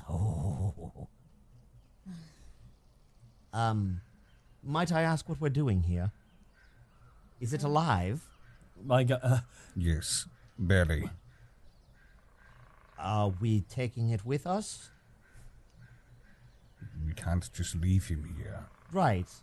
Typically when the body is dead, you burn it. But he's still alive, you say. Put the fire away, Eldrin. I am simply saying, if it does not look like he is savable, we should make sure that he does not come back. Can be saved. He's Ramon. breathing. Ramon, here, take one of these. I have 3 left. Handing out the good berries. I sort of. He's conscious now, right? He looks like he's breathing and his eyes are open, but it looks like he's just kind of staring. Not to steal a phrase of like a deer in a headlight, but it just looks like he has a very stunned look on his face. Alrighty, I'm going to force feed him the good berry. All right. You have to kind of open his jaw a little bit as you're able to put it on his tongue and close it, and you see him beginning to chew very gingerly. As for the first time, you hear him make a noise. Are you all right? No, not all right. Oh. You see him kind of trying to turn his head to look at you. Who are you? I am Ramon Doomrunner. Beastkin. Yes. You are here. You followed Brightheart too. Give me I guess it would be history check or int, if you have any history. I do not have any history. Well, this will be with advantage. Did you are a beast? Okay. 13. 13. Okay, that's good. You'll get something at least. You have heard rumblings of a beastkin, basically one of the prey species, leading kind of a walkout of the beast camp and heading towards the Sharpwoods. It's only rumors and conjecture. You're not really sure if there's any truth to it. But the fact that he just named somebody very specific makes you think that there might be some truth to the rumors. No, I do not. I was sent here for a different reason. Then why are you here? I'm here to find out why the woods reek of death. Yeah, the woods. Oh, you mean the undead? They follow a master here. They picked us off. We were straggling in the back, foolishly. Tired. Are there more of you? My companion and I were separated. He went to find something to help. I don't know where he is.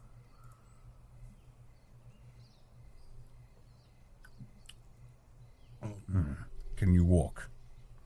You see him kind of look down at his legs and then just drop his head on the ground. I don't even know where I am. You should leave me. Just no. You should burn the body. They'll find us and they'll use me. No, I will not let you die. How do you propose you get me home? By whatever means possible. But I will not let another one of my comrades die. One of my kin. You see Eldrin move forward. You see him place a hand on the beastkin and pull out a scroll. As he begins saying something in Elven, so anybody who speaks Elven will hear him basically casting a cure spell. A very powerful cure spell. As you see the wound on his chest beginning to heal up. I suppose this will assist him. Thank you. Yes, well, if we were to sit here all day and dilly-dally, then nothing would ever get done. So if we heal him up and get him on his feet, he can, I suppose, join his herd, pack, whatever it's called. The king's just like just being leaning against a drink, drinking the whole time. That's crazy, man. That's mad. Actually, Curtis, give me a perception check because you're the only one that's kind of been scouting out at all. Yeah. Oh no. Okay. No, you're not going to roll a perception check. 21. 21.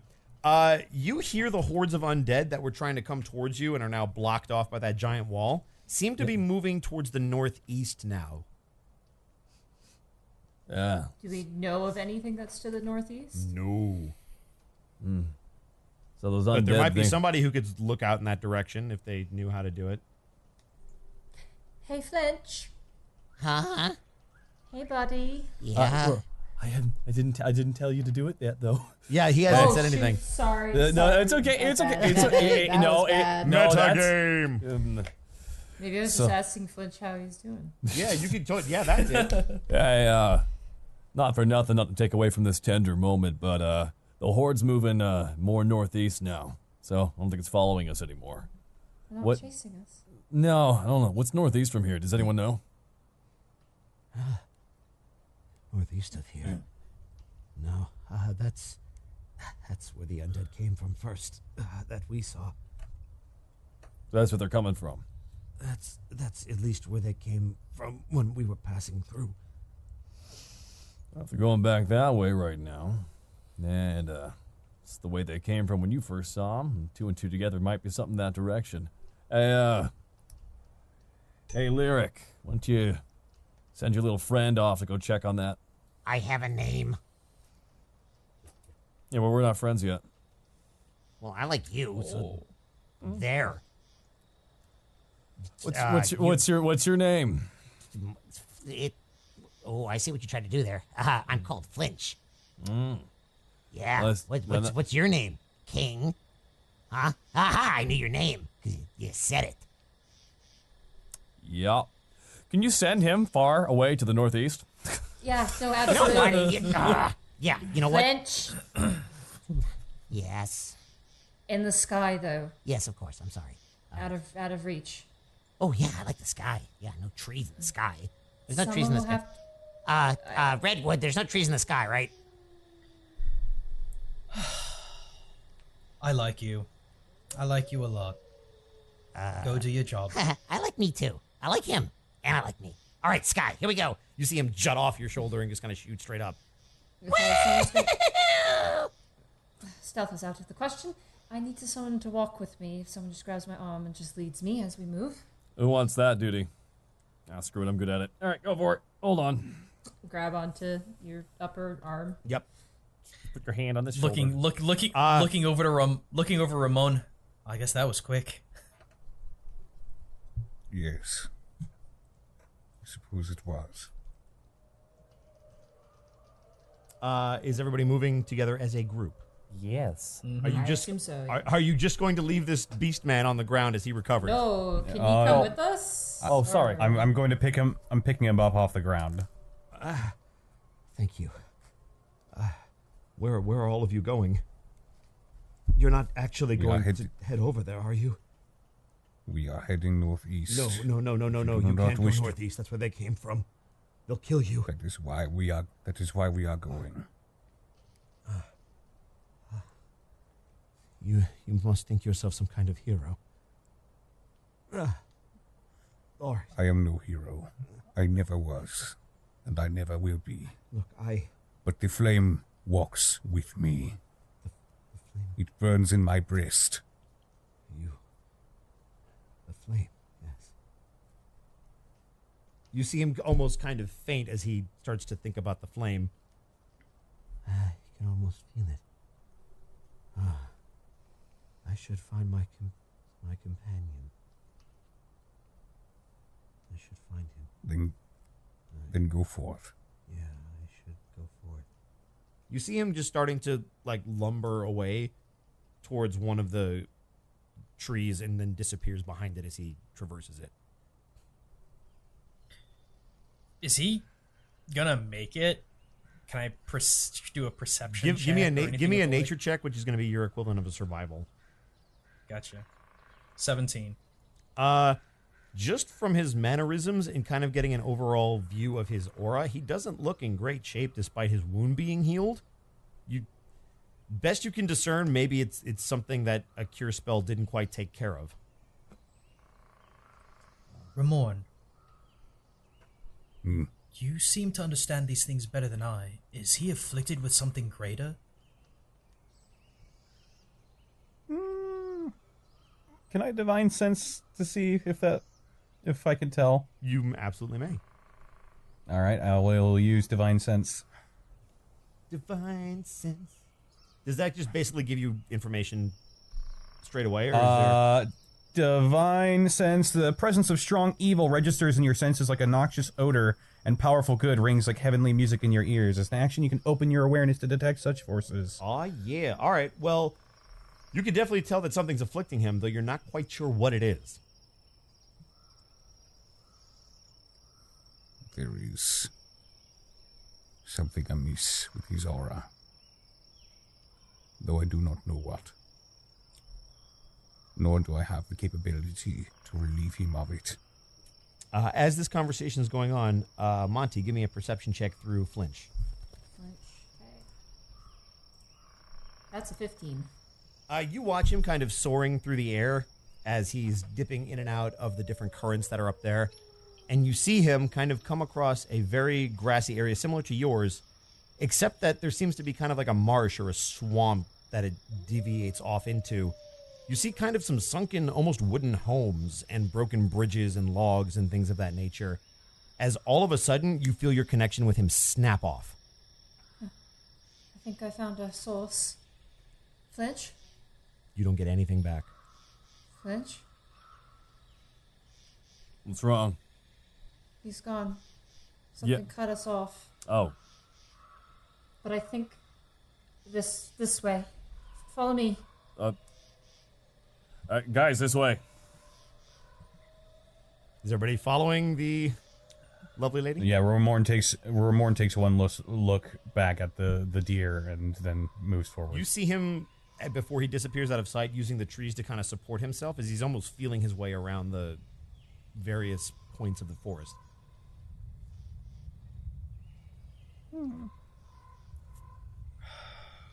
He should come with us, Ramon. He does not wish to. Nor do I think he would want to. He seems to want to find his friend. Well, I guess that is the natural order of things.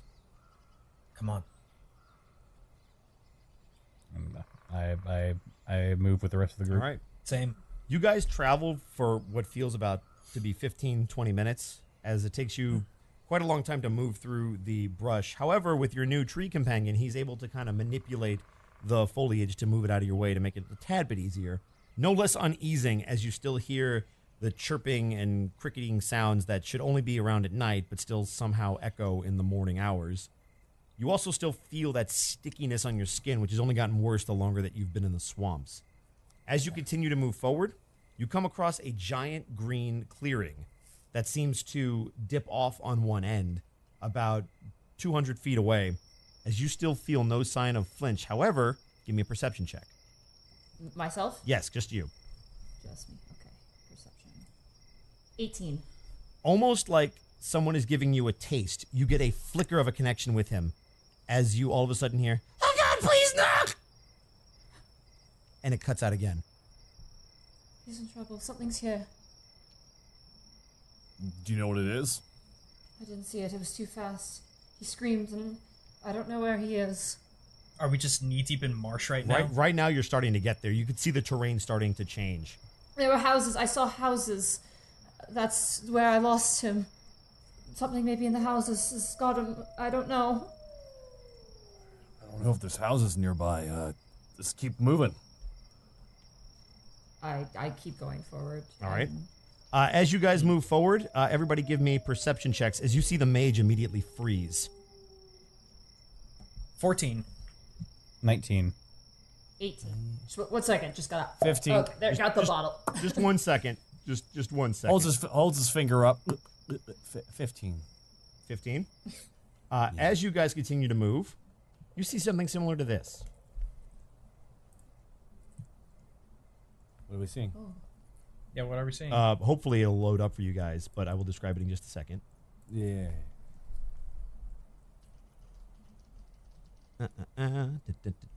Making sure everybody is viewable. There we go. Perfect. You guys see what looks like a marshy land that kind of dips off on one side. You see a bunch of foliage and trees, still very decrepit, even for the ones that still seem alive. You see what looks to be like a sunken home and very disheveled tree all the way at the back of the marsh. As Monty, I need you to give me a perception check with advantage. With advantage? Okay. Correct. Is this my perception? Yes, or? this would be your perception. Okay. That's 15 both ways. So 15. You see a very familiar looking figure who is clad in very dark armor, but with similar patterns to the gold swords. You take a look at his face, and it looks disheveled, almost decaying. But you instantly recognize the look of your former, let's say, employer, Virum. No. And I recognize him. You recognize him instantly. You will never, in as long as you live, forget that face. What you also see is the limp body of your familiar hanging from his hand as he pulls it out of it looks like something on his hip. Okay, I'm gonna run right over near the edge.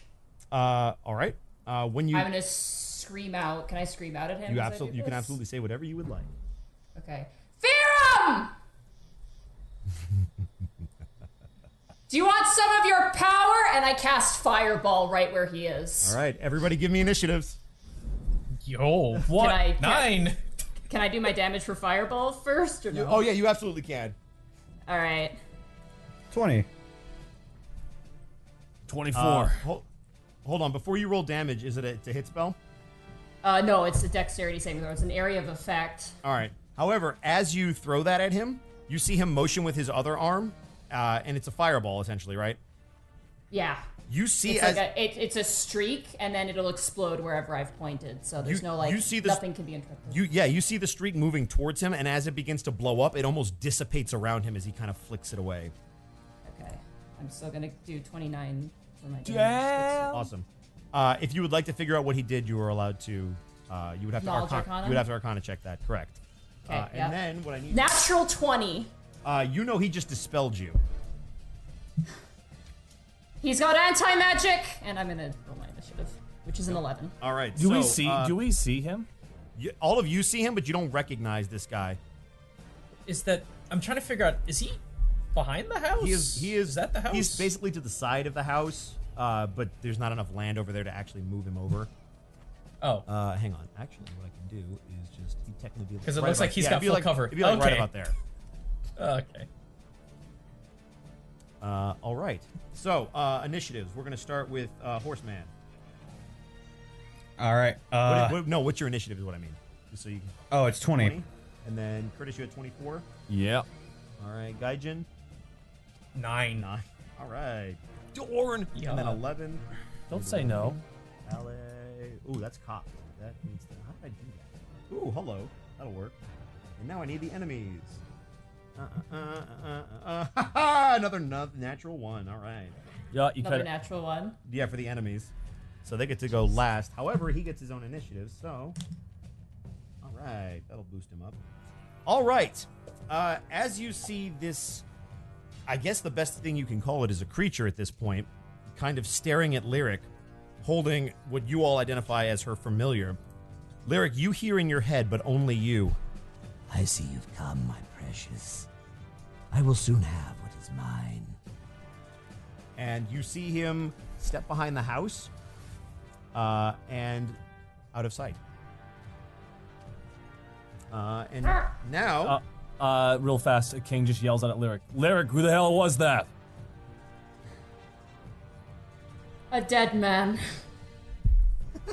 I mean, technically, that works on a couple levels. All right, Kurt, you're up. There's nothing nothing on the screen, so he's just like, okay, I'll just walk up. Yeah, you don't see anything. You just see that guy. I walk up to Lyric then, real fast. Okay. Where did he go? He went inside. He went inside. He killed Flinch. Oh, shit. Hand behind head, everything. No. I don't know what to do in this scenario, actually, out of character.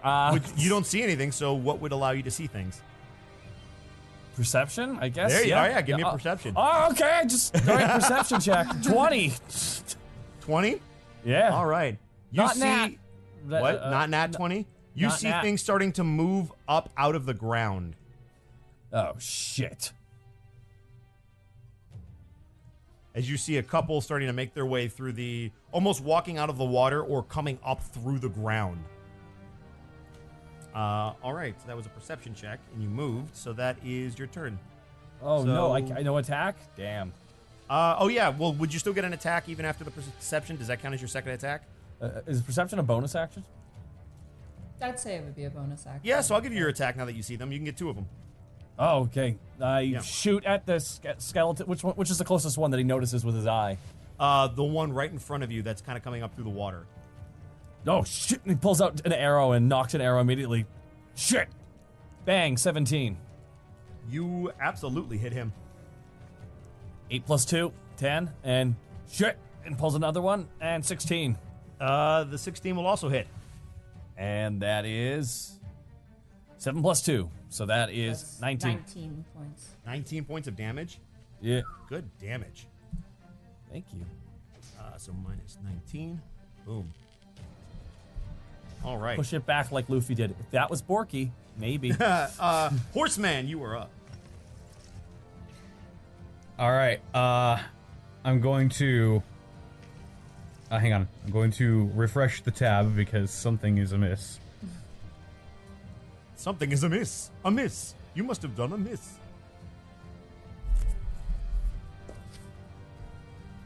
Come on. I believe in you. I believe in you, Snake. You can do it. All right, here we go. All right, so I'm gonna saddle up here, right behind King and next to Lyric. Okay. I'm going to take out my warhammer and my shield. I'm just gonna bang my warhammer on my shield as I cast aid. Jesus, is it ringing loud? I mean, it's gonna be pretty loud. It's like it's a gong, basically, like dong dong. Yeah, it's like a holy gong that's coming out. Just just like. So creepy. What does that allow you to do? Are you trying to draw them to you? Nope. The spell bolsters your it. allies with toughness and resolve. You choose up to 3 creatures within range. Each target's hit point maximum and current hit points increase by 5 for the duration. So everybody gets 5 extra hit points, so put that under your temp HP. For 8 hours. Yeah. Not including the mage, who's still squishy and alone in the back. Is that concentration or? It is not. It is not a concentration. Do we still have bless? How long does or is bless that last? Bless doesn't last that long. I believe bless is already up. Let me double check because you put it up here. 1 minute. So yes, Yes, it is definitely up. Yeah. All right. So that was that, and now we have the allies' turn. You see. I'm not done though. Oh yeah, you're not done yet because you have more attacks, don't you? Yeah, and I see these creatures down You here, see right? those 3, correct? All right, so now I'm going to point my warhammer at this scary-looking armored motherfucker right down here. And what are you gonna do to him? And I'm just gonna say, "You and me, nobody else." And I'm going to cast Compelled Duel. Ooh, a little bit of 3/5 knight in you. I like it. All right, so it's a DC what? Wisdom saving throw, DC 14. This will be fun. DC 14. Oh my goodness. Well, we're off to a great start. That's, again, cocked. That's not. You do this on all of them, correct? I do. I can only do it on one. Oh, got it. So which one are you doing it on? The one in the middle. One in the middle? You see it now with a sword and shield instantly begin to growl directly at you. All right. Rattle, rattle, rattle. Rattle, rattle, thunderclatter, boom, boom, boom. Come, I will help you find peace. Sure. Everybody sees Eldrin move into the back and begin to do something with his hands, though you're not sure what. Next is Lyric. Okay. Seeing that the one has its attention on Horse Friend, I am going to really angry. I'm going to spin my hands and cast 2 Eldritch Blasts. Okay. The first one is a 13. All right. What does 8 do? Oh, that's just that. Okay. Does it? I assume it doesn't hit. For a 13, it will unfortunately miss. Okay, I'm gonna aim the second one. Which one are you again. aiming at, by the way? The one right here, the one that's closest to me, like the straightest path towards me. Got it. Okay, because I was gonna say if you hit his target, that would technically negate his duel. Yeah, no, I'm not aiming for Okay, that cool. guy. I'm aiming for the other guy. Cool. Not the one to the, Do it, the then. top. That's a 17. That will hit. Absolutely. That's 7 points of force damage. Woo! 7. As I mumble something in Infernal and just thrust out my hand. All right, very nice.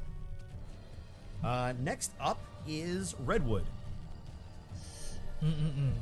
Redwood's still trying to assess the situation because there may be more coming. So what's happening is there's some undead, and there's a swarm, and that's the situation that you're in. Boy howdy, because you never know if there are going to be more. Boy howdy. Let's see here. Redwood is going to move thusly. Oh, it doesn't. Oh, God, that doesn't snap. Okay. Let's see. So, here's the thing with... Can I ask you out of character? No, you cannot. You have to ask me in character. Go ahead. I say, Lord. my dear DM, above game, might you allow me to do a thing? Thornwhip says that if I hit a creature larger or smaller than larger, it gets pulled 10 feet closer to me. Correct. Can I just opt not to do that? If you would like, yes, I will let you just not do that. Okay, because that makes no sense right now. I will not. I will not force you to do that. If you want to voluntarily not do something, that's totally fine. Wait, what? Oh, I said if you want to voluntarily not do something, that's totally fine. Okay, because that would seem like suicide. Yes. Hang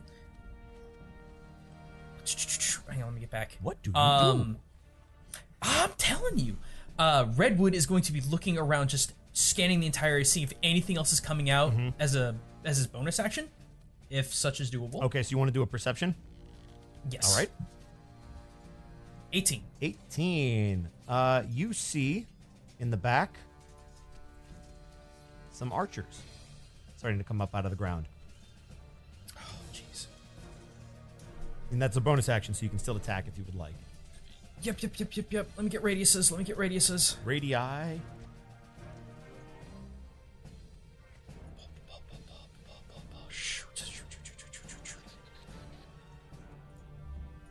That's what we're gonna do again.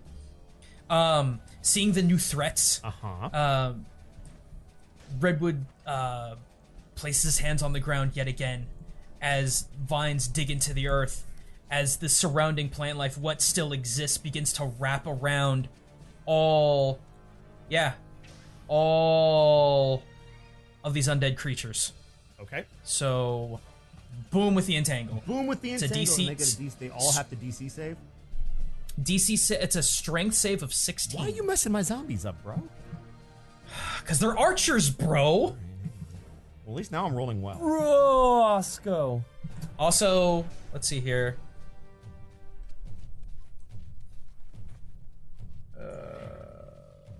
I want to make sure I don't get them. So from this point, in a 20-foot circle, it's also rough terrain. Oh, got it. Okay, cool. Is it considered double movement? That's on you. I don't know how you as a GM are If going it's to difficult handle terrain, I rough do terrain. double movement just to make it easy. Okay. Yep. Okay. Yeah, yes. movement is halved, Yep. basically. So, you see the two that are by the rocks get entangled while the other three break free. However, at least one of them's enthralled. The two at the rocks. Yeah, so Which the one are far those? left, like at the very bottom. Okay, so this That- one. and- so yeah, right here, and right here. And this one? Yes, those two. Correct. Okay, those two. Okay, My so these ping two. must not be working. No, I'm not seeing a ping. So these two right Correct. here. Okay. Bingo bango.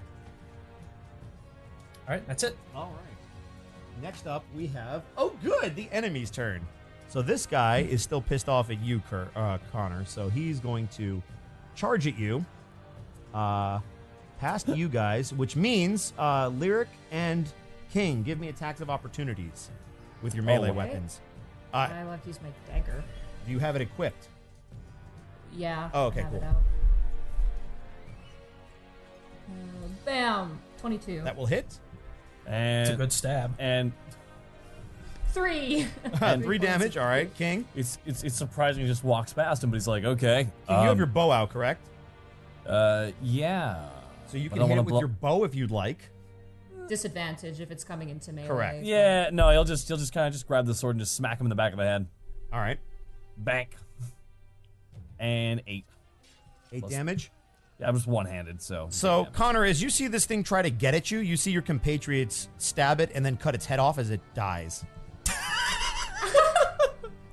Well then, I just turned. I turned real quickly to Ramorn and just be like, I don't know what to tell you, man. I'm sorry.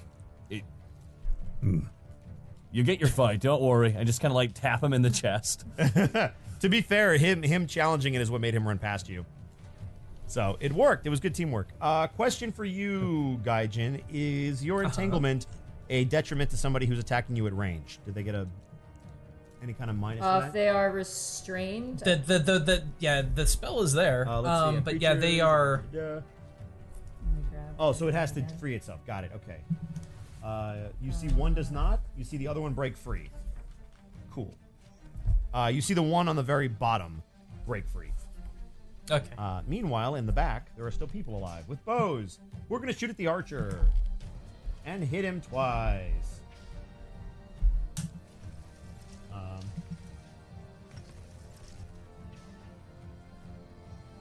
Over the course of 2 hits, you take 15 damage from 2 arrows. One into your leg, the other one into that annoying spot on your arm. Me? Yes, Yep. you, Curtis. Oh, The I thought you said someone else. I am so sorry. No, you you're cut out. good. The archers are shooting the archers. Oh God. Oh, how much damage? How Nope. Protect. Protect. Must protect. Oh, you're protecting me? Yep. I invoke protect. Okay. Does that give them disadvantage to hit? Disadvantage to Is hit. that for Yep. both of them or just one of them? Just All right, one. So then I will re-roll. Oh no. Well, you avoided a crit. All right. Oh. Okay. Ah. Yep. All right. So that's the Emily. Protect Dad. Protect believe- Dad. Protect Dad. I just lean over your shoulder and thwack the arrow away with my shield. All right. Thank you very much. I believe that is all of the enemies. You are So we welcome. are going to the top of the order with Mizior. I'm sorry. How much damage did I take though from the You other took arrow? a total of 15, I believe I said. Ooh, 15. Thank you very much. Sorry. Correct. All right. So not Hawk. You're up. Just getting shot again with an arrow. Just very frustrating to him. So. Who's the one that shot him? The one. The two in the back. I shoot the ugliest looking one. You would have to hit them both then. You could split your you could split your ammo if you want. Hit one and then hit the other. Nah, screw it. I want to hit the one on the. I'll hit the one on the left. Okay. Knock it back. I'm a little bit pissed right now because I keep getting shot with freaking arrows. 16. That will hit. 9. Plus 9 2, damage. so 11. Plus 2 is 11. And 23. Oh, that will definitely miss. That's way too high. 6 plus 2. So right. sorry. So you're shooting the same guy, right? Yeah. The one in the top. Yep. All right. So that's a total of 11 and 8, correct? So 19. Yeah. Yeah. 19. All right. Good damage. You see one arrow strike it in the eye as the other arrow strikes it in the other eye, and it just kind of looks at you with double arrow eyes. Size. Hey, at least you didn't throw daggers, because then it'd be staring daggers into you. See, I know how to make jokes in a serious campaign too. This is a situation in which I hate not being the DM because I could, be mean and take things away. But, Yeah, I know. It's almost like, hey, Monty, you're not in control anymore. I know. Speaking of which, let's move on to another person, like Horseman. Would you like to do something? Step on up. You're the next contestant on the Undead Horde is surrounding you. Is there like a ridge here? Is what I'm seeing. So, right from that point all the way across to the bottom of the map, there is. Everything above is not. So the land kind of arches up. Oh, so it's a Correct. cliff, Yeah, then. yeah. So it goes from, if you're at the very bottom of the map, it's higher elevation, and then all the way to the top of the map is lower elevation, which is where the water is. Okay.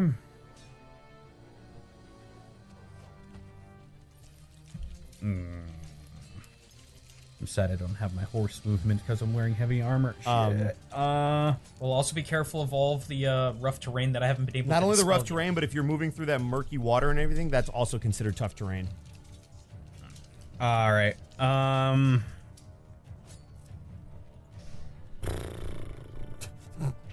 When you do that.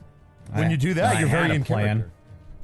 How high is this cliff that I'm facing right now? Talking about like just directly in front of me. Right in front of you, it's probably about 5 feet tall. It gets taller the lower down you go. All right. Then I'm going to run over here and leap up. Okay. Give me a right next to this give guy. me an acrobatics, I think it is. Acrobatics. Yeah. Oh, all right, 19. you got it. So you're currently in difficult terrain, so everywhere you move is considered double movement. All right, and I'm just gonna smack him with my warhammer a couple times. Oh, you're gonna smack the guy right there. Perfect. Yep. 13. Excellent. That will that will just miss. Extra attack. Yep. That's gonna hit. 22. Nice. And I'm going to divine smite. Oh, this will be him. Oh boy. Also, remember you get extra damage for undead. And is Yep, that is true. Divine smite. Go. Let me just.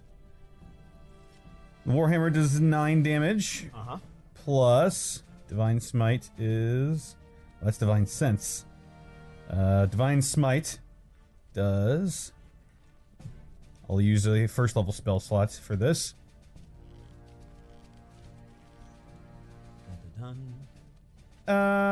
It does an extra 3d8. So I can just take him off the board now if you'd like. Like I don't even need to. Oh my 17. god. You see this Nothing thing personnel. barely on its last legs as you almost obliterate it in one swing. You see it actually stumble back onto the ground. You go to the flame now. All right, that was Horseman. Next, it is actually Lyric and King. Give me reflexes, which would be dexterity. Reflexes. Dexterity save. Dexterity saving throws or just saving checks? throws? 17. Okay. 15. Both of you go to jump out of the way as you see something beginning to fall on top of you. As you both hear something in Elvish behind you shout it out as it dissipates in midair. What did they say? Because I speak Elvish. You would hear a Dispel Magic cast. Hmm. And since that was his ready action, he can still do something. What is the range on this? You see more fire shoot out of his hands as he throws a bolt of fire. I need to roll this. Firebolt, the best cantrip. Isn't it? It's the best one. You see him rock one of the archers in the back. It's actually the same one that King hit, and it drops. Okay. Yep. And that was the allies' Lyric. The enemy beneath Ramorn's character, did he die? Is he still alive? No, he's still alive. Barely. He's still alive. Barely alive? Okay.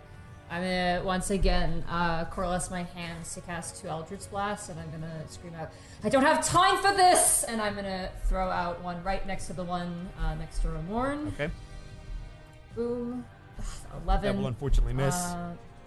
And then I'm going to aim for the other one lower, this one here, with an Eldritch Blast. That's 23. That will absolutely hit.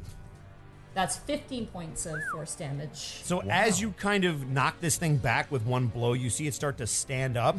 As out of nowhere, you see a blast absolutely obliterate it as it scorches the ground. Nice. Just clench my clawed hand. Redwood, you're up next. Is the one to the south still tangled up? Yes, it is. All right. Just getting tired of all this. Without moving his arm, his fingers vine into the ground and creep over, up through the vines and brush that are holding him, and just a singular vine just slaps him right in the freaking face. All right. Thorn Whip. Ah, it's 11. That'll unfortunately miss. You actually see as you tighten your grip, it actually moves him slightly out of the way of the whip.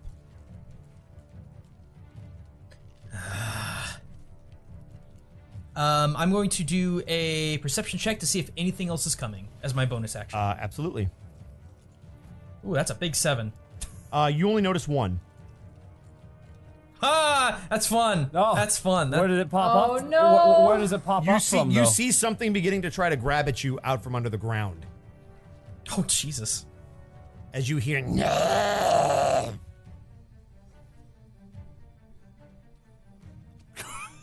Well, I can't move and or disengage. Have you moved? So I have not moved. Can I disengage? You can move. That takes an Yeah, you action. would need an action to disengage. So you can.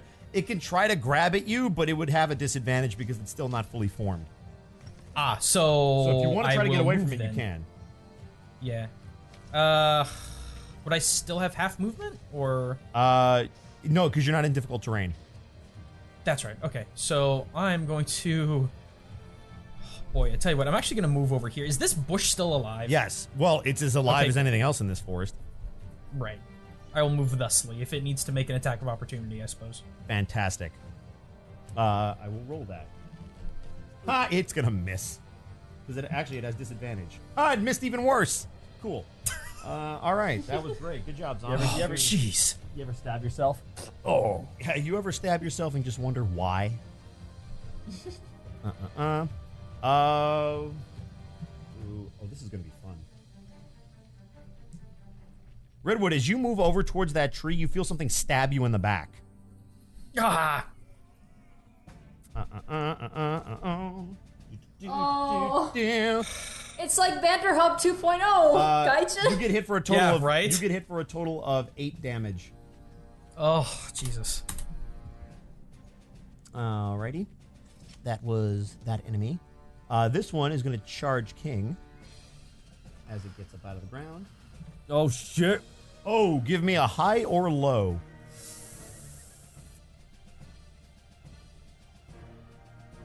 Low. Oh. Son You see this of- thing? You see this thing try to swing at you as you just kind of duck underneath it. Oh, God. All right. Oh, thank God. However, Whoa. this thing seems to have 2 attacks, which is the first time anybody swung at you twice. Can I do that Matrix thing where I just dip back like, whoa? Yep. You get hit in the back with a sword that slices across your back for 7 damage. Ow. Damn it.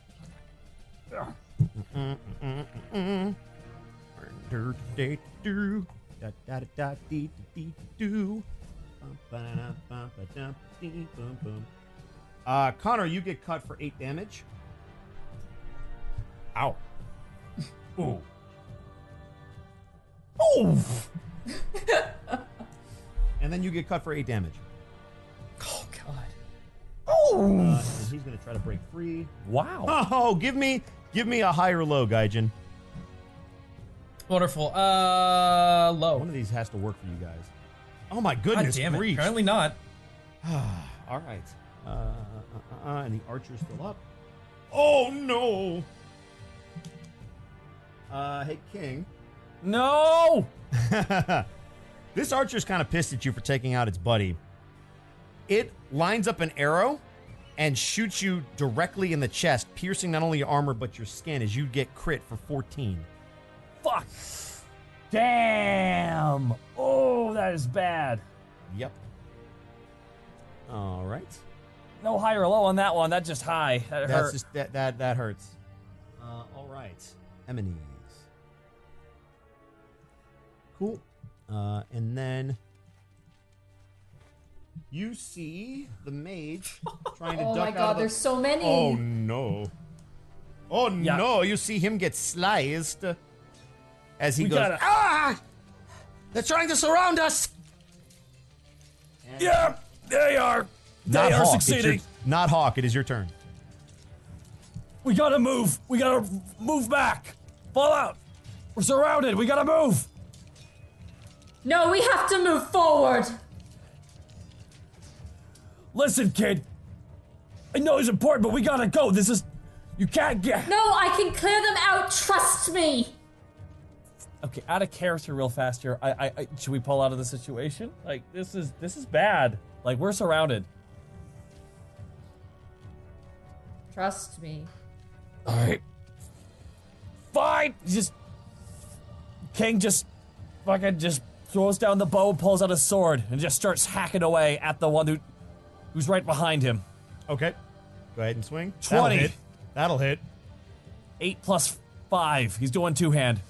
8 plus 2, because 8 that's plus 2. The 5 is the versatile hit. Right. Okay, 8. But this isn't a bow. So that's 10, right? 'Cause Oh. it's plus 2. No, he doesn't get plus 2 to that. Oh, sorry. got it. He's not shooting Okay. with the bow. Bows only. And right. again, 13. No. No, that'll miss, unfortunately. Sorry. All right. That was... Are you going to move at all, or are you going to stay put? I mean, I can't really move. I'm in combat. I mean, Otherwise- you could. It would just provoke. That's all. Yeah, I don't want that. I have 25 health. I just want to make sure you're going to play smart. That's all. Horseman. Okay. Ramorn starts tapping his hoof on the ground over and over again, increasing in frequency. As he's tuning up the band, we're gonna go for Hooves of Fury. Yes! Hooves Sweet of Fury? hoof music! I was waiting for this. Super kick him in the face! Oh my god, super All right. kick party! Hey, Kurt, or Yeah? Connor, I want you to have Yeah. advantage on this. Okay, great. Because you tuned it up. 1d. Oh! 23. That'll hit. All right, I Hooves of Fury the shit out of the one right in front of me. I Do just it. nail him right in the jaw with my front Do hoof. You that mean your is- back hoops? Or are you like doing a kick from behind, or like a? I can do You can do it from either side. He gets front the or pick. back. Oh my god! That's versatile. So that is 2d6 plus my strength. And they get a save to not be knocked back, correct? Only if I use Oh, the back got it. That's one hooves. of the back hooves. This is cool. Yep. That's 9 9. damage. Nice damage. All right. And this is the one directly in front of you, correct? Yeah, the one directly in All front of me. Are you going to do anything else? Because that was only one attack. As I'm sort of elevated by kicking this dude right in the jaw, I come down with my Oh hammer my god, right on you're his super head. kicking him and springboarding into a hammer shot. I love this. Axe handle smash with an axe. Yes, it hits. 20. That's 8. 8 damage. Oh my god. Mhm. Human wrecking ball. That's a lot of damage. It's a lot of damage. All right. Next up, I should stop moving my sheet. And Allies. I'll turn behind me and say, "Get on!" All right. You see Eldrin turn around, quite flabbergasted that somebody was able to sneak up on him like that. It's rather annoying. And he, I get the sheet up so I can know the leap in damage. Redwood, you see him touch the creature in front of him. As he delivers a literal shocking grasp. As you see electricity course through the undead's body. Sweet. All right, let me mark that down. All right, Squishy Mage out by himself. That's always Lyric. Hi. Hi. 1 second, sorry, I'm just kind of measuring this out. Okay. I'm gonna do a fireball. And it will hit the 3 zombies nearest to Ramoran. Okay. Ramorn. So I'm going to cast that. That's my last spell. Oh no! Level 3. Level 3. 30 damage. They have to make a dexterity saving throw or take half. So this is all of them, yes? Except for the one that's below right here. Okay, so it's 1, 2, 3, and then the one behind King? No, if I were to do that, it would catch. Oh, got it. So it's just the 3 in front of Connor. Yeah, it's got these it. 3 here. So the 3 in front of Connor Okay. there. Oh, great. Dex for zombies. This will go well. It's got to beat a DC of what? 16. Goodness. It's like, oh, all right. Oh, no! Give me a higher low. Higher low, Monty. High or low? Let's go low, actually, this time. Oh my, you have not gotten God. one tonight! Damn. All right. So one of them managed to dodges, to dodges? And it was 30, right? So half damage is 15? Yeah. Good grief. What was that? Fireball? Yeah. That was fireball, dude. That was fireball. Yeah, no kidding. You get to take that. And then you... Connor, you see a fireball basically erupt and encase the guys in front of you. And when you look in front of you, you only see 2 of them. And I am going to, by casting that spell, I'm going to activate my Flames of Fellow Gothos. Ooh. So I'm now wreathed in fire. That's pretty cool. Increase your intelligence or charisma score by 1 to a max of 20. When you roll fire on your end, you can reroll any roll of 1. Oh, wow, you can't fail. So you cut out, dude? Oh, I said she can't fail because she rerolls her 1s on fire stuff. That's cool. Mm-hmm. Nice. That's on the damage. That's only on the damage die. Oh, got it. So not to hit. Redwood. And when I cast a spell that deals damage, I can cause flames to wreath around me until the end of my next turn. You know what? I'm just going to put this up here. There, now I can see it. Redwood, you up. Sorry, the first time I had to do this. Disengage and movement is movement action plus regular action in order to disengage. Would I still have a bonus action? You have a bonus action left. Yeah. Okay. In that case, I will disengage. Mm-hmm. I will move. Oh boy. I'm actually gonna move. His hand's coming out everywhere. Mm-hmm. Yeah, I'll just go ahead and move here. Give me a perception check when you get there. Excellent. Where's my sheet? This will be a free perception check. Yay. 13.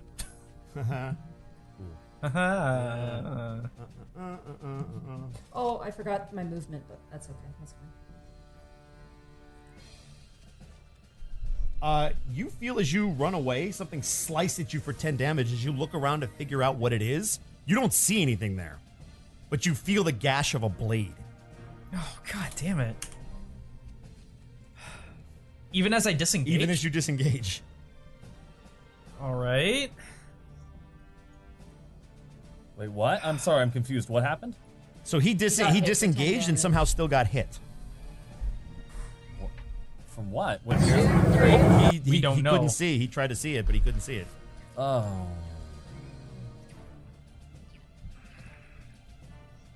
Alright.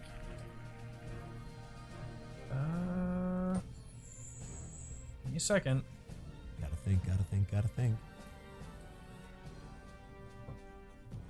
I'm actually going to release the entangle. Okay. And clasping my hands together. Well, True, we need your guidance. And casting Healing Spirit. Okay. Ooh, perfect. On myself, unfortunately. Okay. So it's going to be the 5-foot cube that you're on? Yes. Okay. Okay. Question now. That can be dispelled like anything else, correct? I have no idea. That's your call, my friend. Or just like it's based in the spell. All right, gotcha. I believe if you're doing like counter spell, then yeah, it can counter any spell. Okay, cool. Just double You check. gotta make There's a no roll for it, particular though. reason. Just double check. Okay. Does anything happen to it? Nope. Does it go off like normal? Oh yeah, it goes off like normal. All right, then I'll roll my heals. Mm-hmm. That is a 5, so I get 5 back, and that will end my turn. Cool. And now it is the enemy's turn. Do. I love when a plan comes together. Oh, I think I gain a bunch Jesus. of What, health. another one pops up? Yep. Okay, this. All right. Gaijin, let's see what happens to you. You see a dude hit you in the face. But he only does 2 damage. King, you are surrounded. Come on, you get hit for 4 damage. Darn. Okay.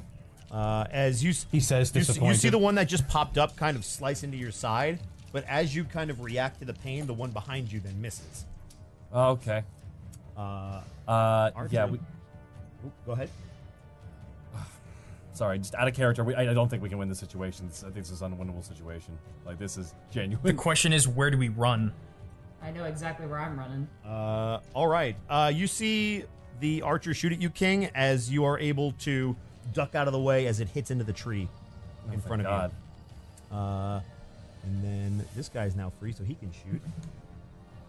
And the guy in front of you is going to swing, Connor. Oh, dear. Connor, you Give it to me get straight, crit Doc. hard for 20 damage. Fuck. As this thing is able to get around your shield and bashes you right on your chest.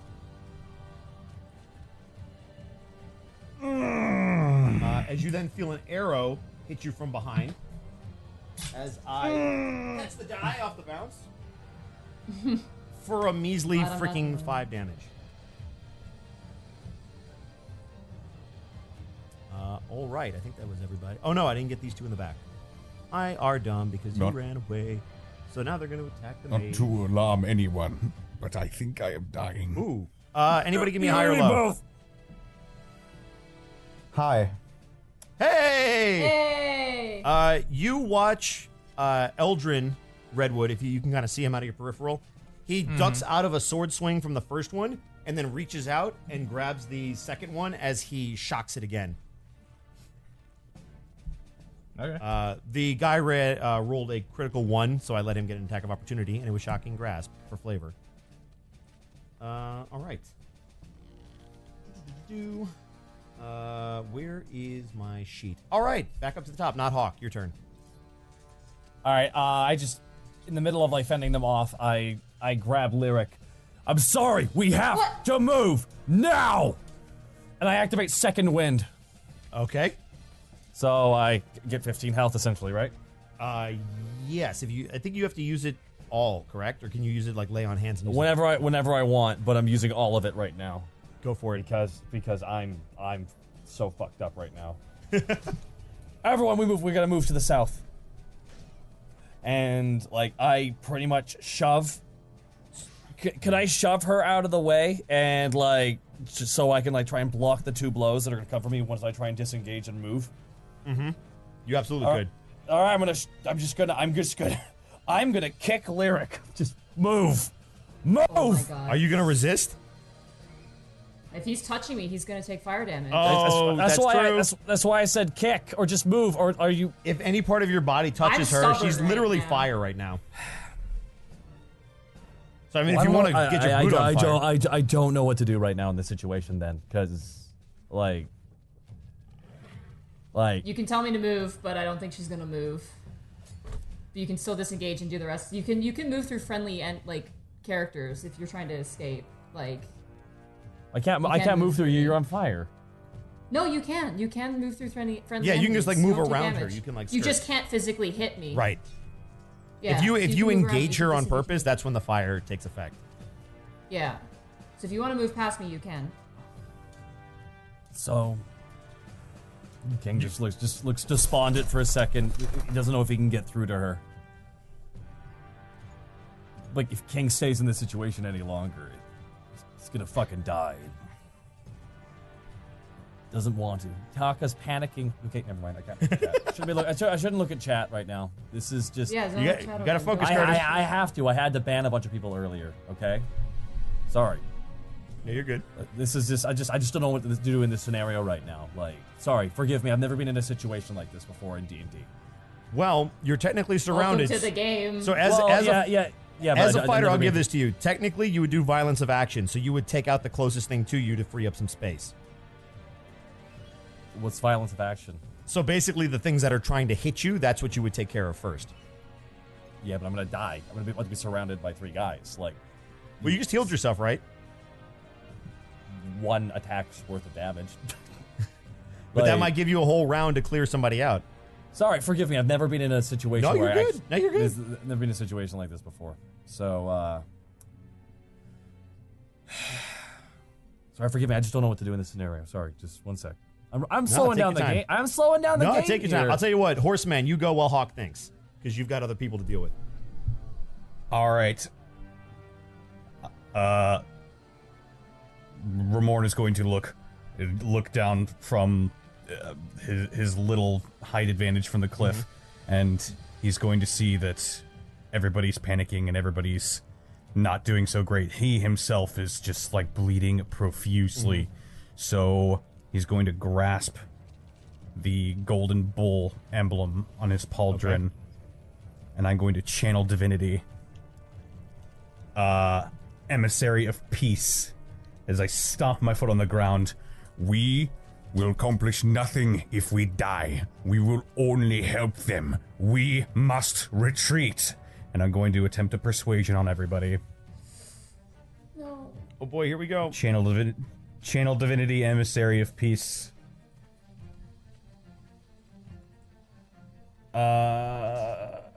Persuasion, please. 21 plus 5, that's 26. As soon as you roll your persuasion, give me a constitution save.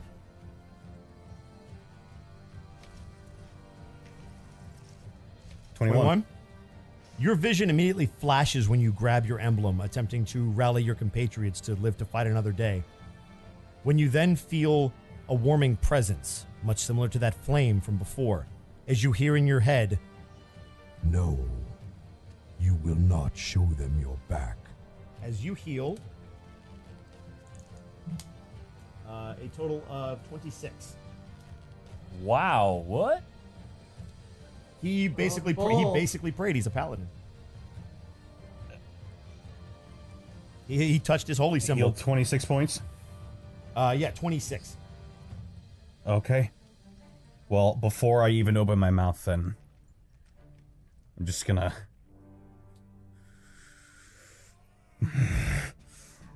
We fight on, then.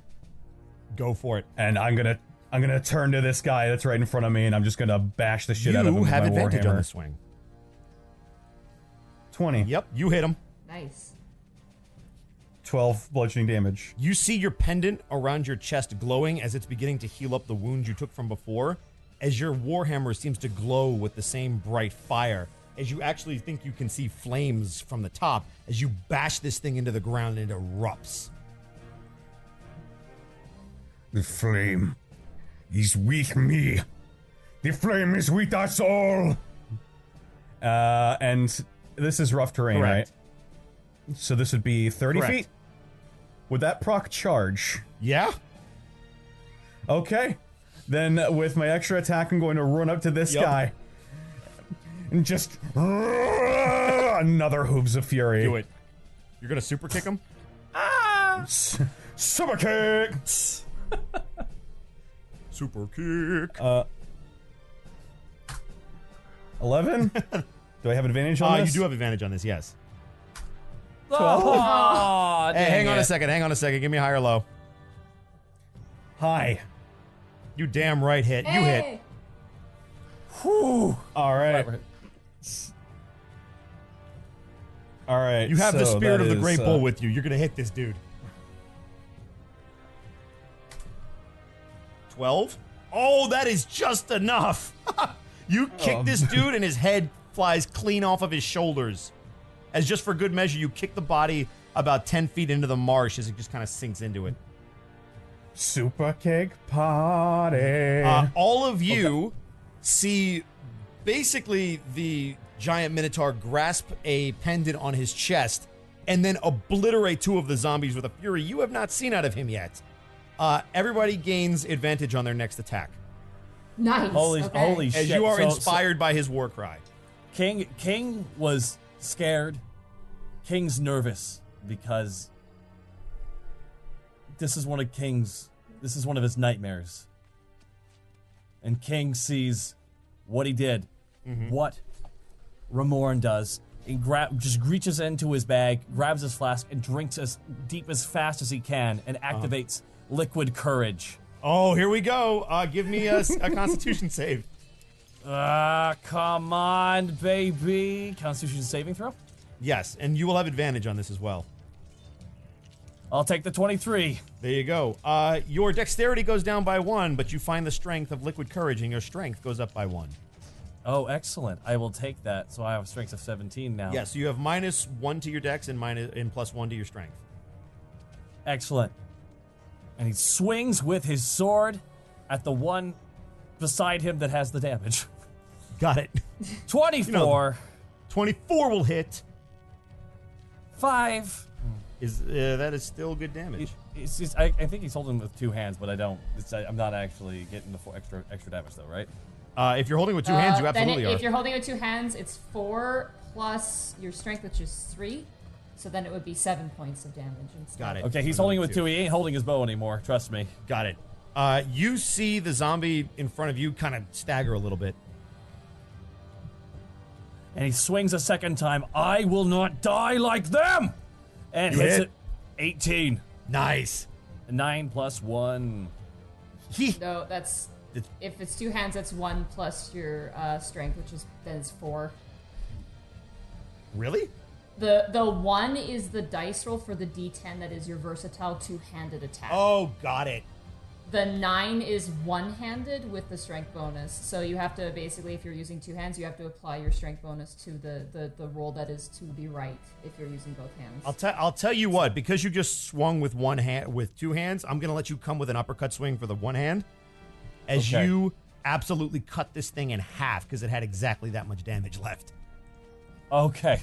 Oh, you're being very nice right now. Thank you. No, what I'm doing is that's a cool thing to do. However, that was your turn. Horseman allies. Oh boy. You see the one behind. You see the one behind. Didn't I miss? Oh, I did. No, you're right after the allies. So the elf has to go. Ooh, good shocking grasp. You see the one in front of him die as he shocks it, and is still trying to move out of the way of the one behind him. Now it is Lyric. Okay. Help him out, I got this. He's not getting away. He's not getting away again. He's here somewhere. I'm gonna cast create bonfire on the zombie that is attacking King to the north of him. Okay. I'm going to do that. Cast bonfire? Yeah. So he needs to make a DC 16 dexterity saving throw. Bonfire. He doesn't make it. That's an 11 points of fire damage. All right, let me mark him down as taking 11. Good damage, by the way. I am going to... What do I need to roll to jump down this? That would be an cliff acrobatics. safely? Okay, I'm gonna... in my rage... Is acrobatics or athletics better for you? Acrobatics. All right, acrobatics.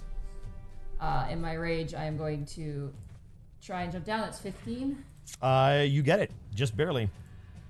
Okay, and then this is difficult terrain, Correct. So I can only move... It's only difficult terrain until you get to the grass again. Can I jump on Ramorn's back? Only if he'll allow you. Ramorn! I like lean forward, just. All right. We ride with the flame. I turn off the flame. It I just throw back my hands and the flame disperses because I don't want to burn my friend. And I'm gonna just jump onto his back. I'm your friend now. Oh, they're friends. That's nice. Aww. Oh, that's nice. Find out why. You're gonna put me to work on a farm, aren't you? No. That's meta. Of course, you're a That horse. ends Pull my the plow. I am That picking ends these my parsnips as fast as I can. I end my turn. You end your turn? All Yeah, right. That's all I can do. Redwood. 1 second. Sorry, I have to do a thing. No, do it. Because everyone's doing cool things, and I want to do cool. Do cool. That's the whole point. You're supposed to do cool things.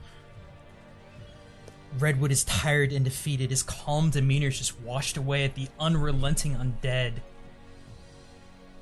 Not caring for the pain that it may inflict him, just digs hard, both hands into the earth, spreading his roots as far as he can, searching for a singular point. And I believe I have it. Right here from this point in a cone. Okay. Which is in front of you. Like Yes, it is technically in front, going out in this direction to hit these two zombies, but not hit you, King. Yep, you can do that. Soothing earth, rock and brine. Go. I'm very tired. Start over, man. That's good. Soothing earth, rock and brimble. Make them fall. Make them tremble. As. Yes, of course I'm casting. I like the spell casting, by the way. Very. Erupting very earth. Oh It's yeah, I was bramble. waiting for you to use this one. Apologies, it is bramble. It is way past my bedtime. Bramble. All right. So. Let's see So here. this That a is dexterity 3d12. save. Oh, good grief. It is a dex of DC 16. Boy, they didn't even come close because they're zombies.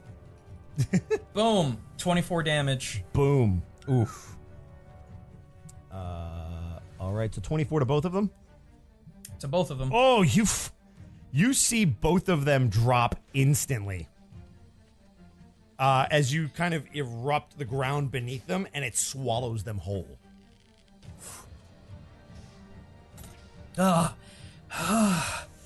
He's just exhausted. He's still on the ground on his hands and knees, still completely rooted into the ground. Seeing you exhausted, this guy, which means he'll get an attack of opportunity, which he will miss. You see the mage try to grab the zombie and hit him with his staff before he runs towards you and swings. Oh, give me a high or low. High. Come on, baby. You get an attack of opportunity. Hey! With both hands still on the ground, Redwood looks over his shoulder and twitches his pinky as a vine pops from the ground and attempts to slap the ever-loving crap out of the zombie. Thorn Whip. Ah, goddammit, that's a 10. That will unfortunately miss him. Yep. Not by much, though. All right, enemy's turn. So he was. Oh, I gotta roll for heal damage. Yes, you Spirit's did. still on top of me. Yes, he is. So 5. Oh, and I can't bonus action. Okay. So a d6. Give me a second. That is 4. Alrighty. Okay, now I'm done. Sorry right. about that. Don't apologize, man. This is so intense. Like, Literally this- everybody on the field, give me a perception check. Monty, you have advantage. Okay. 8. God. 21. 18. 15. So, Gaijin, you're a little busy with the zombie, but everybody who's not engaged sees. Oh, I forgot to roll one zombie. Sorry, King, you get shot at. Damn it. Why is it always him? The archers don't like him, but it misses you. I'm jealous. Oh, Jesus Christ in heaven. There's another one. Damn it. Yeah, everybody except Gaijin sees Eldrin kind of waving his arms. Everyone, we have to talk! As you hear his voice cut off, and you see in the back somebody with familiar armor. As he has. Oh, that's the motherfucker. You see him lift his sword as you see Eldrin impaled on it, basically coughing up blood as he throws him to the ground, and you see the red streaks falling off of his blade. He then takes the imp off of his hip and tosses him onto the pile. Who's next? And he's gonna stand there because that was all of his turns. Not Hawk. Cracks is not Hawk, aka King. AKA King. Cracks his neck. Ugh. Just cracks his neck a little bit, pulls out his bow and arrow. And peels it back.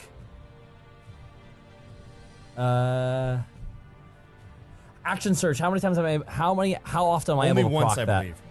Only once. Only once. Yeah. A day? Yeah, until you rest. Yeah.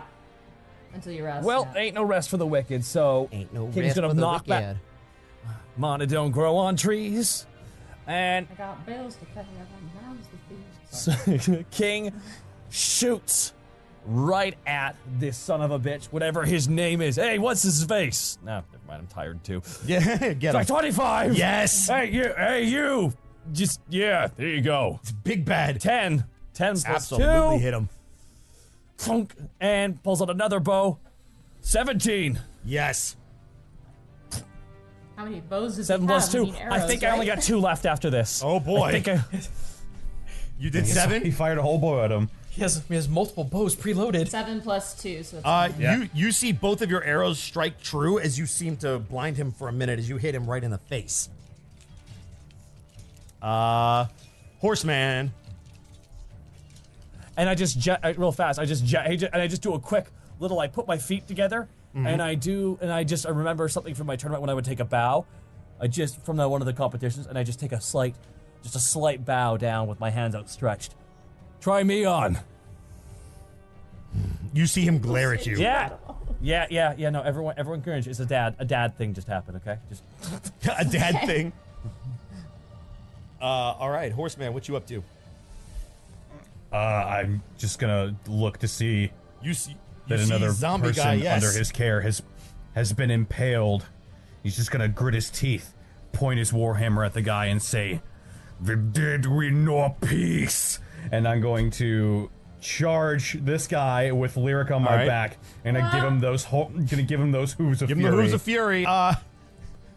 Lyric. Give me an acrobatics to stay on this thing. I'm not going to make you handle animal because that just sounds weird. 17 is good. You managed to stay on. Actually, Connor, you're kind of impressed that she could stay on you this well. 25. Oh gosh, yes. Oh, jeez. super kick.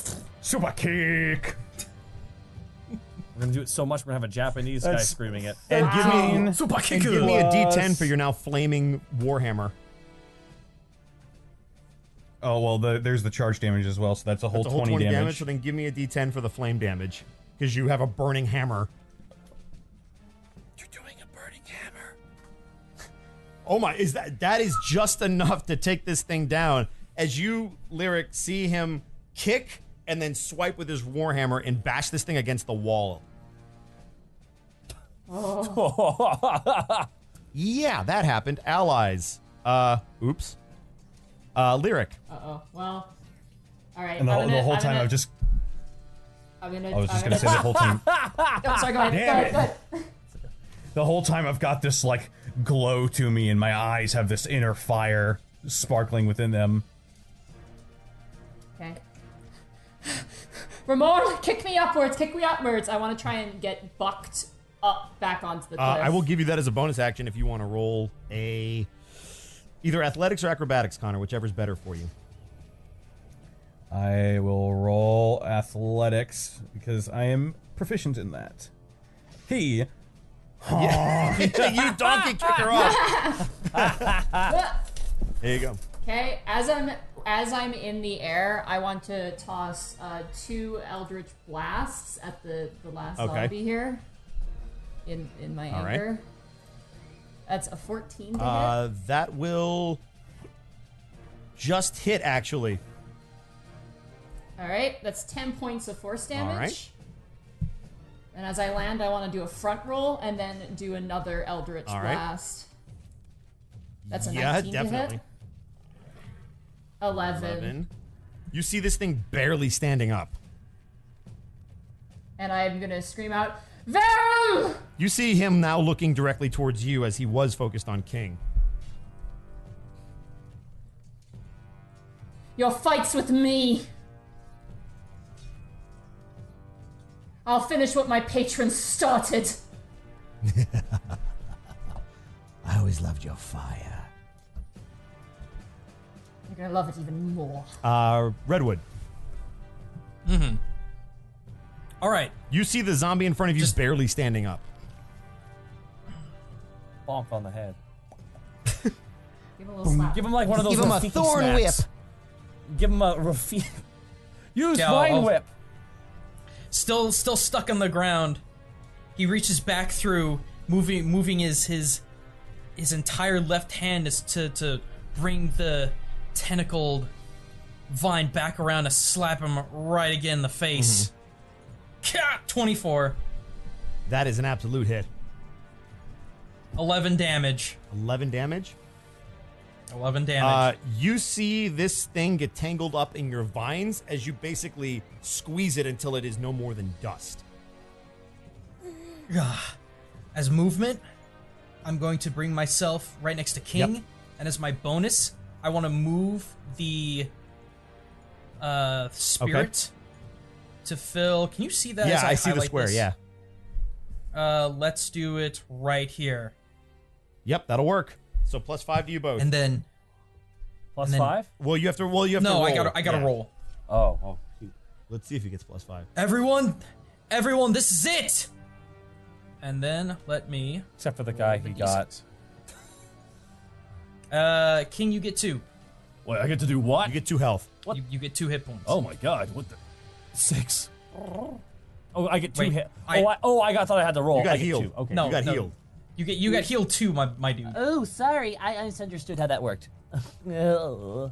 That's it. That's turn. This thing's up for a solid minute, so Thank I don't you. know how many rounds that That's is. most of combat.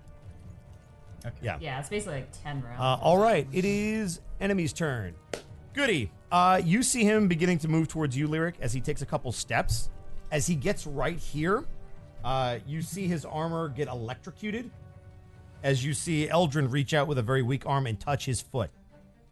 Because he's in armor, this will be extra damage. Ooh. You hear him scream in pain as you see him step on the mage's hand and drive his sword through it. That'll teach you to that's touch brutal. me, mage. He yanks it out as he just continues to move towards you. Oh, dear. Jesus.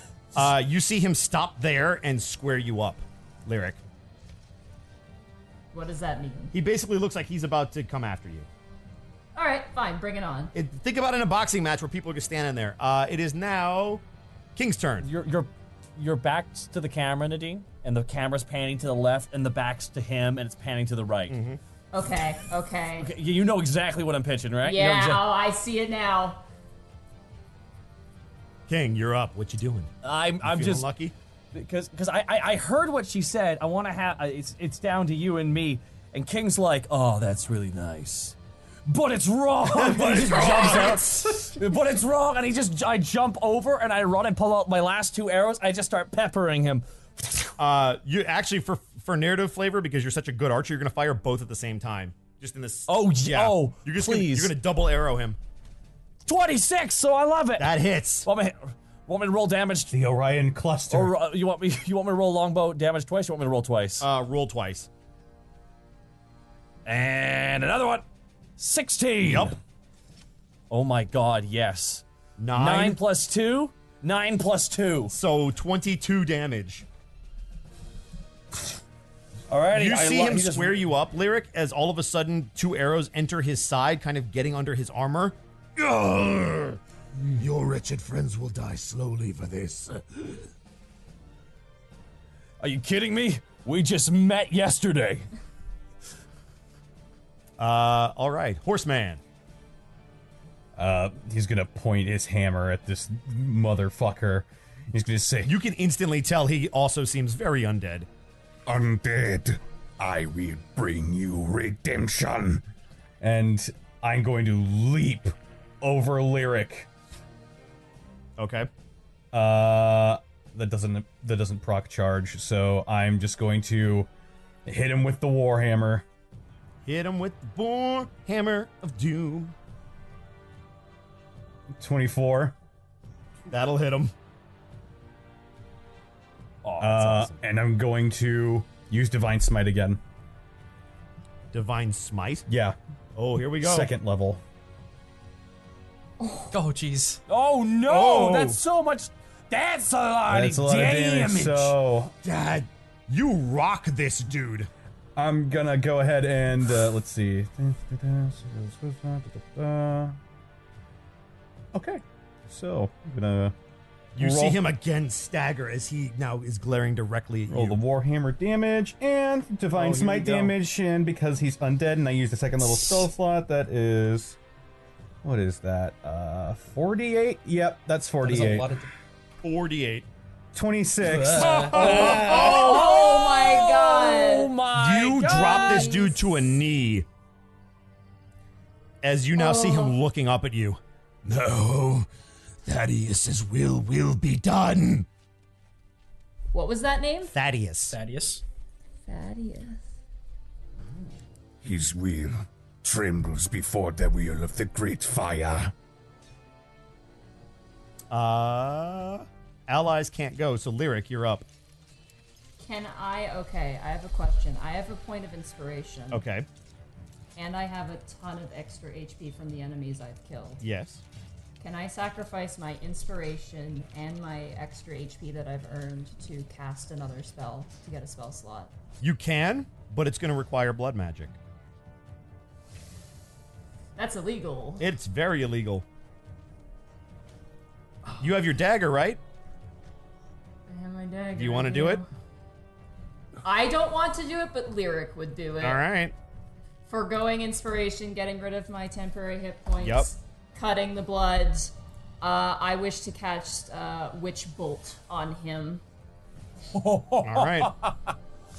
Holy damage and witch damage. You all Jesus. see the blood kind of pouring out of her skin as she then begins to manipulate it. Cool. Connor, blood magic is not all that uncommon for beastmen. They use it a lot, and you guys don't mind it.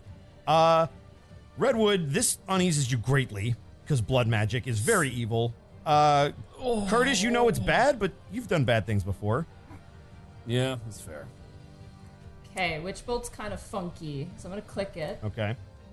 So what are we doing? Shit. That's 12 to hit. 12 to hit? That will unfortunately miss. Damn it! Oh no! I'm so sorry. Oh, that's okay. You see I it made my choice. ping off of his armor as he's just barely able to get his shield up. I clench the wound that I made and kind of like shake myself as I realize what I've done. Mm-hmm. And I just kind of stand shaken, but shake it and just get back to focusing on what I was doing. All right. Enemy's turn. Connor, give me an attack of opportunity at disadvantage. Attack of opportunity at disadvantage. All right. Yes. Warhammer 17. Oh no, 11. Oh, with this. So 11. Yep. That will unfortunately miss. You see as you go to swing him knock your arm out of the way as he pole vaults over your body, almost unnaturally with his agility. And you see him right before you, Lyric, as he, very beaten and battered, will go to swing at you. And you... Oh boy, here we go. Oh no! Uh-oh. Uh-oh. Uh-oh. Oh! You get crit for 30 damage. Okay, Bosco. As you see... Yes? I already used my channel divinity, but I'm wreathed in holy fire. Can I do something to do another channel divinity? Give me just 1 second. So you take 30 damage. Okay, then that's please, fine. please I'm give okay, me I'm still up. Please give me a perception check. Perception check? Yeah. Alright. 6. 6? Yeah. You're not really sure what you hear, but you hear something scattering along the ground as all of a sudden you hear him scream out, "Ah!" as you see your imp clawing at his face as his skin looks very messed up as he's bleeding all over the place as you see him gnawing. Please give me an attack of opportunity. If you would like to re-roll Witch Bolt, you may. Okay, yes, flinch! Oh, please, okay. Oh, it counts as slot, though. Can I use it? Yes, you can absolutely use it again. Okay, I'll use a cantrip to be fair. I'm going to No, use you can use Eldritch the Blast. whole, you can use what you did before. You use blood magic. Okay. 18. That'll hit. Okay, so the way Witch Bolt works, I gotta read it because I get damage of a specific type when I first initially cast it. Hit target, takes 1d12 lightning damage. Okay, so I just rolled the damage initially. That's 17 points of lightning damage. Of lightning damage? Of lightning damage. So it happens simultaneously. You see him grab Flinch and begin to pull him off of his face. However, you shock his armor literally the moment he does that, as you then also see Flinch get electrocuted, unfortunately. Oh no! I'm the worst! You see them both drop to the ground as he begins to disintegrate into the floor. Combat is over. The moment he does that, I grab the dagger and I just start stabbing. I don't care. I'm just wildly stabbing with the blade I used to do the blood magic. I'm just stabbing over and over and over again and screaming.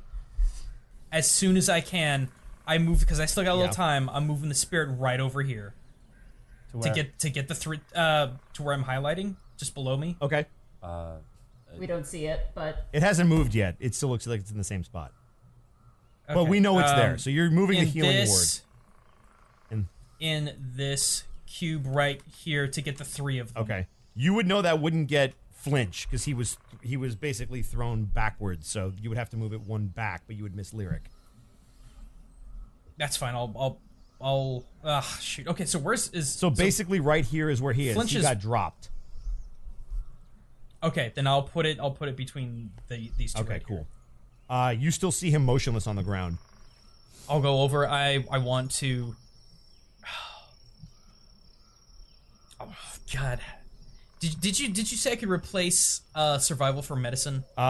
Yes, you for can do check. a check. Correct. 17 to check his condition. Okay. Let me pull up his sheet real quick. You know above game that he is on his last death save, but he's still barely alive. I would assume that one of the heal ticks would kick in. Should I roll for that? Yeah, please do. Alrighty. That is a 2. He gets 2 hit points That back. is just enough to stabilize him for a moment as you see him go.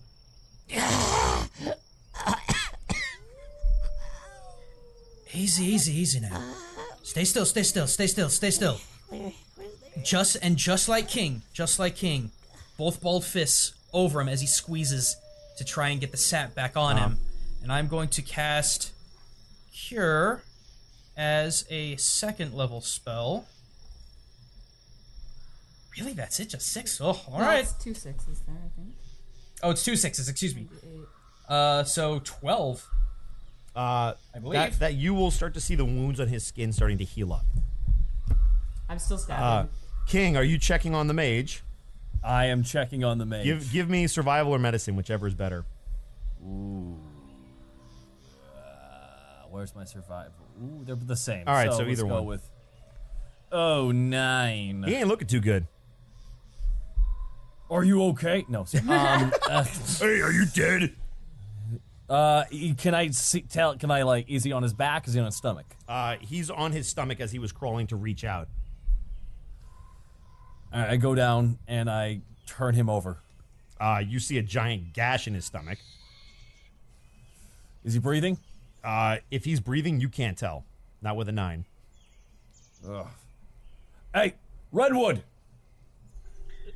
Right, I'm coming. Yeah, I need you to do the sappy thing to him. I need you to like put your healing juices all on him. Clever. And again, both hands over, squeezing, trying to get that sap out. It's my let's see here. Cure. 2nd. Yeah. Boom. 11. I would assume that's So you see the wound beginning to essentially heal up with your sap as you see him take a deep breath. Oh. Thank the world tree. Are you all right? As you should Yes, probably thank yes, this I- tree. The tree, yes. Where's the dead thing? What? Eldrin. It's done. It's done. Just rest. It's done. I'm gonna set fire to whatever's left of the body of Aram. Verum is very much gone, and you are incinerating the ground with which he walked on. I'm just going. Is Eldrin stable? Eldrin seems stable, yes. And Flitch is stable. So it seems. Both fist, feet, every inch of me is going into this ground just to try to communicate once again to see if anything has changed. You feel a arcane disturbance almost being lifted off of the sharp woods, particularly strong in this area, which is where you're feeling it dissipate. The sharp woods are a very creepy place to begin with, but they're slightly less creepy now that you've extinguished this evil from it.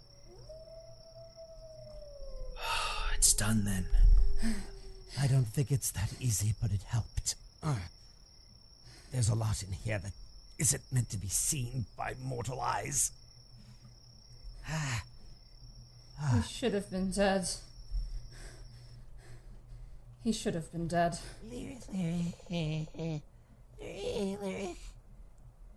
You see Flinch on the ground, kind of trying to grab up at the air as if you were there. Aw. He doesn't know. He doesn't quite know where he is, and Lyric's not anywhere near him. Ramorn is going to lean down and scoop up Flinch and dump him on Lyric's shoulder. And No, Lyric.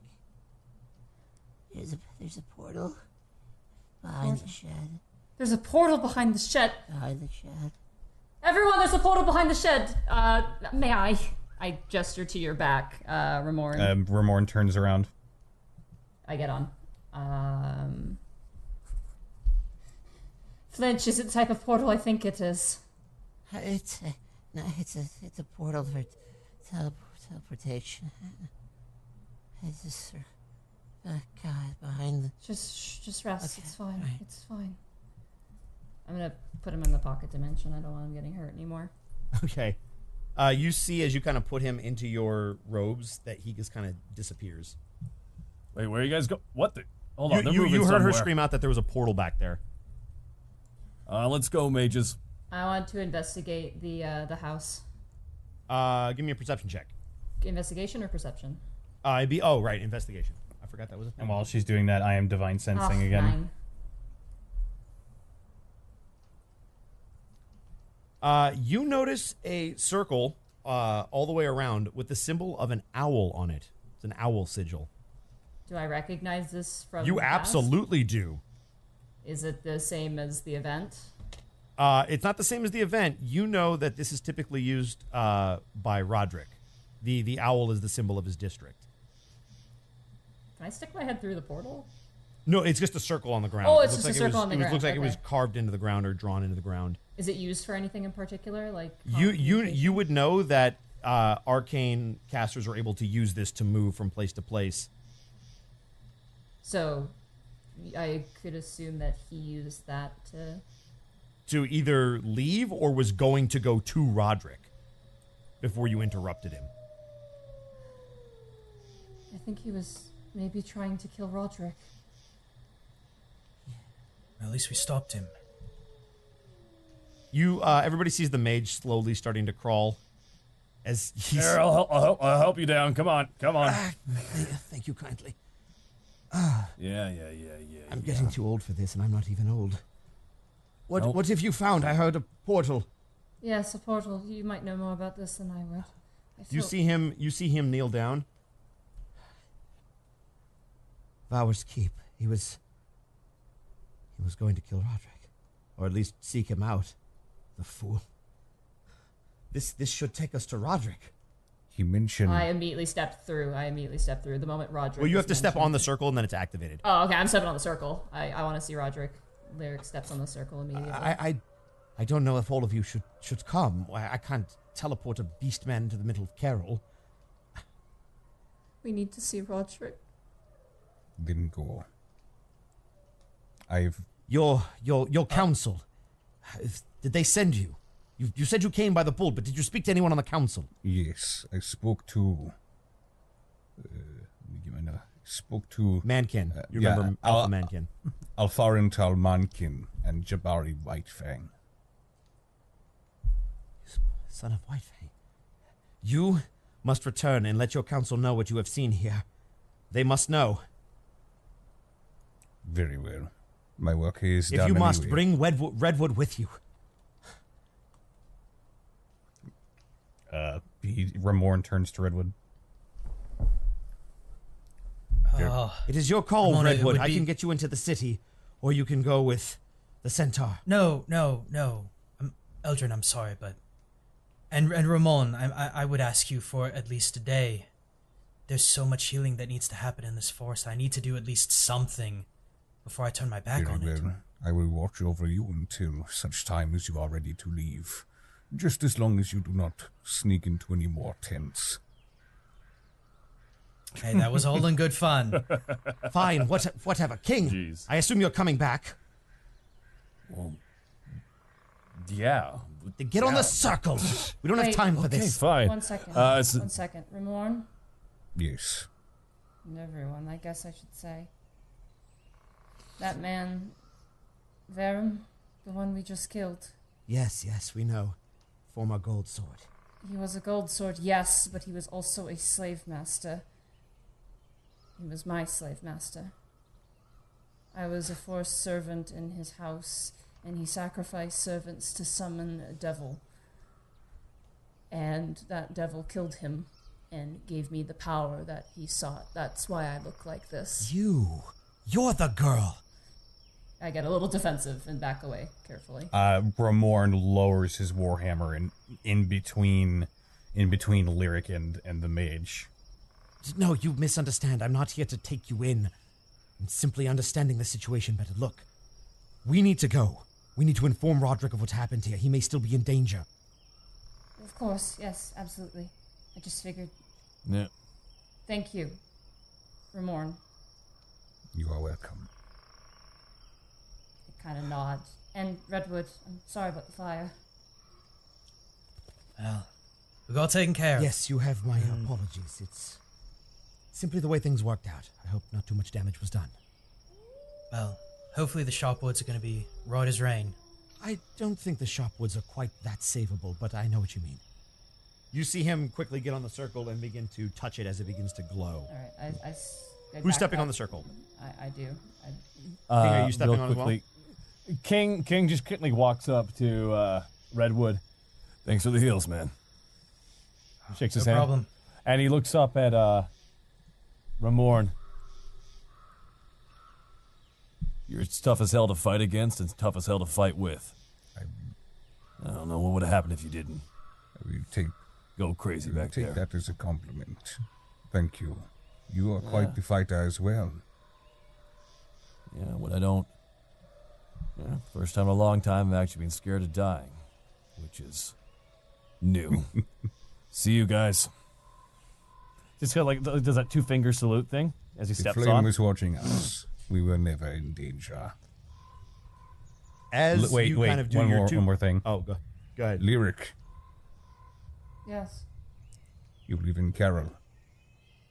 I do. Perhaps if you would allow it, maybe I could stop by. Oh.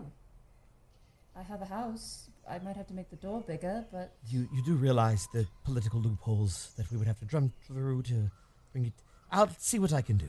we'll look into it. Hey, there's no palms that can't be greased. Yes, unfortunately, you're not wrong about that. No, Like no, I said, I'm I would not. look No, I'm into not. it. You don't have to say it like that, though. No one's. I am right to aware it, of what my people have done. Nevertheless, I would like to see you all again, if possible. That goes double for me as well. Agreed. Hey, Lyric, if you got a flower garden, I can help you out. I do have one. But we should go. Roderick might be in trouble. We'll see you all again. I promise. Flame be with you. As King kind of does his trademark 2-finger salute, almost instantly you guys feel yourself transported back to the city of Carroll. It's a big city. It is a big city, so this is just the map. I guess that I'll give you guys a quick peek. You three are transported back directly into Roderick's room. As when you teleport in, you see him jump up from his desk. Roderick! Dear gracious, what are all of you doing here? How? We have a lot to explain. Yes, but what happened? How did you? Virum, find a he came circle? back. Virum made a circle. Virum isn't dead. The demon devil didn't kill him completely, or he came back to life. We're not sure. Did he say anything else? No. Give me an intelligence check, Monty. Intelligence. Yeah, my character's a little bit overwhelmed by everything that just happened. I'll give you advantage on this as well. Okay. Yeah, 13. 13? Probably something I just You forgot. remember a name. Oh, right, Thaddeus. That's right. I have it in my notes. Sorry. No, you're good. He mentioned something about Thaddeus, some No. No, deity? it's not possible. Is it another devil? Did he try to summon another devil, or... My dear, I believe you should sit down. There is much we should discuss. And that, my friends, is where we're going to call it. Hello, friends. Remus Corbeau here. and thank you for checking out the Unexpectables D&D campaign. If you wish to watch it live, head on over to twitch.tv/Takahata101, Wednesdays at 7 o'clock Pacific Time. And for updates, follow us on Twitter at Unexpectables.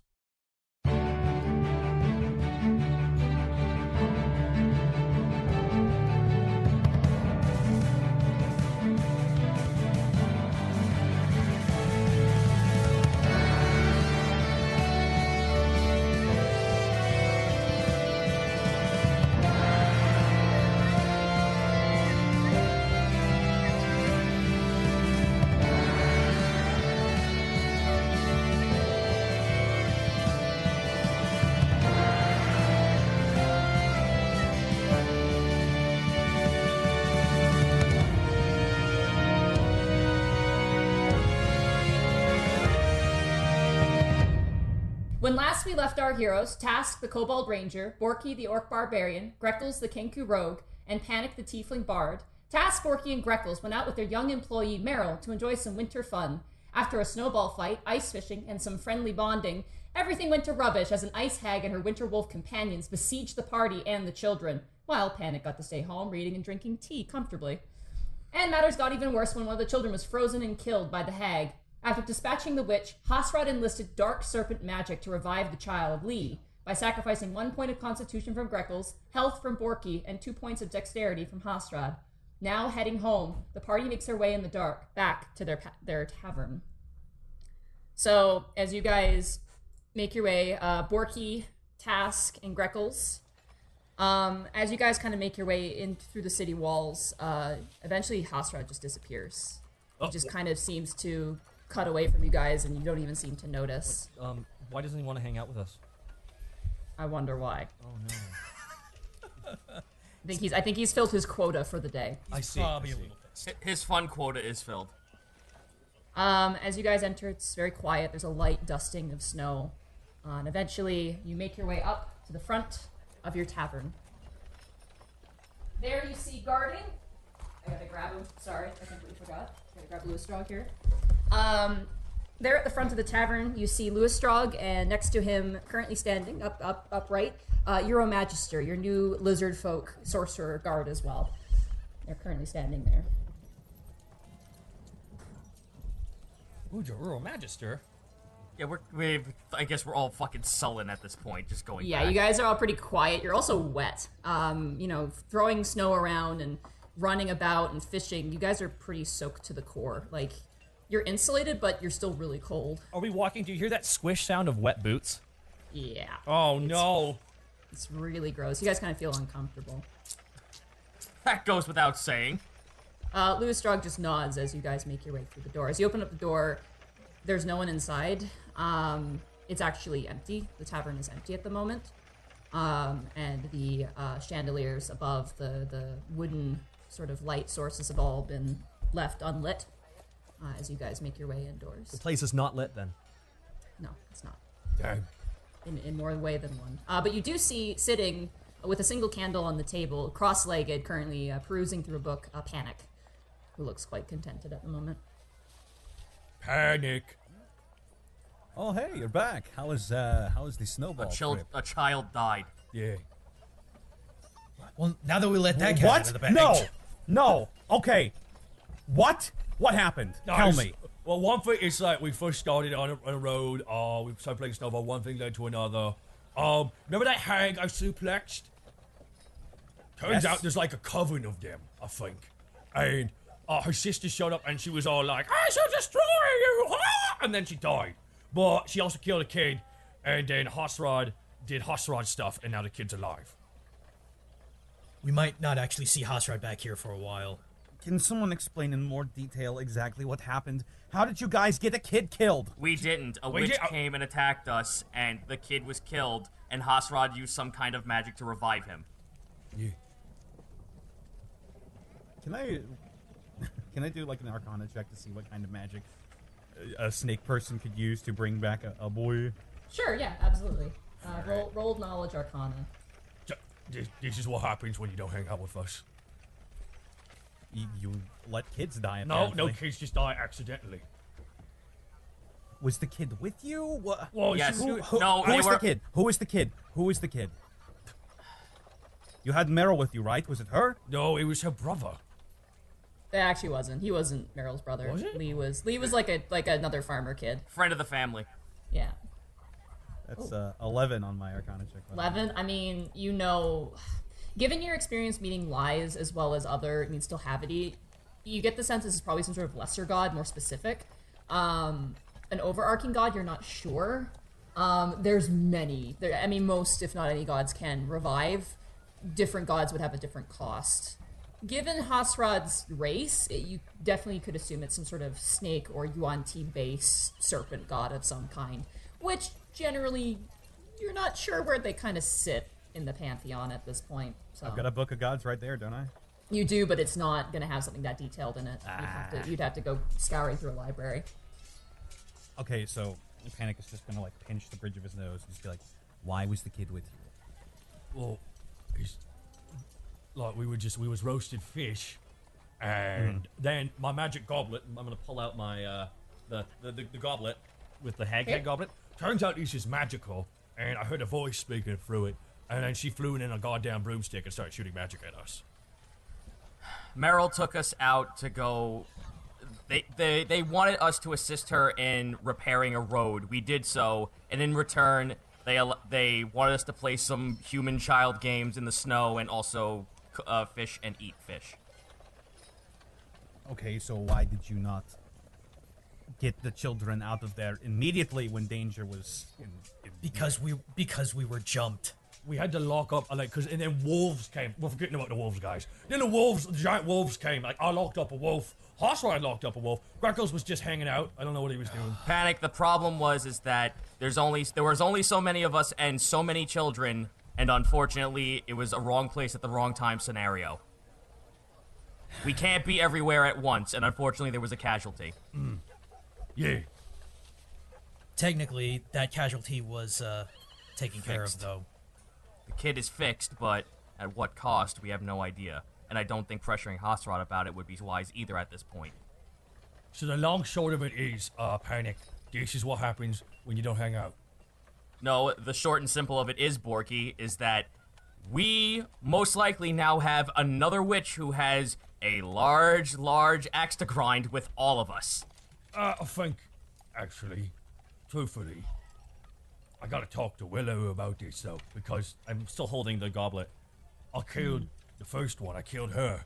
Then I killed the second one. I mean, if there's another one, and it was mad when I killed one, I'm pretty sure if I killed the second one, it's still not going to be happy. And the last thing I want is more people to get hurt because of me. I'm more than just giggles. Look, if you guys need anything from me, I'm gonna go be in the bath. Oh. Greckles heads out. He's gonna go warm up. Okay. Task is gonna go retire to his room. Oh, guess I had to be there then. Barky sits down with him. So what'd you get up to today, then? Well, I oversaw the decontamination of our little curse problem. Oh, what happened exactly? Or what was it? I still don't really know. All I knew is paladin dragonborn named Athena came by, did some sort of like holy deep scrub, and we should be good. Now everybody who is infected just needs some rest, really. Oh, well, I'm glad I got wrapped up here. But did paladin say what happens if it comes back? I don't think it's going to come back, but I'm pretty sure we just called them again. And, I just Yeah, she did mention that if in the next few days it happens again, then she'll come back and take a look free of charge.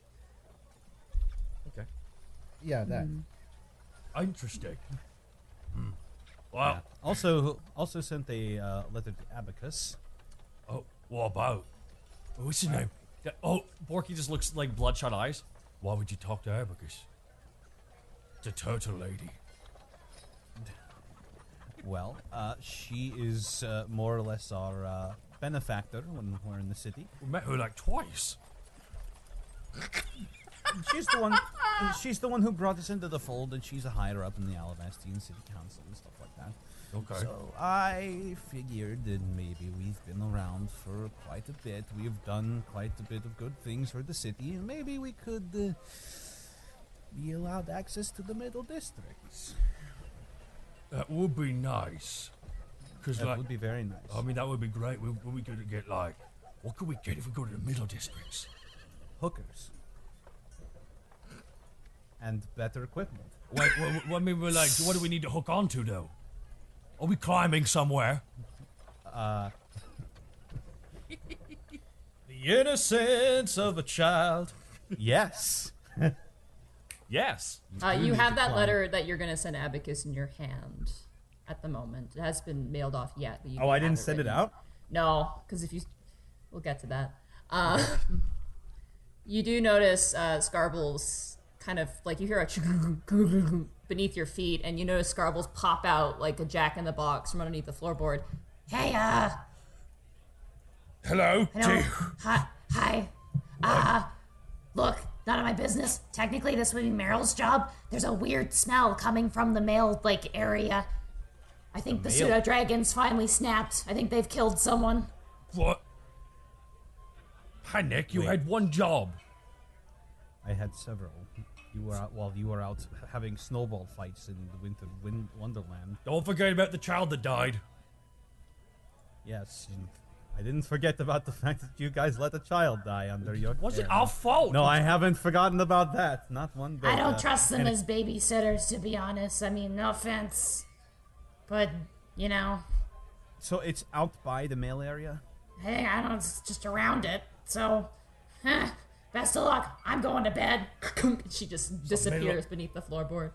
Where does she live? Where does she sleep exactly, Penny? I need to follow one of these holes one day and just see where it takes me. I know, but you'd have to be really tiny because she's like built like Really a giant tiny. mole. I guess I would have to, yes. Do you want to wait in here in the warmth while I go check out to see what the mail thing is? Borky? I went. Yeah, I'll come with you. Here's a question. I went upstairs. Would I smell that? Yeah, actually you would, because your bedroom is right above it, actually. Oh, Jesus. It is outside, so the smell is going up. You smell it faintly, but not intensely. It's not terribly bad. Is it in their room or is it outside of their room? In your room, or No. Is it in the pseudo dragon's room or is it outside of it?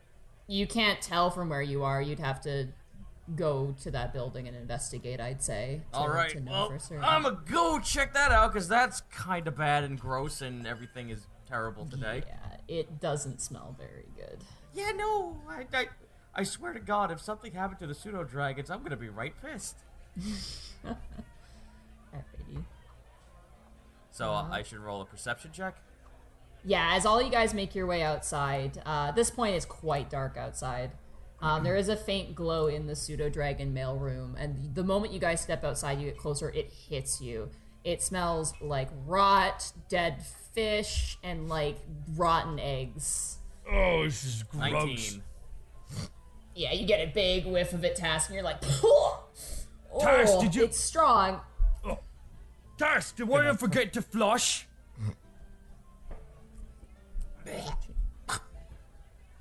I'm gonna like prestidigitation my top lip, like right underneath my nostrils, so that I Alright. can have the smell. There's little gusts of wind that come out. Well, let's go find that shit.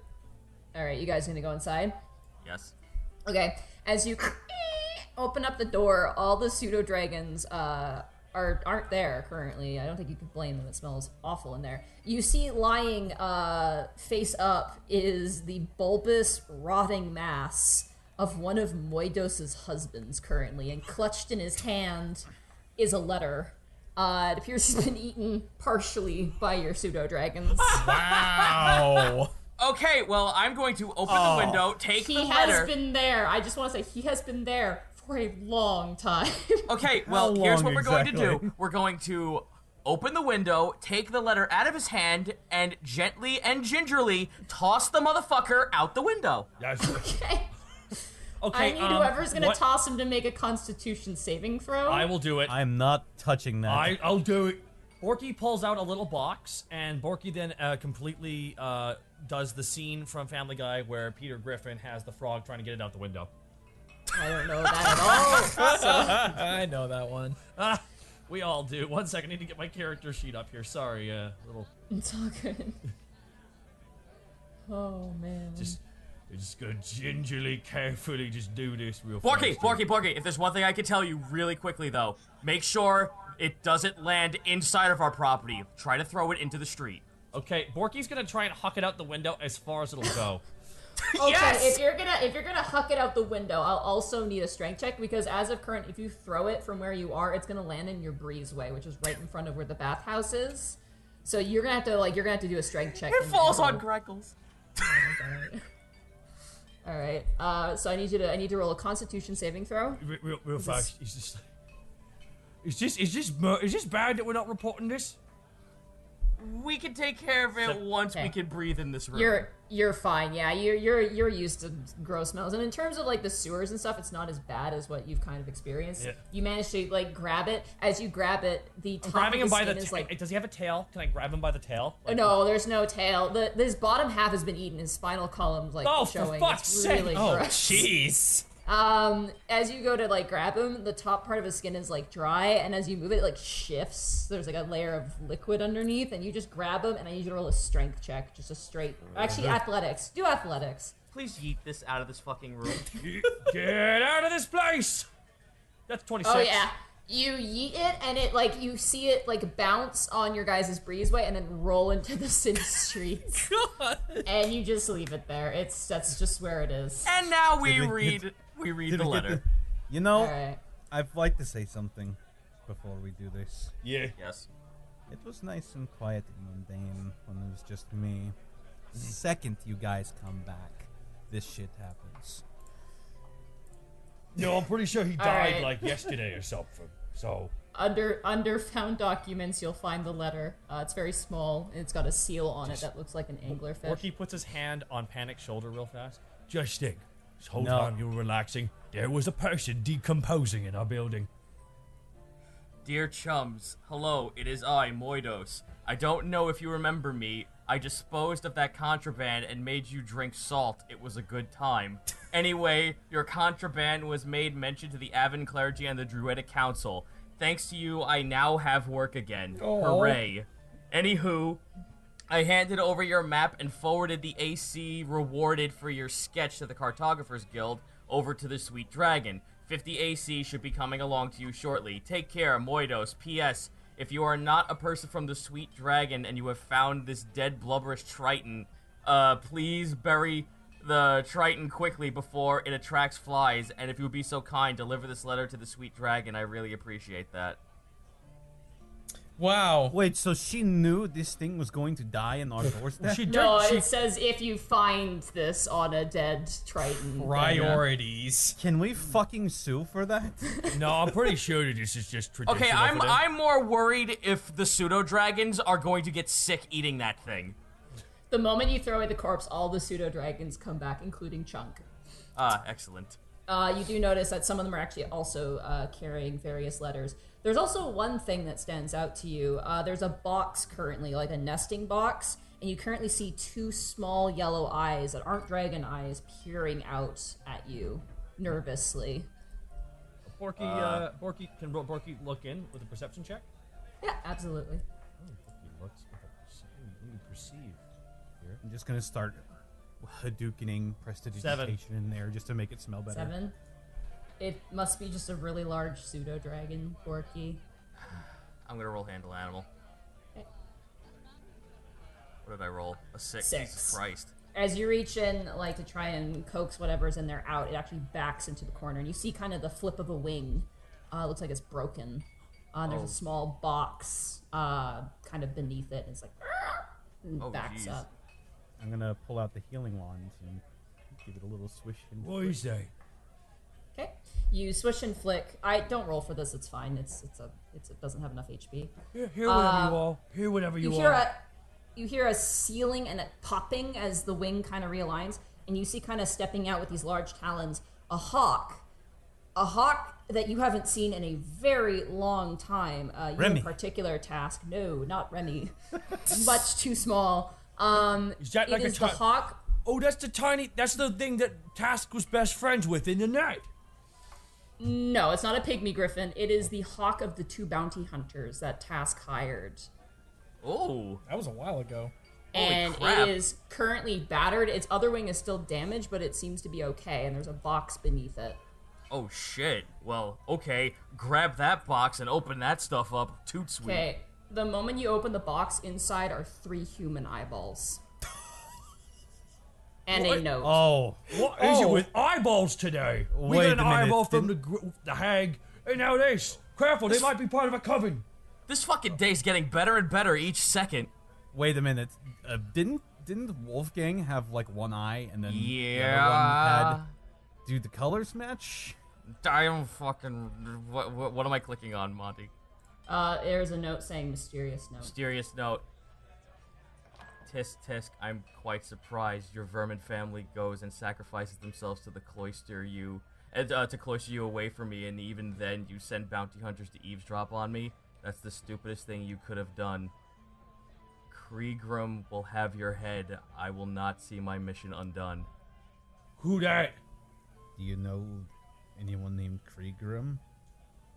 Do I? I gotta roll for that. Roll intelligence. You'll have to try and remember. Oh, Jesus, here we go. It would be a repressed memory anyway. 19. That's the name of the blue dragon that killed your clan.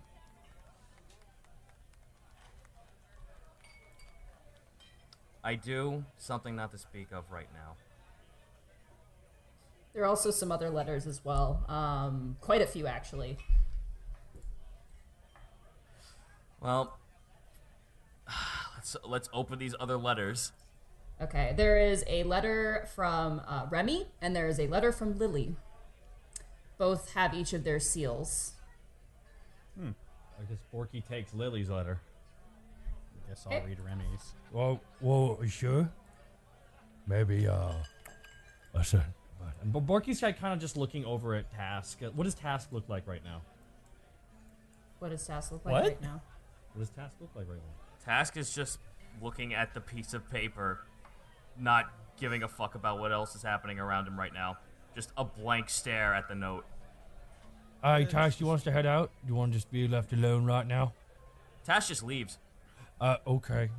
Let's call that the yes. Well, we should There's- take this down to. We should go down to the hot springs. I mean, if anyone wants to hear from Remy, it's Grackles, right?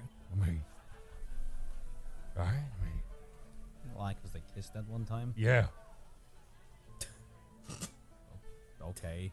And that's that. Those are the only 2 letters that are there, besides... I guess we head. Do you want to head down to the bathhouse then? Yeah. You guys head downstairs. Greckles is all poofed up currently, enjoying the warm water. There's no one else there at the moment. Wait a minute. Before I leave, Task looks over at the hawk. Yeah. I got gloves on.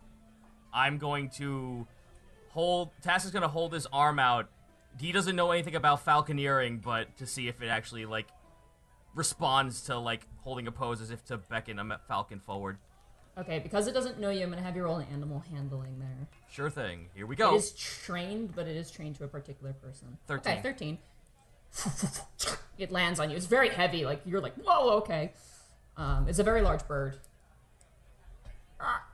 All right. Well, I retire to my room and take the falcon with me. Okay. You head out. The other 2, you guys are heading down to the bathhouse. You guys find some chairs to sit down, and you guys open up the letters. Hey, Sorry, Grackles! We got us a letter. It's from Remy. Oh, really? Be interesting to see what he's been up to. Let's see that. To the residents of the Sweet Dragon, it's been some time since last we spoke. I pray you've all been well. While our time together was brief, I am most pleased to have been graced by your colorful personalities. However, I have well wishes and information to pass along to you all. Borky, first let me apologize for my ramblings when we last spoke. I hope I did not bore regaling my experiences. Gregory would also like to pass on his most heartfelt I assure you my words do not communicate the enthusiasm in his voice. He seemed to quite enjoy your company. He's not often as emotional about others. Borky's Which brings me... Borky's stroking a chin beard that's not there. Indeed, appreciate the apology. Which brings me to task. I wanted to thank you for the vested interest you took in Winter. She has never interacted with her own kind since we found her. I think it was very beneficial for her. Though recently she's been on edge. I'm sure you and your companions had heard of the dragon cultist to the north. But I received intelligence that a northern village was ravaged by a red dragon. Avery and I have done everything we can to keep her calm, and thus she seems to be managing at the very least. If that changes, I may seek your expertise personally. Speaking of Avery, I hope you've done as you were told and stayed out of trouble, Panic. In all the years I've known Avery, she's rarely been so interested in someone as quickly as she was with you. She won't admit it, but she would very much like to see you again. However, while I joked about it when we last were together, do not lead Avery on if you have no intentions of following through. She's one of my closest friends, and as such, I do not want to see her hurt by anyone. I trust you will understand my concern for her. Greckles, I have news of your friend Solly. When I went to speak with Lady Isla, Brooke was in attendance, as was a woman I had never seen before. I soon learned it was the Solly you spoke of. She is safe, but when I raised concern that you were all looking for her, Brooke was quick to silence me. Luckily, I left her with a feather you gave me without Brooke noticing. She's aware you're safe as well. However, on the way back, I pressed further. Apparently, Brooke is keeping her in protective custody. He doesn't want her leaving the high districts while she recovers from some sort of ordeal. He didn't give into specifics, but his intentions are good. He seemed quite concerned about her. I've known Brooke for years, and despite what some may think of him, he is a man of honor and heart. She's in good hands. Hopefully, this puts your mind at ease. Helga. It was a true joy to see you safe and sound in Alabast. It still weighs heavy in my heart that we couldn't do more for Tittleheim. Alabast should do right by you. It is a city of immigrants, many of whom experienced what you did. If there's anything ever anything I can do to assist, please do not hesitate to ask. Willow, it was made aware to me everybody, goddamn. Yeah, no, he sent a letter to everybody. Willow, it was made aware to me that you are under the employ of the Sweet Dragon. I hope this message reaches you if that's the case. Truthfully, I should be there in person, but I owe you an apology. Our first meeting did not go as I would ever have liked. My conduct was unbefitting of a knight. No man of honor should have ever disrespected another in such a manner. It had been quite some time since I had discussed Alton with anyone, let alone someone from Eltmer. I must state I do not hold the actions of a rogue leader against the people he resides over. I also understand your admiration for the Silver King. He brought an end to a terrible conflict and saved your homeland. I simply ask you understand my position and what I have been made to suffer through via his inaction. I would also be worried about a being coming across as nothing but benevolent. I am privy to information you couldn't possibly know, but I assure you the Silver King and I will one day cross paths. My past does not, however, excuse my behavior. I beg you to forget a prideful knight just this once and hope our next encounter is a pleasant one. It would be nice to talk to someone from Alton again. If I hear any news that I am allowed to share with you, rest assured it shall be done. The front lines still ring with the calm before a coming storm. I'm sure soon that will change. Nevertheless, we stand vigilant in defense of our home. May Vetron's strength be with you all. Ramus Corbeau. Oh. We ought to leave that on the counter somewhere so everybody can read it. Absolutely, it's really nice of Remy. The one with Lily actually had a package with it, so I'm gonna say you guys grab that. I am opening. Panic? Can you read this? Can you read this? And I want to open the package after it's ready. Yep. Thank you. Always read before you open. It's otherwise you're being rude. You want to read this one? Yeah. Okay. To my dear friend Borky, I can't believe it's winter time. Winter is one of my favorite times of the year, but it was ever so cold. I was sitting in my house wondering how best to warm up. When it hit me, what better way to warm myself through and through than writing a letter to my very bestest, to the very bestest orc there is. It's true. There's so much to do for the animals this time of year, although it does get very lonely after a little while. So many of my friends sleep a lot during the winter. Thimble is wonderful company, and he's awake as well, but that's not very often. Sometimes there's no one to talk to, especially now since that nice Aussie man is so sad. He went on a trip to visit the city a little while ago, and when he got back, he seemed so upset. Oh. I tried to cheer him up, but he's been hiding away in his tower for a very long time. That was because of what you did. That sucks. Ever the subtle one, Borky. Yeah, Yeah, you can read the rest of this, Borky, I'm sure. No, come on, no, I'm really bad at it. Even if it's so cold, a lot of my friends are sleeping. I still like to take walks and visit everyone to make sure they're okay. Sometimes my walks have been a little scary lately, though, and I don't remember the forest being quite like this before. There have been a lot of frightening things, big white winter wolves and icy salamanders, and once or twice I even had to hide away from huge stone giants passing the river bank. Please be very careful if you're traveling. I know you can take care of yourselves and you have lots of friends to help, but I would hate if something awful happened to you. Since this year's first snow fell, it's been snowing ever so much. Do you like the snow? One of the Yes. best things in the world is when the snow falls in one big splat and makes everything look so beautiful and smooth and sparkly. Sometimes Toll it is looks hilariously small.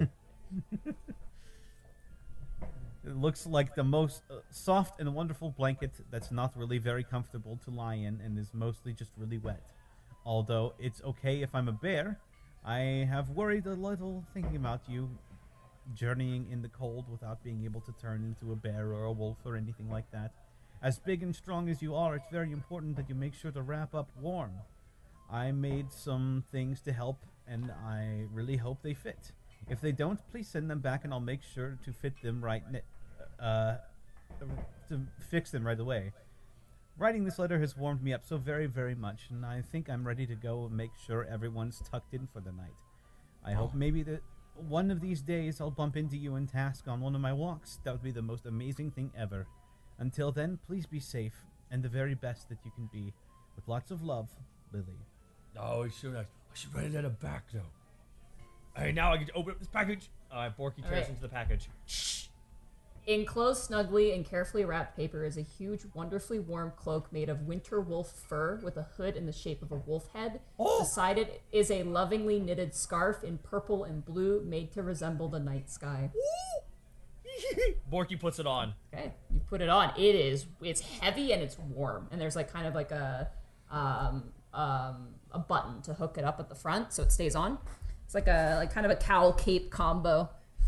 Would you say this is business casual? For an orc, yes. Yeah, for an orc, yes. Okay. Just wanted to for an orc. It's always for an orc. My ass. This is awesome. Looking pretty biz cash, Borky. This is.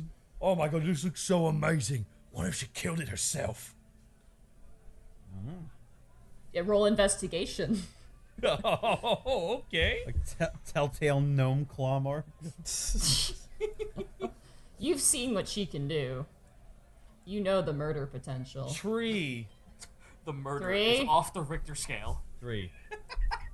3, you envision, as you're thinking about how she may have killed it, you envision a tiny little gnome like sneaking up behind a wolf and just like Metal Gear Solid snapping its neck and then dragging it away. And it makes you laugh a little. American Psycho with a wolf. Instead, there's Lily.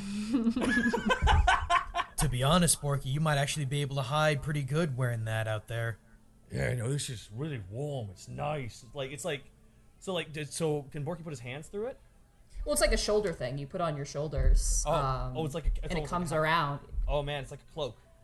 Yeah, it's like a cloak, but it goes the way down on the back and then kind of in the front with the paws. But your chest is still kind of exposed. It covers it slightly, but your head. Think is Trevor everything. Belmont's cloak from the Castlevania. That's what I was Netflix thinking. show. That's what I was thinking. Okay, cool. Yeah. No, it's very nice. This is so awesome. Borky just sits down with it on. Thank you, At this Lily. point, it's getting That shit's fetching. somewhere out there. Lily smiles. Somewhere in as the you chat, guys she smiles. Oh, I hope so. As you guys are kind of, do you guys all bathe or just Greckles bathes? I don't need to bathe. I guess I'll take care of myself after the thing I'm going to do, because Borky, I guess, like takes off the cloak though, and just in one quick move, just rips it all off and jumps into the water. And that's when Greckles gets out.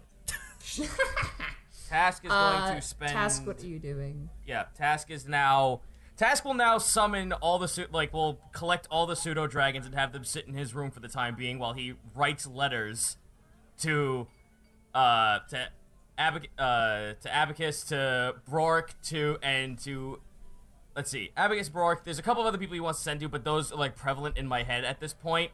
He's going to write letters about the information he just got, the death of the 2 bounty hunters that they hired to work for him, and the fact that now there might be a blue dragon on its way to Alavast. Okay.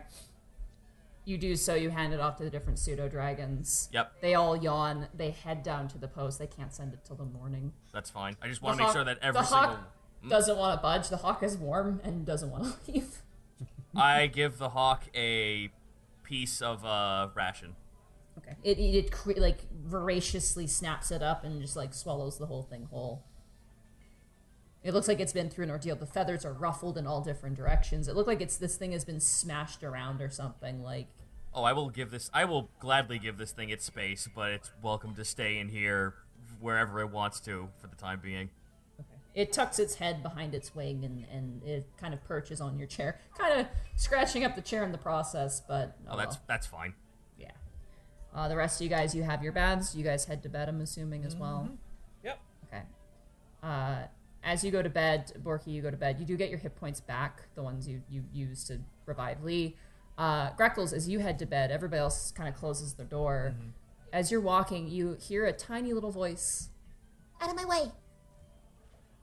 I look around and figure what the heck that was. You're in my way. Excuse me, down here. I look down. You see a little itty bitty snake. Oh, what? sorry about that. Are you one of Hasrad's? Yeah. Where are you going? To see him. Oh, can you actually send him a message for us while you're doing that? What do you pay him? Yes! I didn't know that I would have to pay to give an apology, but is that the case? Oh, you're gonna apologize to him? That's humbling. Yeah, I can do that for free. That's an ego boost.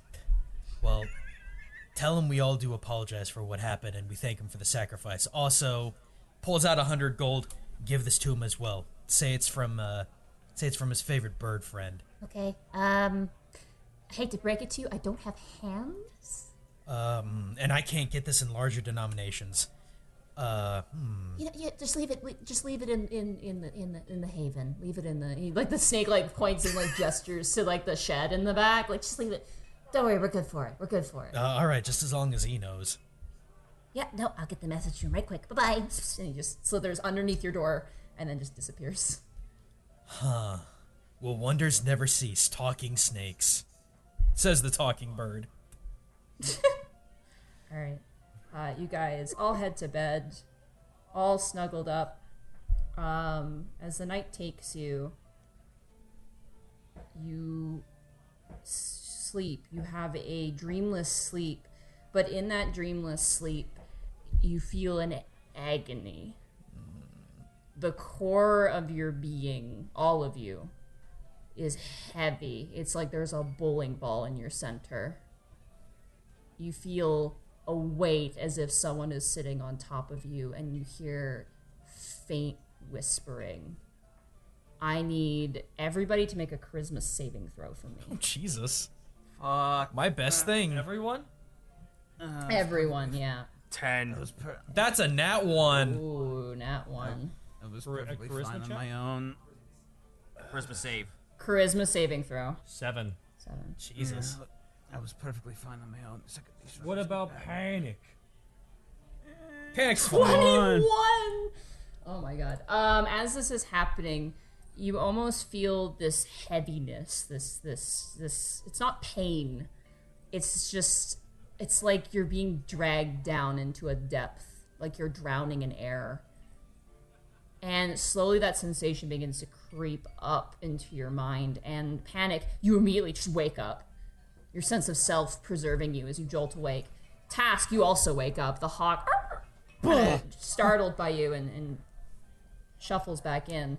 Greckles and Borky, you begin to sweat, and you cannot move. You're paralyzed.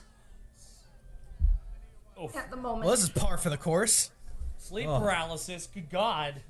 It's a good thing I'm so charismatic. Yeah. So, Panic, you wake up, and the moment you wake up, you know something's wrong. The room is darker. I'm gonna grab my guitar and start moving to the other guys' rooms, not bothering to put on pants. Okay. Well done. Wait. Well done. Hold on. Wait a minute. Like, underwear or nothing at all? Are you telling me already you know, don't you think already that he know how sleeps in the Panic nude? sleeps. Well, there it is then. All right. I'm glad you're in charge of the Twitter now. All right. So you get up. Whose room do you want to go into first? I'm going to go to Task's room. Wait, whose room is closest to me? The room across from you would be Task's room, and then the one Borky is next to you on the same wall. Task is across from you, and then Greckles is the across from Borky's essentially. Okay, well, while being comedically censored by my guitar, I'm going to knock on Task's door. Okay, Task, you hear a Well, on I the door. get up and answer it. Okay, you see Panic not wearing any clothes. Hey, something weird going on? I don't know. You tell me. I can't be upset because I Donald Duck all over the fucking place. Yeah, you'd be like, oh, whatever. Anyway, hi. Yeah, just like, aside from you waking up, I had a weird dream that almost felt like I was feeling weight on top of me. Yeah, you guys still feel weight on. You guys are still feeling that sensation, like right in your core. As a matter of fact, I'm still feeling it. You think the other guys? You get Greckles, I'll get Borky. All right, fine. All right, so I walk over to Borky's door. And Yep, I knock on it. walk over to Greckles and slam a fist on it. Okay. Borky, as you're in this dream, you hear a noise, but it echoes and echoes and echoes into loudness, almost making your brain crack as you're lying in agony on your bed. There's no response. Panic. Task, as you do the same, Greckles, you experience the same sensation, this echoing of noise that kind of becomes the sound chamber that rattles around in your brain, and you want to move, you want to like cover your ears, but you can't move. I'm going to mage hand the other side of Borky's door and unlatch it from that side. Okay. I don't know if you can do that actually. Let's see. I think you have to see it. Click mage hand for me. We can just double check. At a point you choose within range. Okay. So yeah, no, absolutely you can. There we go. I'll just click it. Yeah, the door's not locked, so if it was locked, you'd have to do like a check. But. Oh, okay. Yep. Nope. You're good. So yeah, you open the door from the inside and open it up. You see Borky currently lying in bed. He's just got sweat dripping off of his face, and he's kind of like tensing in bed. Hey, wake up! Do I hear him?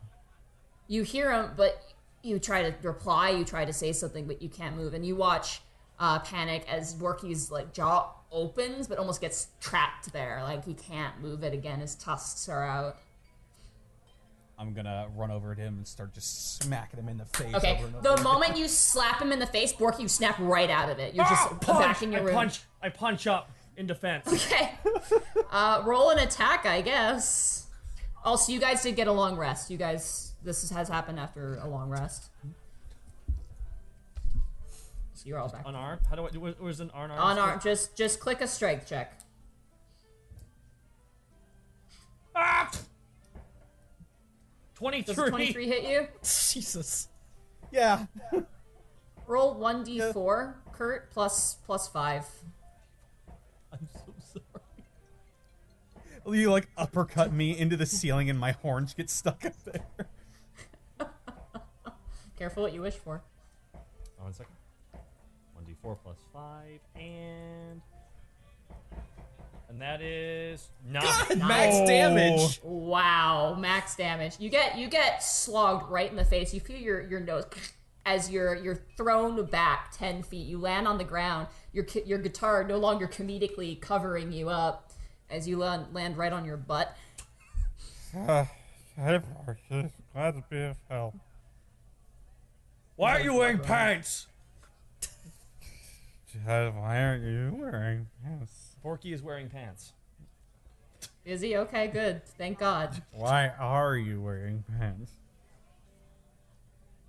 I don't know. Meanwhile, Oh my god, Panic! Very... Borky kind of shakes himself. Oh my god, Panic, I'm so sorry. I pick him up and I hug him. His naked body to mine. Thanks, Mom. Task, do you open Yeah, I open Greckles' the door. Okay. You open up and you see currently Greckles is all poofed up. His beak is currently like clattering together as if he's shivering. It's like clacking together. He's currently, his talons are gripping the side of the bed as he remains paralyzed in bed. I slip the pillow out from under his head. Wake up!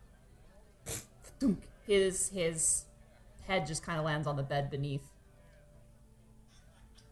Okay, punch him. Okay, you punch him right in the beak. You go to punch him in the beak, but then his beak opens, and so you punch him into the mouth. So, Greckles, you immediately wake up and you're choking on Task's fist as you pull the fist back out. It makes this weird comedic popping noise. What is this Daffy Duck bullshit that's going on right now? See, I was gonna do something cool, but now I just got completely derailed. I'm sorry. Sorry. Okay, I guess I'm just awake. No, you are awake, and that feeling is still with you. As you get up, a bunch of your feathers are actually left behind in the bed, as if they've just come out naturally. And you begin to hear, as you guys have all awakened, this whispering, this creepy glossolalia style talking. Perception here closer. That is... Ooh, that's a big 7. God, I'm rolling bad again. Can Borky pick up Panic real fast and walk out of his room? Yeah, you do. Borky kind of picks him up by putting his left arm underneath Panic's legs and his right arm on his head. Oh my god! I killed Panic! Task, looks out, just motions Greckles to follow him, and he looks over to Borky and Panic. He puts his fingers to his lips. Wouldn't be the first time. Be quiet, you beautiful prince. Roll perception as my ears perk up. 17, yeah. As you actually do hear it. As you guys kind of follow the sound of the noise, Borky, you lament how you hurt your best friend. Greckles, you are currently just kind of weaving your fingers through your neck, trying to there's a bunch of loose feathers. It's strange. Stress molting, basically, is what happened. Is you were just stressed out and dropped a few feathers. But with your large ears, Task, you kind of are able to discern the direction of the noise.